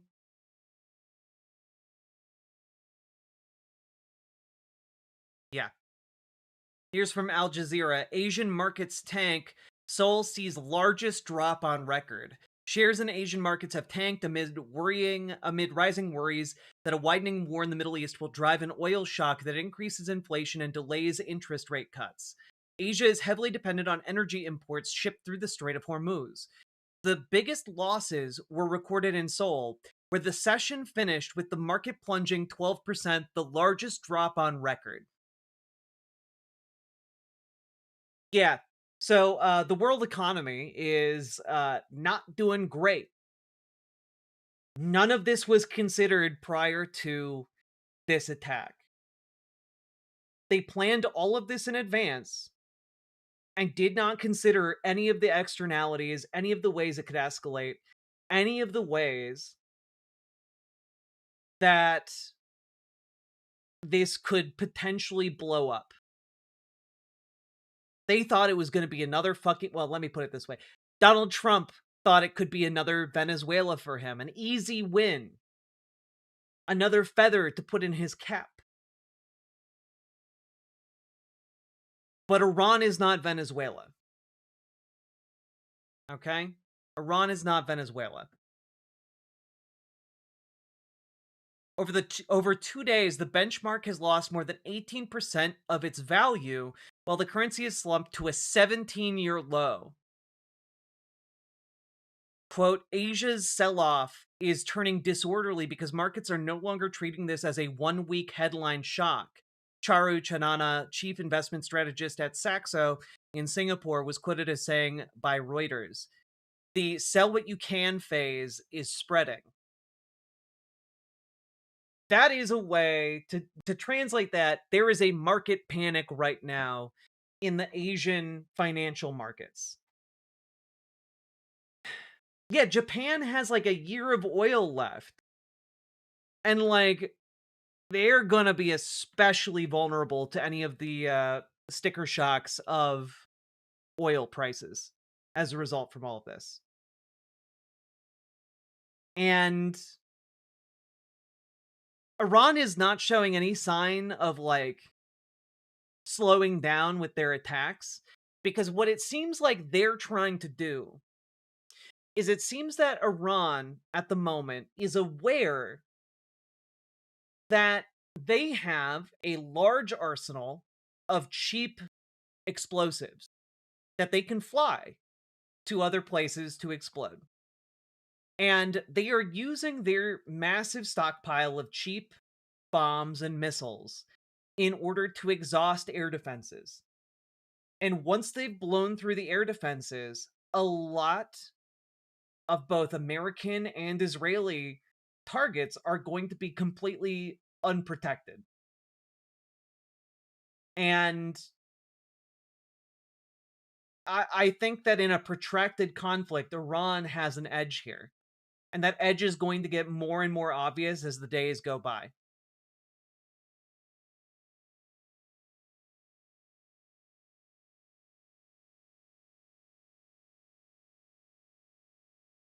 So this is going to be bad to say the least.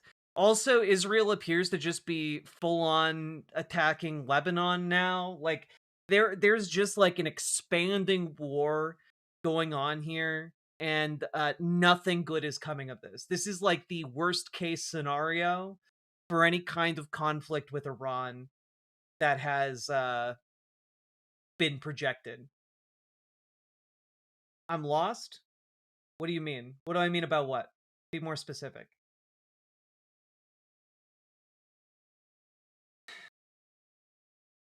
Like, it's really bad, guys. It's really, really bad. I think a problem is that the United States and Israel don't have the same goals. Well, Israel and the United States don't have the same goals, but the United States in this conflict has no goals. There's no war goals for the United States government. Every single time Donald Trump speaks to a member of the press, he gives a different stated war goal. The problem is there is none, because there's no reason for us to engage with this, you know? So, in the 12-day war, this also happened, but when Israel and the U.S. interceptors ran dry, the conflict immediately ended. Once the interceptors run out of hundreds of U.S. soldiers are pretty defenseless. I mean, that is one possible outcome here, but I also don't believe... Let me put it this way. I don't believe that the Trump administration is going to stop. You know? I don't believe that they're going to stop until a lot of people die. Whether it's American soldiers or American civilians or Iranian civilians or Iranian soldiers, I don't think they give a damn. I don't think Donald Trump gives a damn. I think this entire thing was done to flatter his own goddamn ego. And if that means he needs to send American troops onto the ground in Iran to be slaughtered, he's going to do that in order to make his ego feel large. So, that is my worry here as things continue to escalate. Of course, there are additional questions about how the United States even got roped into this in the first place. Let's take a look at Marco Rubio again. Because again, Marco Rubio is one of the guys who went out there and said, well, you know, Israel was good. We learned that Israel was going to strike Iran, and our intelligence told us that Iran was going to then retaliate against us and Israel. And so we like also attacked before Iran did anything with Israel. And let's see how he fares here. All right. Yesterday, you told us that Israel was going to strike Iran and that's why we needed to get involved. Today, the president said that Iran was going to get... Yeah, your statement is false. So that's not what I was asked very specifically. Were you there yesterday? Yes, I asked a question. No, were you the one that... Because somebody asked me a question yesterday. Did we go in because of Israel? And I said, you were asking me that follow-up. And I said, no. I told you this had to happen anyway. The president made a decision, and the decision he made was that Iran was not going to be allowed to hide behind its ballistic missile program, that Iran was not going to be allowed to hide behind its ability to conduct these attacks. That decision had been made. The president systematically made a decision to systematically destroy this terroristic capability that they had, and we carried that out. I was very clear on that answer. Notice how like the answer has changed. Like, well, the president said we needed to destroy their ballistic missile capability. I thought it was about their nuclear program. So this was a question of timing, of why this had to happen as a joint operation, not the question of the intent. Once the president made a decision that negotiations were not going to work, that they were playing us on the negotiations, and that this was a threat that was untenable, the decision was made to strike them. That's what I said yesterday, and you guys need to play it. And if you're going to play these statements, you need to play the whole statement, not clip it to reach a narrative that you want to do, all right? Yesterday. You clipped me out of context. Like, God, these guys are pathetic. Little crybabies. Israel/the United States seems like established air superiority over Iran. No matter how many leftover missile launchers Iran has hidden underground, Once they surface to fire, most likely they will get destroyed. Well, one, that is enormously dependent on whether or not there are enough munitions left for air operations to continue. That's number one. Number two, it is also incredibly dependent on do these platforms or bases that the Air Force is operating out of, do they have air defense capabilities anymore? Because the answer to that is rapidly becoming a no. And that is a big problem militarily. Here, let's take a look at Mark Wayne Mullen here.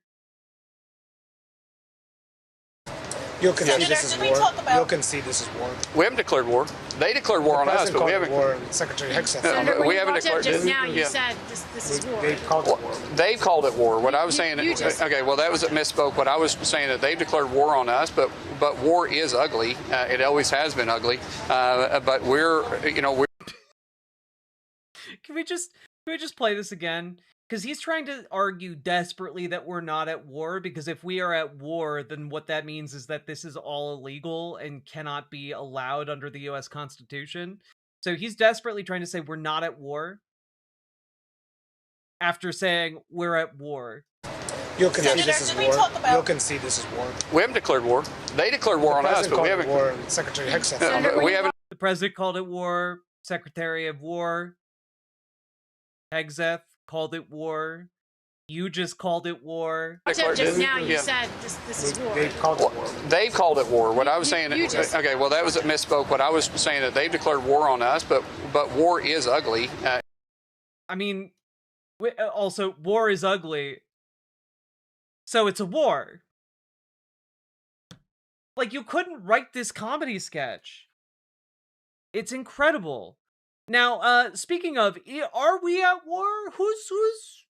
Are we calling it a war these days? Like, what's, yeah, he fucked up.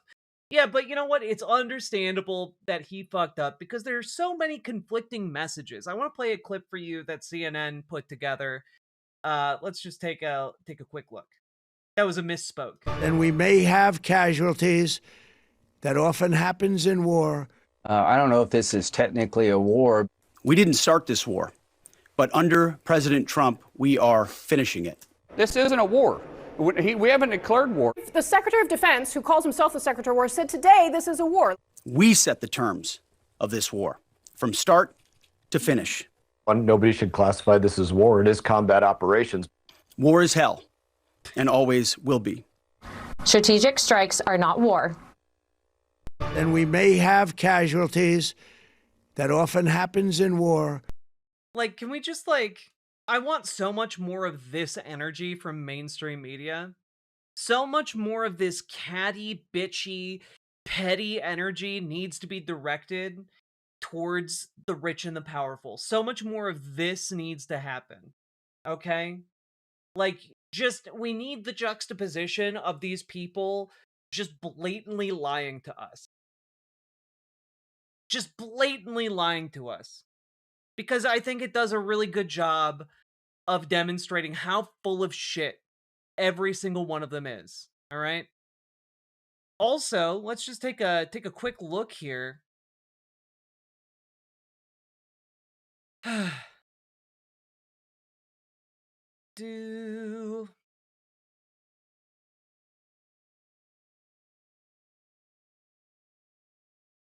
Yeah. For the first time, a majority of Americans disapprove of Trump very strongly. This is according to a YouGov poll. Overall approval rate down to 38%. And, like, he ain't gonna get more popular as a result of this, folks. He's not gonna get more popular. Because I want y'all to understand, one of the big things, and you'll remember this if you guys watch this channel regularly, but one of the big things Republicans have been hanging their hat on for, like, the economic vitality of America is lower gas prices. Hey guys, what do you think happens to gas prices when the Strait of Hormuz closes and the Suez Canal starts closing down? What do you think happens?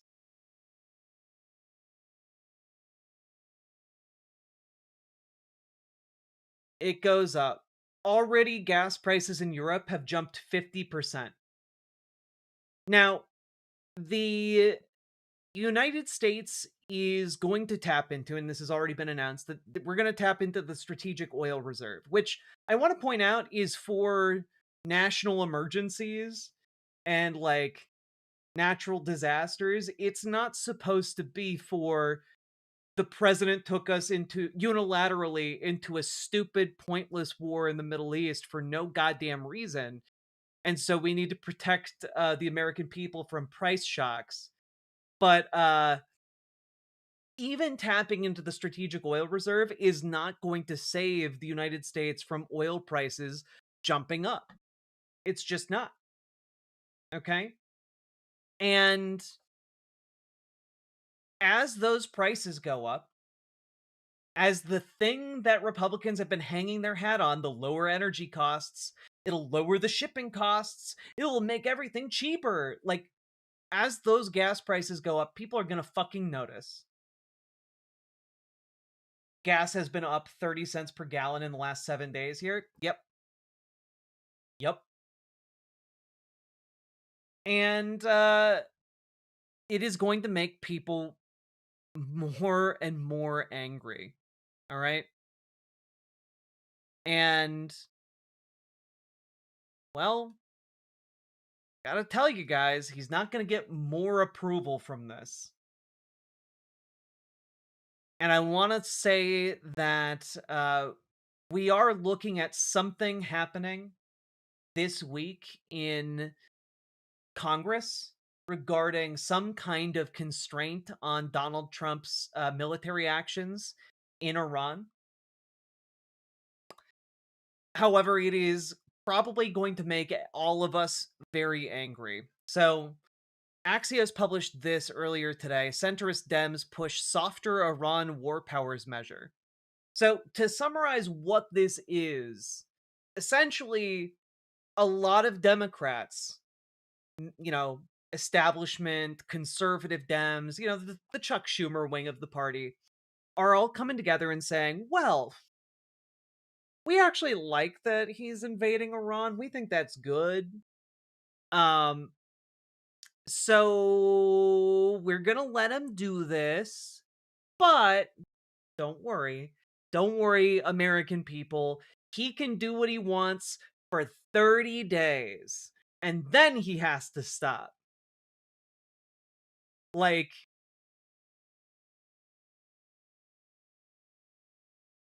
that's the new thing that is being pushed for, and that might be the only thing that we get to constrain Donald Trump's powers.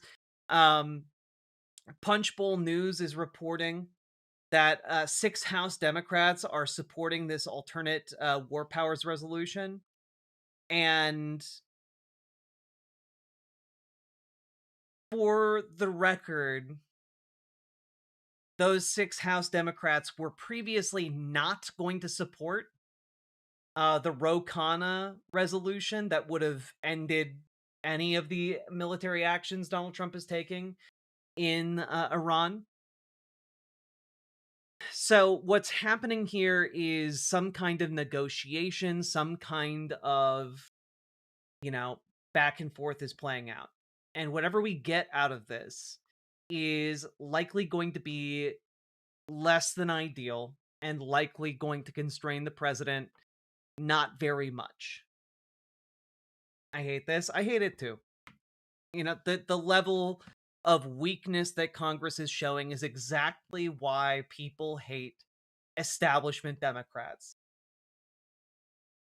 Like, this is exactly why people hate the establishment Dems with a burning fucking passion. And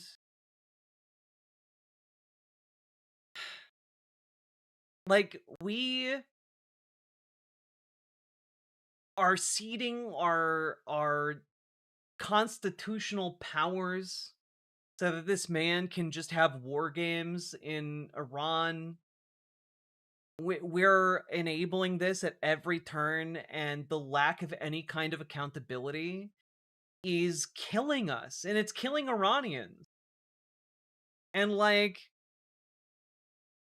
I gotta be honest, like with something like this, with Donald Trump so incredibly weak on this issue, with gas prices going up, with US soldiers being killed, the time is now for maximum leverage against Republicans who are trying desperately and unsuccessfully to try and sell this war to their base. The time is now for strong leverage. And establishment Dems are doing everything in their power to avoid using that leverage. Corporate Democrats need to be put on trial. I agree. Collaborators should also share the fate of those they collaborate with. And corporate Democrats are collaborating with the Epstein class and the Republicans that support the Epstein class. It's disgusting. Why is it AIPAC? I mean, a lot of it is AIPAC, yeah. And a lot of it is also because a lot of these old guys who've been in Congress forever have had a hate boner for Iran for like 30 or 40 years. So it's a little bit of both. It's a little bit of both. And I want to point out that despite the fact that this is not good enough, I point this out because it is an indication that that leverage is so overwhelming that the steam behind Ro Khanna's War Powers resolution is sufficiently strong enough that these centrist Dems are even coming forward with a compromise at all. Because I guarantee you, if Ro Khanna's resolution wasn't gaining steam in Congress, what would be happening right now would be that those centrist Dems wouldn't even be consolidating behind a symbolic War Powers resolution or any kind of resolution that would limit this to 30 days. They would just sit back and enjoy it because they're monsters, right? But this is a sign that their position is weak and there is not a lot of support for it. And so I do want to say, continue to be angry. And I do encourage you all, use 5calls.org to call your elected officials in Congress to put additional pressure on them to end this stupid, pointless conflict with Iran. You know, maximize that point of leverage. Because right now, those centrist Dems would not be coming to the table if they didn't have to. So, all that being said, I want to point out two more things that are happening. Okay? Number one, that as a result of this, Netanyahu is considering trying to call early elections in order to ride the support for attacking Iran to an easy electoral victory in Israel so that he can maintain his power. Because again, part of attacking Iran is so that he can continue to hold on to power so he doesn't go to jail. And also, just throwing this in at the very end, because Donald Trump continues to be in trouble here with the Epstein files, and I thought that this quote was pretty interesting. In Bill Clinton's deposition, he quoted Donald Trump as saying, "We had some great times together over the years, but we fell out all because of a real estate deal. I'm sorry it happened." Well, talking about Jeffrey Epstein.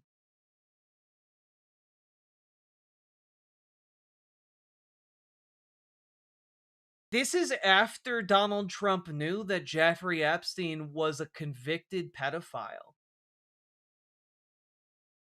Oh, I'm so sorry that we had that falling out. What a shame. I'm sorry, if I found out someone I knew was a convicted pedophile, I would be talking openly about how great it was that I was no longer like in that person's life, that they were fucking out of my life forever. Pretty interesting, I would say. And that combined with what's happening at Zorro Ranch, I feel like Donald Trump is very desperate here to cling on to power in his own way. So, you know, we got two aging heads of state desperate to cling on to power.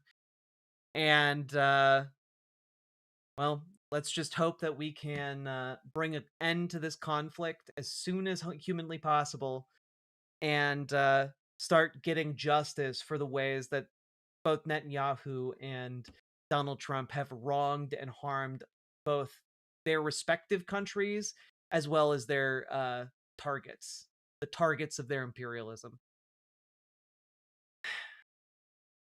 All that being said, folks, that is what is up at the moment. Things are continuing to spiral. It's going to get crazier and it's going to get worse before it gets better.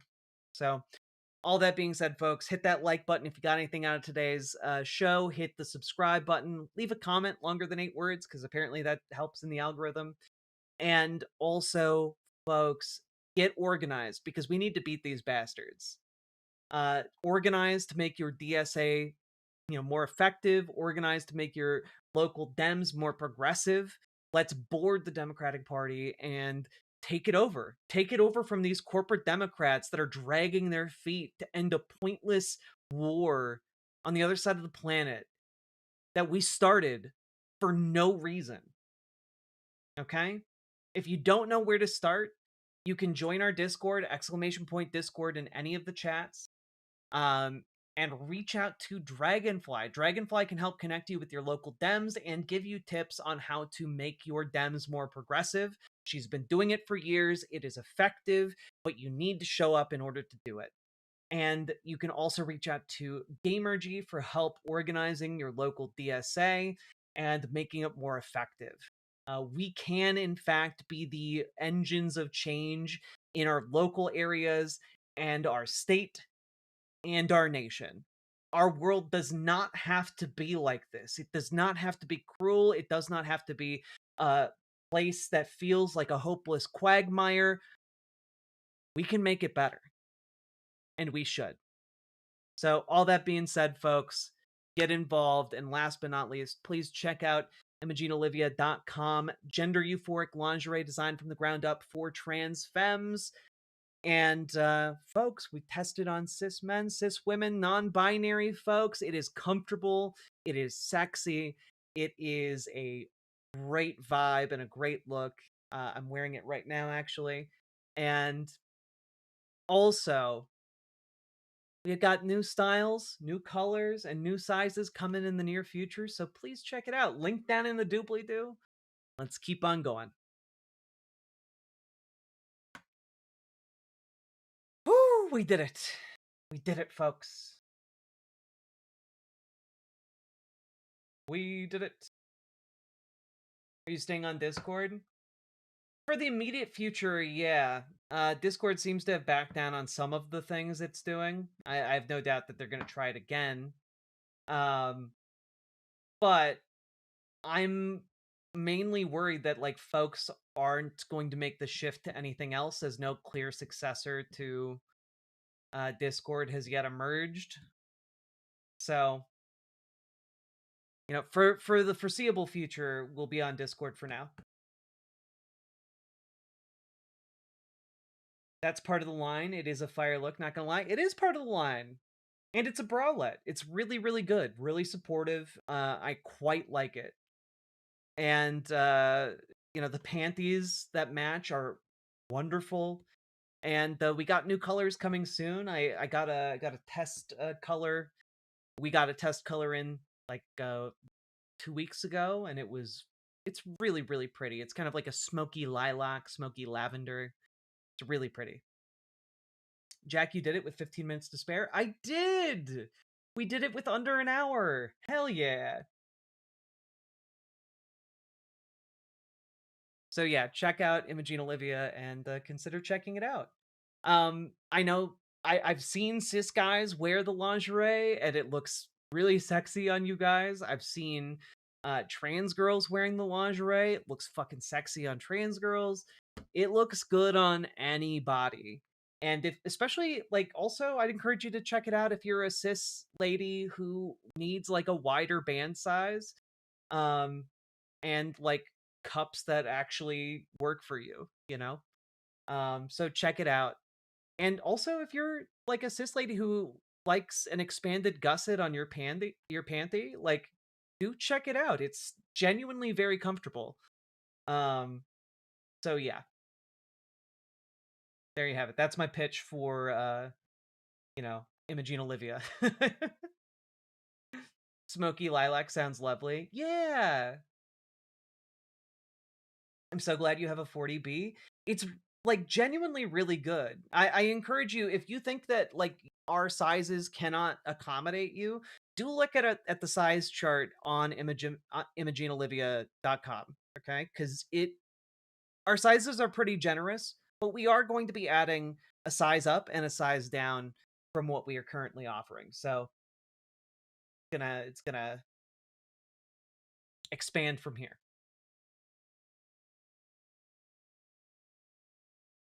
Wait, are you not going to talk about how those army officials talking about, like, the biblical apocalypse stuff and the end of days stuff? I talked about it yesterday. My answer is I have already talked about it. It's scary shit.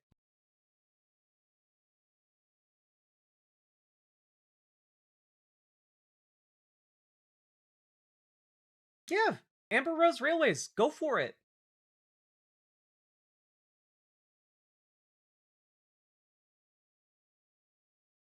Oh, nipple crusher, that sounds terrible. I'm sorry. God, Twitch keeps getting worse all the time. It's crazy.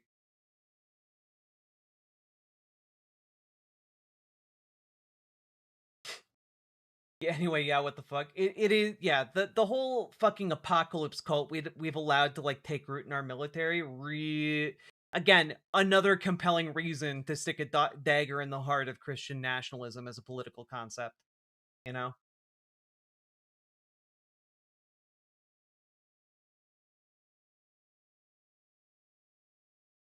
What happened with Twitch? They're adding, like, the age verification shit that Discord just disavowed and moved away from with Persona, the Peter Thiel company.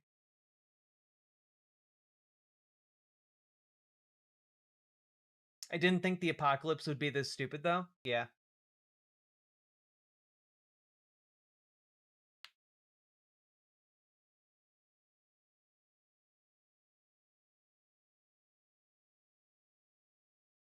Yo, Mugenics is so fire, Meow. It's so good. I've been playing it a lot. I just made it through the desert for the first time. I've been playing a lot of Mugenics. It's really fucking fun. And it's also nice because, like, it has, like, the amount of time I have available to play video games, which is very small, allows me to, like, I can play a little bit of it and then put it down for, and go do the other things I need to do.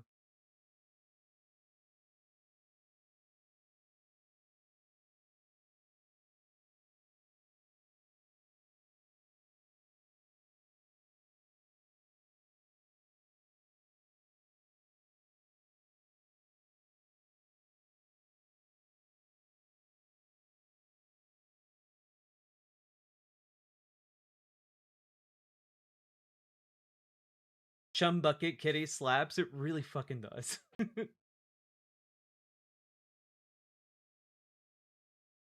I've had the music stuck in my head for days, so yeah.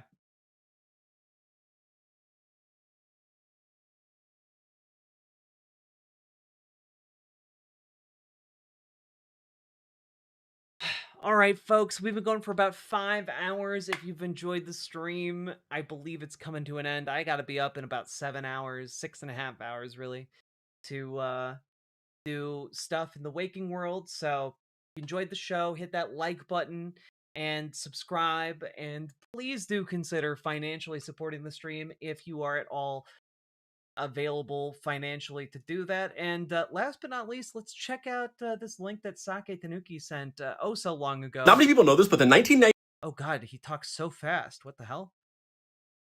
I don't care though. It's a short about Godzilla. I do remember Toho trolling the American Godzilla though. In Godzilla Final Wars, American Godzilla shows up for like 2 seconds before getting obliterated by other Godzillas. Not many people know this, but the 1998 American Godzilla movie was so bad that the Japanese Godzilla movie spent over a decade openly trolling it. Godzilla, or Gojira... Okay, but also... Can I say something controversial yet brave? I think the American Godzilla movie, if you imagine it as a Simpsons film, is way better. Okay? If you imagine the American Godzilla as a Simpsons film, it's a 10 out of 10 Simpsons movie. And I frankly think that if a YouTuber sat down and animated a Simpsons film, like using the audio and soundtrack of Godzilla, I think it could fucking be amazing. What the fuck does that mean? Have you never noticed that in the American Godzilla movie, like half the actors are the voice actors from The Simpsons?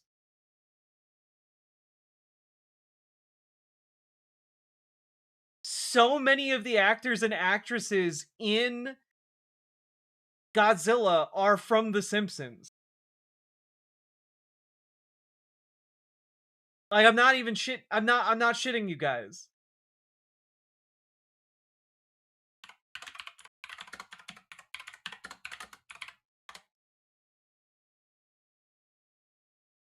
Here, let's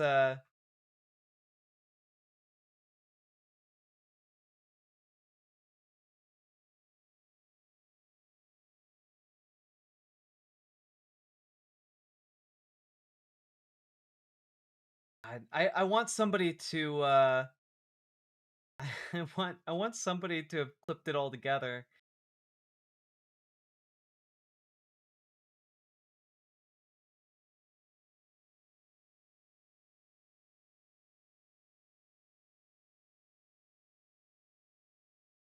God. Nope. Okay. Nobody's clipped all of the Simpsons actors together from the movie Godzilla. That's too bad. But anyway, back to this. As he's known in Japan, has been a legendary movie monster since his premiere in 1954. And while he's gone through many iterations over the years, some of which are... Oh god, Godzilla -0, so fucking cool.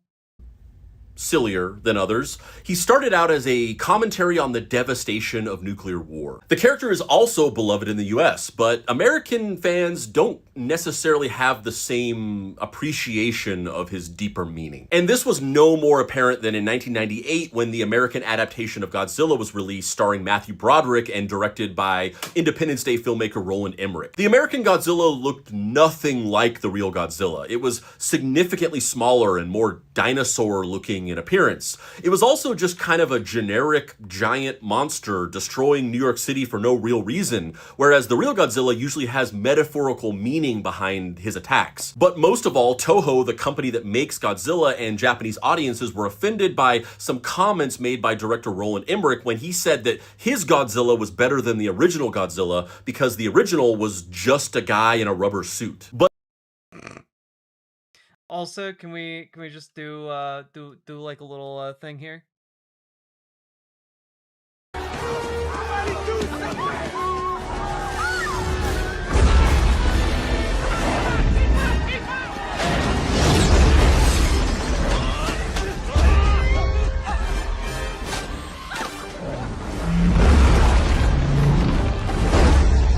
This guy is one of the most prolific voice actors in The Simpsons.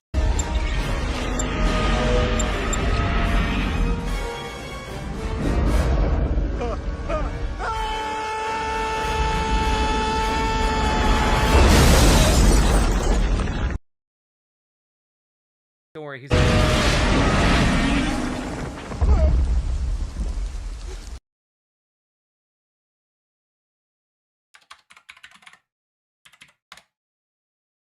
here. Can we do real quick?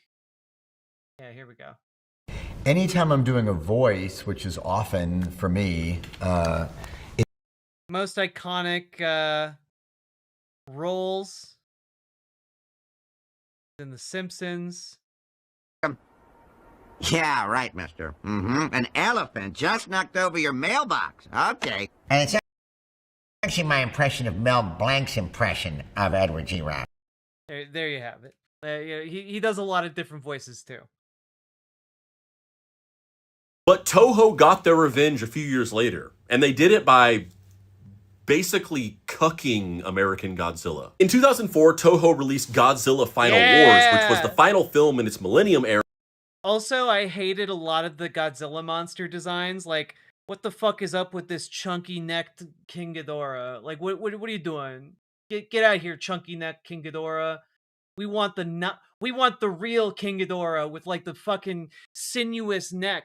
Okay, we know what real King Ghidorah looks like. Okay, we know it's not the chunky neck. Look, it's thin and sinuous, beautiful, snake-like. We all know. Don't try and cheat us out of Godzilla. And it also coincided with Godzilla's 50th anniversary. So the movie was an epic battle royale showdown between a bunch of legendary Toho movie monsters. The movie featured legendary monsters such as Godzilla, Rodan, Mothra, Kaiser Ghidorah, Gigan, and literally dozens of others.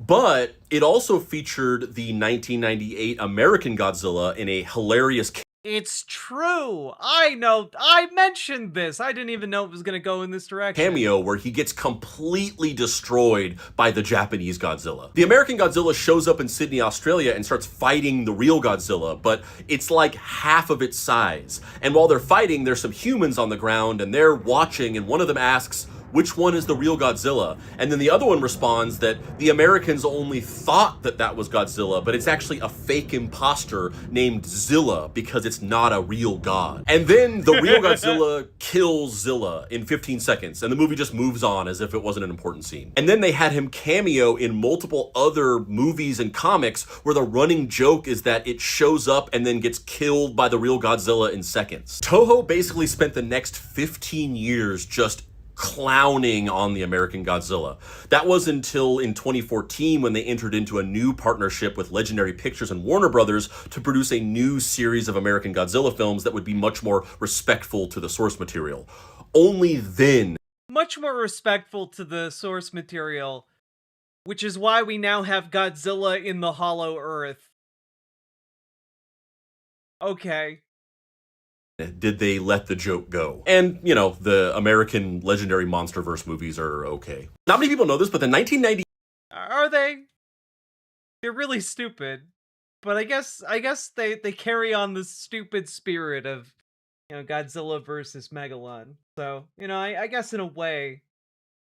In a way, they do carry the torch of the series forward so much.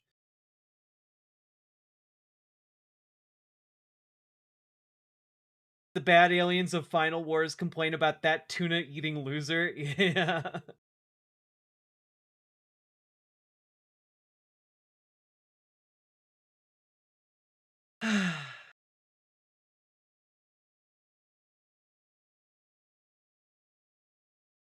Okay is doing a lot of lifting. Yeah, but like, also we got Shin Godzilla now. And we got, like, Godzilla. We got Godzilla -0. We got like so many cool fucking Godzilla movies.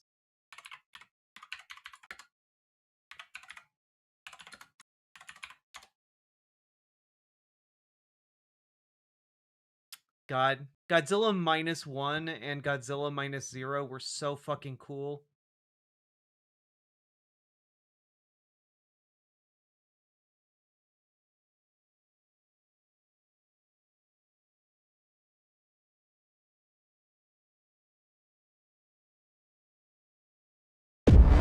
Here. Just Since we're talking about Godzilla anyway, might as well end on this.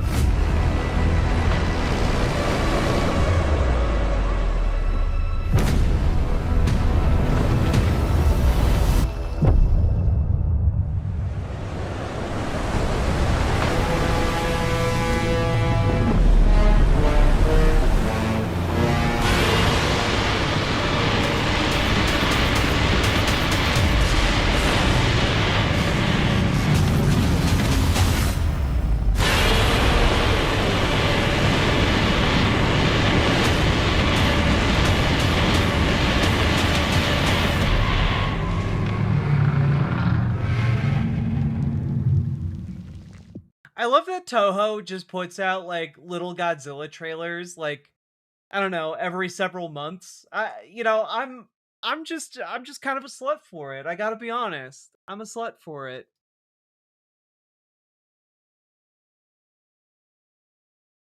Just finished RE9. Is it good, Sweet Myths? Did you have fun?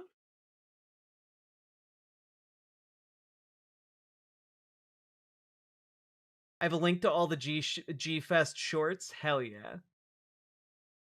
Not right now, though. But thank you.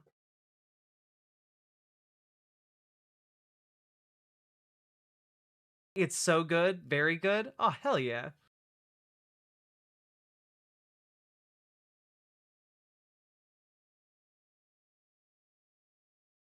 Son of Godzilla was the best. Hell yeah. Okay, folks. I've been going for over 5 hours. I'm tired. I need to be up soon. So I am heading to bed. But I appreciate y'all. And I'll see y'all tomorrow. Night.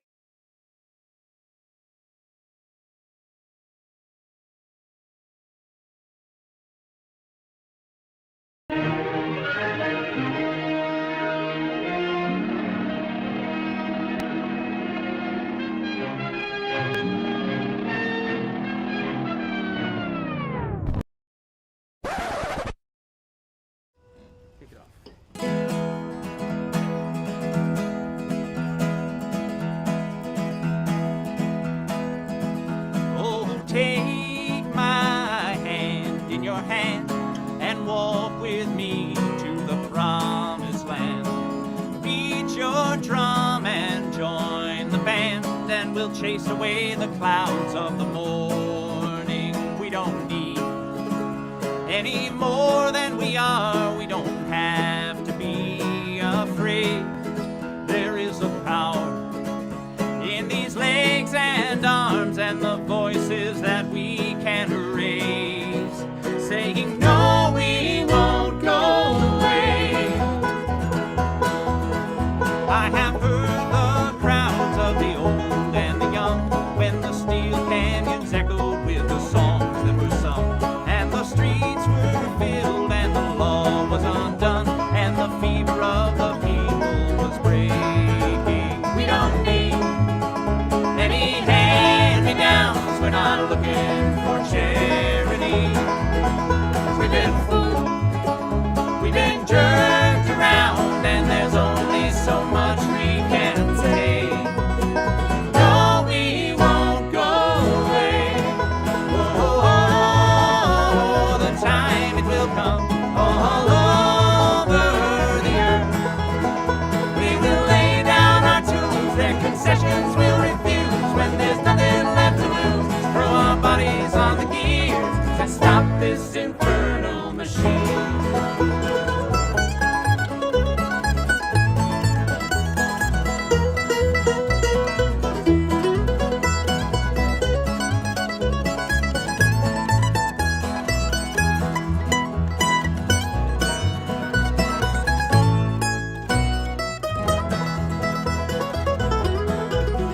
There's another day just about to unfold when another world will rise from the ashes of the old, and And the meek will follow in the footsteps of the bold when we realize what's ours for the taking. We don't need any weapons of war, not a drop of blood will fall away.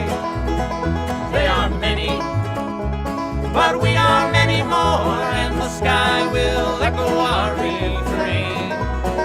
No, we won't go away. Oh, oh, oh, oh, oh, oh,